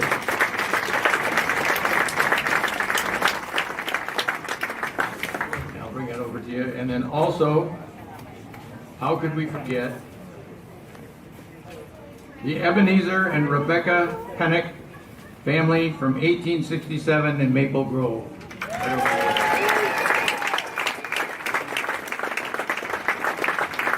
Jeffrey.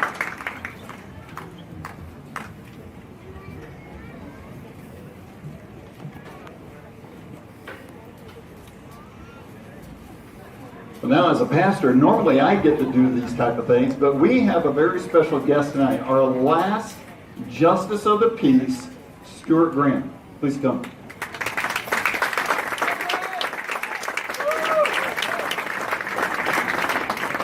Thank you. This thing waits back. I've got two monitors here. Before I start, I would like to remind those people that are going to be doing a renewal of vows. There is a certificate that is available. I think following me, there's going to be a surprise. After that, I will be up here and have a certificate available. You will have to fill in your own name. I do not have a computer here to do that, so you'll have to fill your own name in here. But this certificate is available.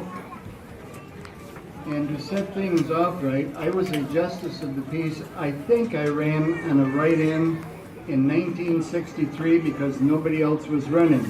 And Cecil Barrett, who was the clerk at that time, said, "Why don't you run for Justice of the Peace?" So I did. The following year, I ran for a 4-year term as an incumbent. In 1968, I think, was the end of my term because the state and the Constitutional Convention, which was held earlier in the 60s, in their their wisdom, they decided to do away with the Justice of the Peace Court and start using a district court. So the Justice of the Peace was over in 1968. I'm sure that there are some old-timers here, but many young people have no idea what a Justice of the Peace was. And I'll let you know what he was. The Justice of the Peace was a judge of a court of limited jurisdiction, a magistrate, or a quasi-judicial official with certain statutory or common magisterial powers. That's a mouthful. The Justice of the Peace typically presided over a court that heard misdemeanor cases, traffic violations, and other petty criminal infractions. The Justice of the Peace also had authority over cases involving small debts, landlord and tenant disputes, or other small claims court proceedings. Proceedings before Justices of the Peace were often faster and less formal than the proceedings in other courts. One of my favorite, not really, jobs was surveying dog or other wildlife damage to chickens. I would have to go out to a farmer's house in the township, count the number of dead chickens, make a report to the county for reimbursement to the farmer for a loss. The last thing it says is a justice of the peace also performed civil marriages, which I did a few during my time. This evening, those individuals, those couples that wish to do a renewal of vows, it's non-denominational, it's very simple. If you would stand up as a couple in place where you are, but everybody that's going to be, I'm not going to have you move down to the front, it's just too much shuffling. Just stand and should I have them come down front? Okay, down front. Everybody that's going to renew their vows, come down front.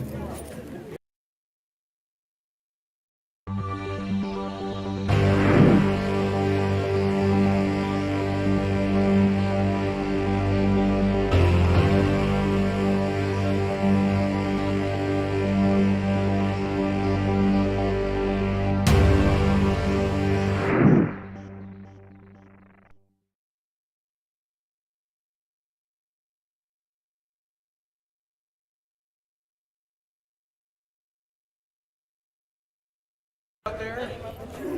Everybody here? I know you're here. Can you hear me? Okay. What I'd like to do right now is please render your attention to our flag as the sons of the Union veterans of the Civil War will perform the flag ceremony, and please remain standing for the national anthem.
Great.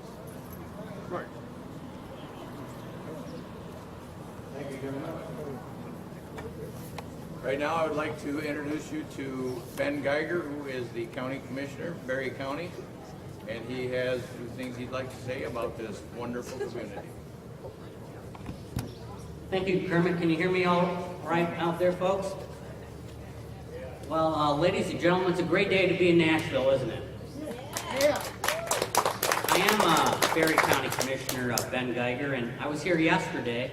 And yesterday, in a public ceremony in the middle of the street, we witnessed husbands and wives renew their wedding vows to each other. In the hot sun, on the face of every single man in white participating, eventually became cracked, not with heat, but with smiles. No doubt from past memories and bright futures. My friends, today is the day we renew our vows to Nashville. Today is the day we smile on past memories and bright futures. So, to the village of Nashville, on behalf of the County of Berry, the Berry County Board of Commissioners, and the citizens of this county, is my privilege to congratulate the Village of Nashville on this milestone and thank every Nashvilleian for sharing this memory.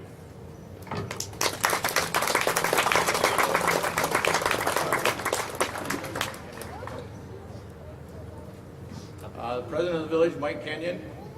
Ben has a certificate to give to the village.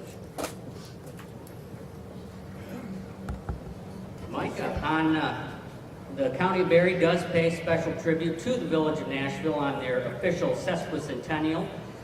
The County of Berry extends its warmest wishes to the village and all her citizens on 150 years of community, presented on behalf of the Board of Commissioners this, the 3rd day of August, 2019.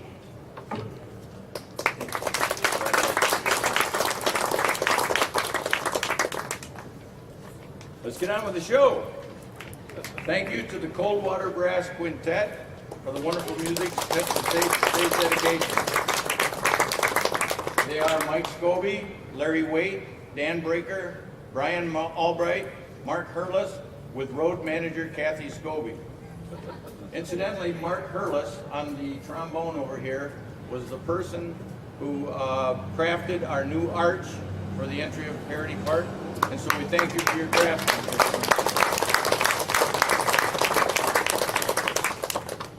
The Nashville Historical Society began only 3 years ago with a handful of members and no real direction.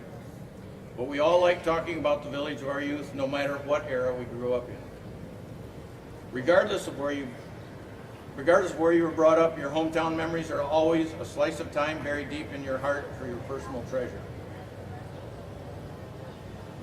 We were fortunate in our community to have Mrs. Susan Murphy Hinckley, who was our historian that made the village's early years come to life. If you've ever read any of her columns, you'd be impressed by the things that she put together.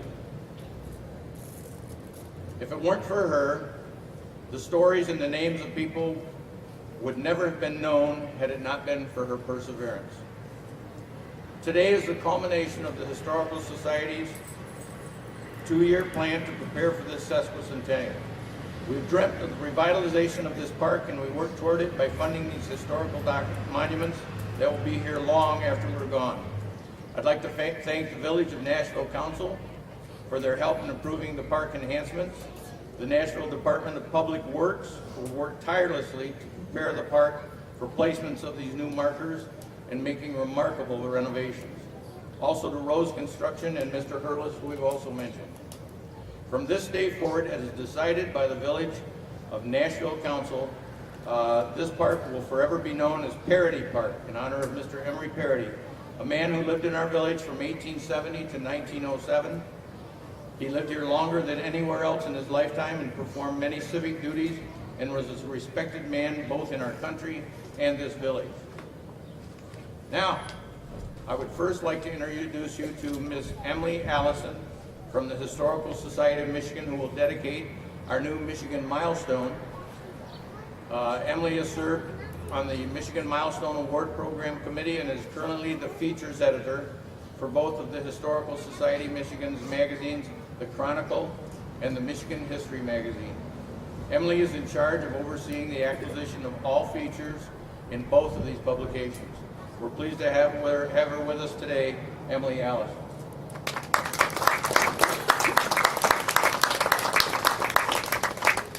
Hi, thank you so much for inviting me to be a part of this event. I'm excited to be here in the midst of this celebration, surrounded by individuals significant to the village of Nashville, the state of Michigan, and beyond. The Historical Society of Michigan is the state's oldest cultural organization, founded by Louis Bass and Henry Schoolcraft in 1829, which was 9 years before Michigan became a state. Promoting Michigan's heritage is key to the State Historical Society's mission. We do this in many ways, including, but not limited to, working with students and teachers to promote the understanding and teaching of our past, working with local historical organizations, businesses, and other groups to help them preserve their community's stories, and providing training, workshops, tours, and much more to the hundreds of local historical organizations statewide. And also through our Michigan Milestone Award Program, an important part of the Historical Society of Michigan. For more than 150 years, Nashville has thrived in Berry County and has been home to families, individuals, individuals, businesses, and organizations that have shaped the town. We are happy to welcome the Village of Nashville to the select group of Michigan municipalities that have stood the test of time. We're excited to recognize the dedication of the founders of this village and their vision, as well as the follow-through of the subsequent generations in being faithful stewards of that heritage. Now, on behalf of the Board of Trustees of the Historical Society of Michigan and the thousands of our members and friends all across our great state, I'm happy to present the Sesquicentennial Milestone Award to the Village of Nashville.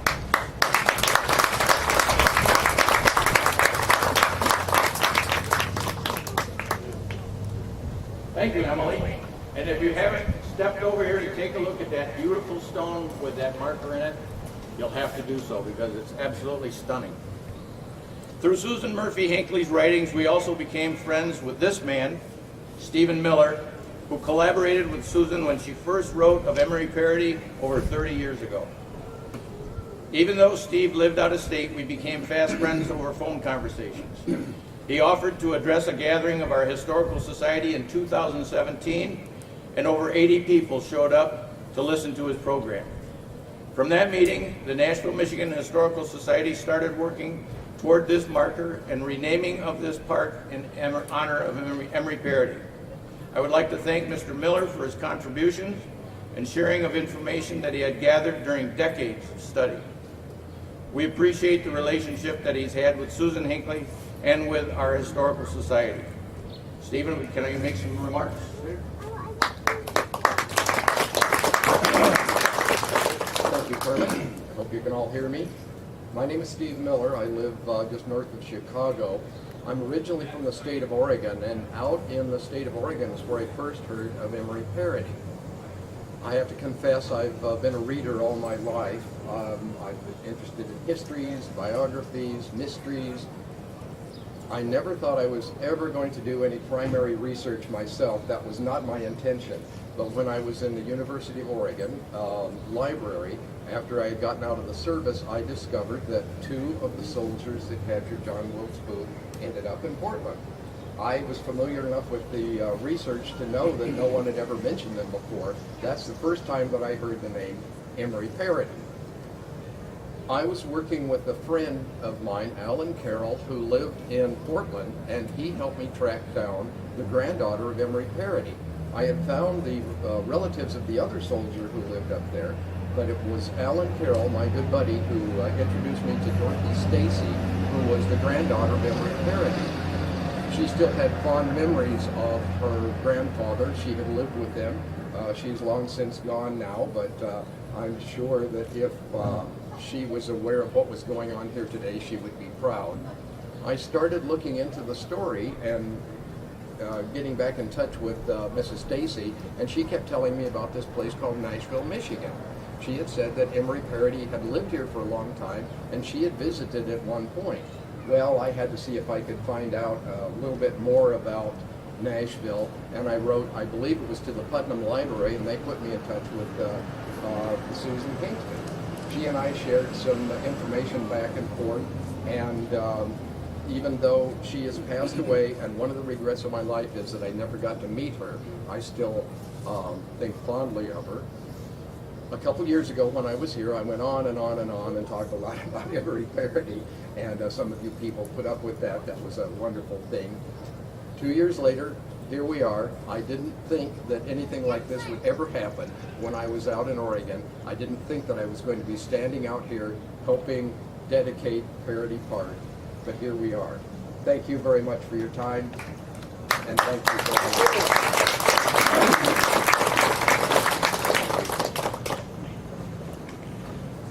And now, I would like to introduce Mr. Tom Truscott. Tom is a retired educator and was appointed by then Governor Engler to serve on the Michigan History Commission, making him an 18-year member of that committee. He has served as a docent at the Michigan History Center in Lansing as well, and all of this signifies his penchant for Michigan history. And as such, we're lucky to have him do the honors for Nashville's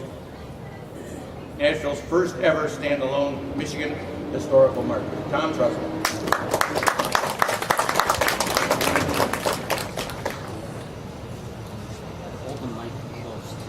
I used to coach in Potterville, and we used to play Maple Valley in basketball. So sometimes I had a good time leaving Nashville area and Maple Valley, and sometimes I didn't fare so well. But I'd like to read this from, Laura Ashley wrote a book called Traveling Through Time. It's about the 1,700 markers that are in the state of Michigan. And she writes in her introduction, although one could think that marker applicants,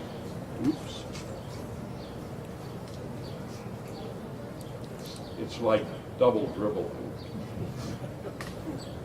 Although one could think that marker applicants look back, I think they look to the future. Certainly they feel tied to the town settlers or the church founders or the school children who came before them. But in fact, the marker is about the future. It's about continuity. It's about education. It's about fostering understanding for what people experience as they build lives, communities, industries, and a nation. It's about appreciation for what we have now. And it's about doing something to build an appreciation for history, so that people who read the markers now and in the future will also feel connected to those who came before. April 1861, Abraham Lincoln became the president. Off the coast of South Carolina is a fort called Fort Sumter. Abraham Lincoln has to make one of the toughest decisions any president has ever had to make. He had to decide, if I resupply Fort Sumter, the South will leave the Union and the Civil War will begin. If I don't resupply Fort Sumter, the South will remain and a part of our country will be enslaved. Lincoln chose to resupply Fort Sumter. And 5 years later, near the end of the Civil War, after over 500,000 people, men, in both the North and the South have perished, Lincoln was assassinated. During this assassination, Emory Party and a troop of about 23 men chased John Wilkes Booth to capture the man that assassinated Abraham Lincoln. They got him in a farmhouse, they lit the barn on fire, and Booth was shot in the neck, and his spinal cord was severed, and he laid on the front porch of the barn until he passed. Emory Perry was one of the men that was on that group that chased John Wilkes Booth. He helped pull Booth from the barn that was burning, and he became a young man who received a reward for capturing John Wilkes Booth. And with that reward, he moved, I think, to Nashville. And he lived here for a long time before he moved to Oregon. And, you know, when we think back to April 1865, it's the month that saved America. We were without a president. Andrew Johnson, who was the vice president, became president, and he was immediately had impeachment proceedings brought against him. We had a new culture that was freed by the 13th Amendment to the Constitution and coming into our nation. What a time to live. And the men that fought in the Civil War were the men that helped to rebuild and build the westward expansion in our nation. And also, ladies, as you think back up to it, the women of that time had to accept a whole different kind of man, a man maybe with an eye shot out, or a man without an arm, or men without legs. And they had to work and keep this country together. Not too long ago, I did a marker in Traverse City. It was an 1869 library, and 8 ladies put that library together. And Traverse City was supplied with all kinds of information. And yet, the ladies never had to vote until 1919 when the 19th Amendment was passed. So today, on behalf of the Department of Natural Resources and the Michigan Historic Commission, it's an honor and a privilege to dedicate this marker to Emily Parody Park, and to the city of Nashville. Thank you.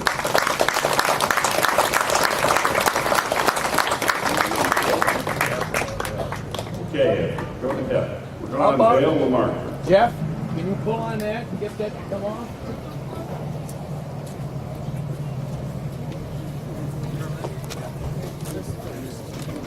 Well, the boys.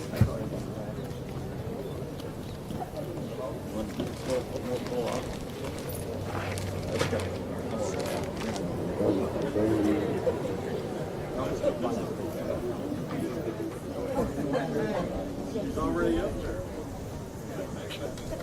We hired a guy that's taller than me to do this.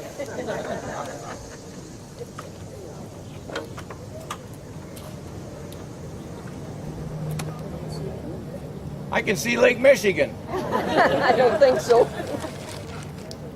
That's going to have to wait.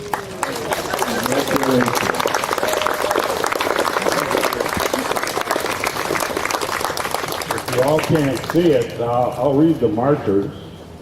The one side says, Emily Parody was born in New York in 1844 on April 24th, 1865. He was one of 27 men from the 16th New York Cavalry Regiment who rode with the 2 detectives tracking John Wilkes Booth after the assassination of President Lincoln. On April 26th, the patrol found Booth hiding at a Virginia farm.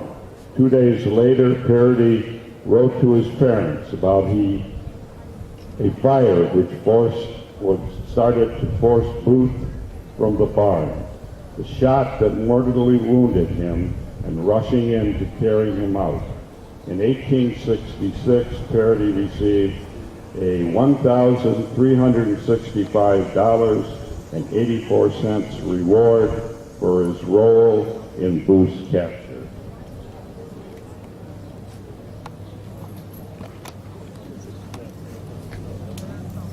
And the second side reads, Emery Parody settled in Nashville with his wife and son in 1870.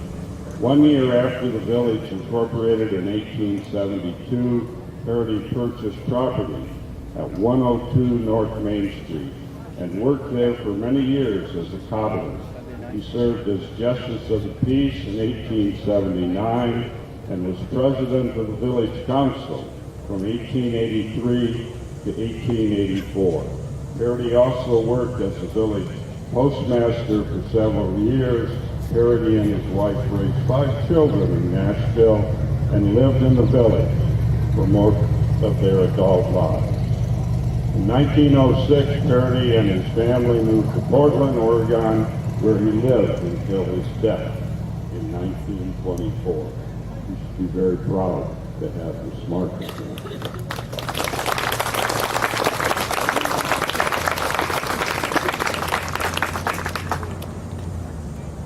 And now I would like to call upon the Michigan Sons of Union Veterans of the Civil War to salute. Shooting right over top of you people, so I wouldn't stand there. At high elevation. Ready?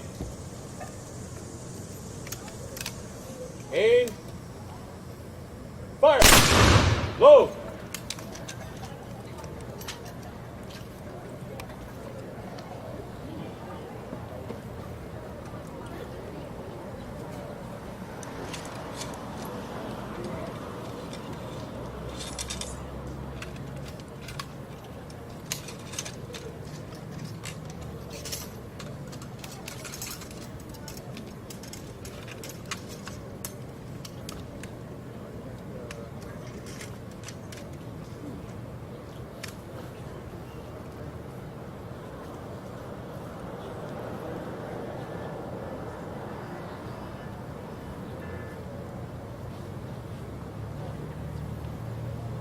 Ready? Aim. Fire. Load.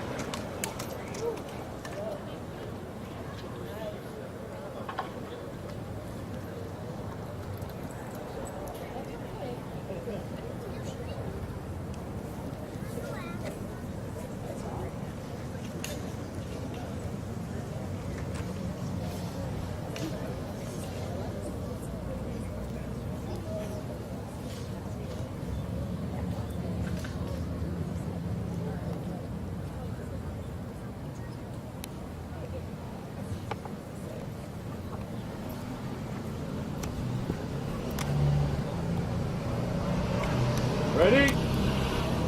Aim. Fire. Shoulder. Arm. Present. Arm.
Shoulder. Arm. Shoulder. Order. Arm. That concludes our dedication ceremony. Please feel free to visit our new historical plaque and stop at the National Historical Society Committee table to learn more about today's event. We've got lots of things going on here today. We've got a Pioneer Village. We've got the Brew Fest at 2 o'clock. We've got a beautiful parade that's going to be coming through here pretty soon. And there's just going to be a lot of things happening throughout the day. So if I am right on my fancy watch here, it's getting close to parade time. It'll march through Main Street. You're going to be amazed at what we see. And make sure that about noon you keep your eyes on the sky. Thank you very much.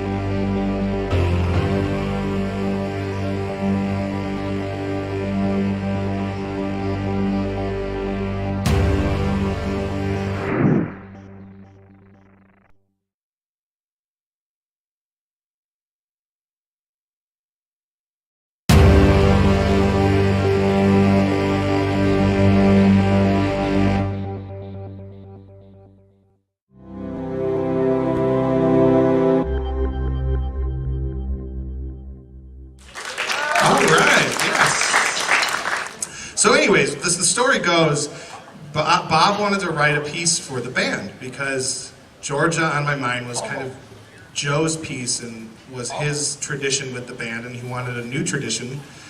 He was very gracious to create a new piece for me when I became the new director. And he was up all night. Is that the story, right? No, he woke you up in the middle of the night. And I've got it. I've got the theme. And it was a, what would be the word? An epiphany. Thank you, Mr. Schroeder. And from that epiphany, he was able to write this great march. And so if I wanted to make sure to honor him and give him a chance to conduct the band on his march. So please welcome to the podium Bob Oster. And we'll be playing the Pride of Hastings.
Hello, I'm Randall Schaefer.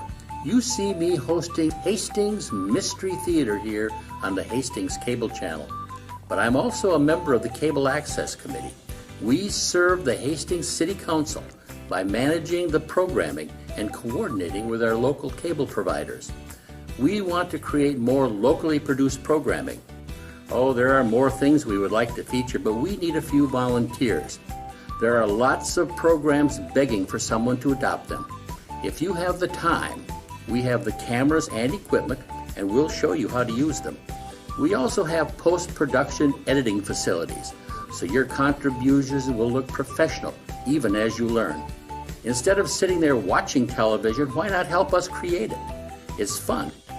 Call us at 269-948-3882. Leave a message. A member of the Hastings Cable Committee will call you back. Talk to you soon.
How about y'all watch this station?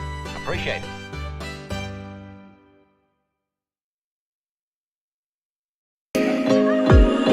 Take me back to the nights we felt alive, picking up the pieces on a summer night. I didn't know that I would feel just like my heart's on fire whenever I'm with you. Cause we go back in time to thrills I miss and all the things I wish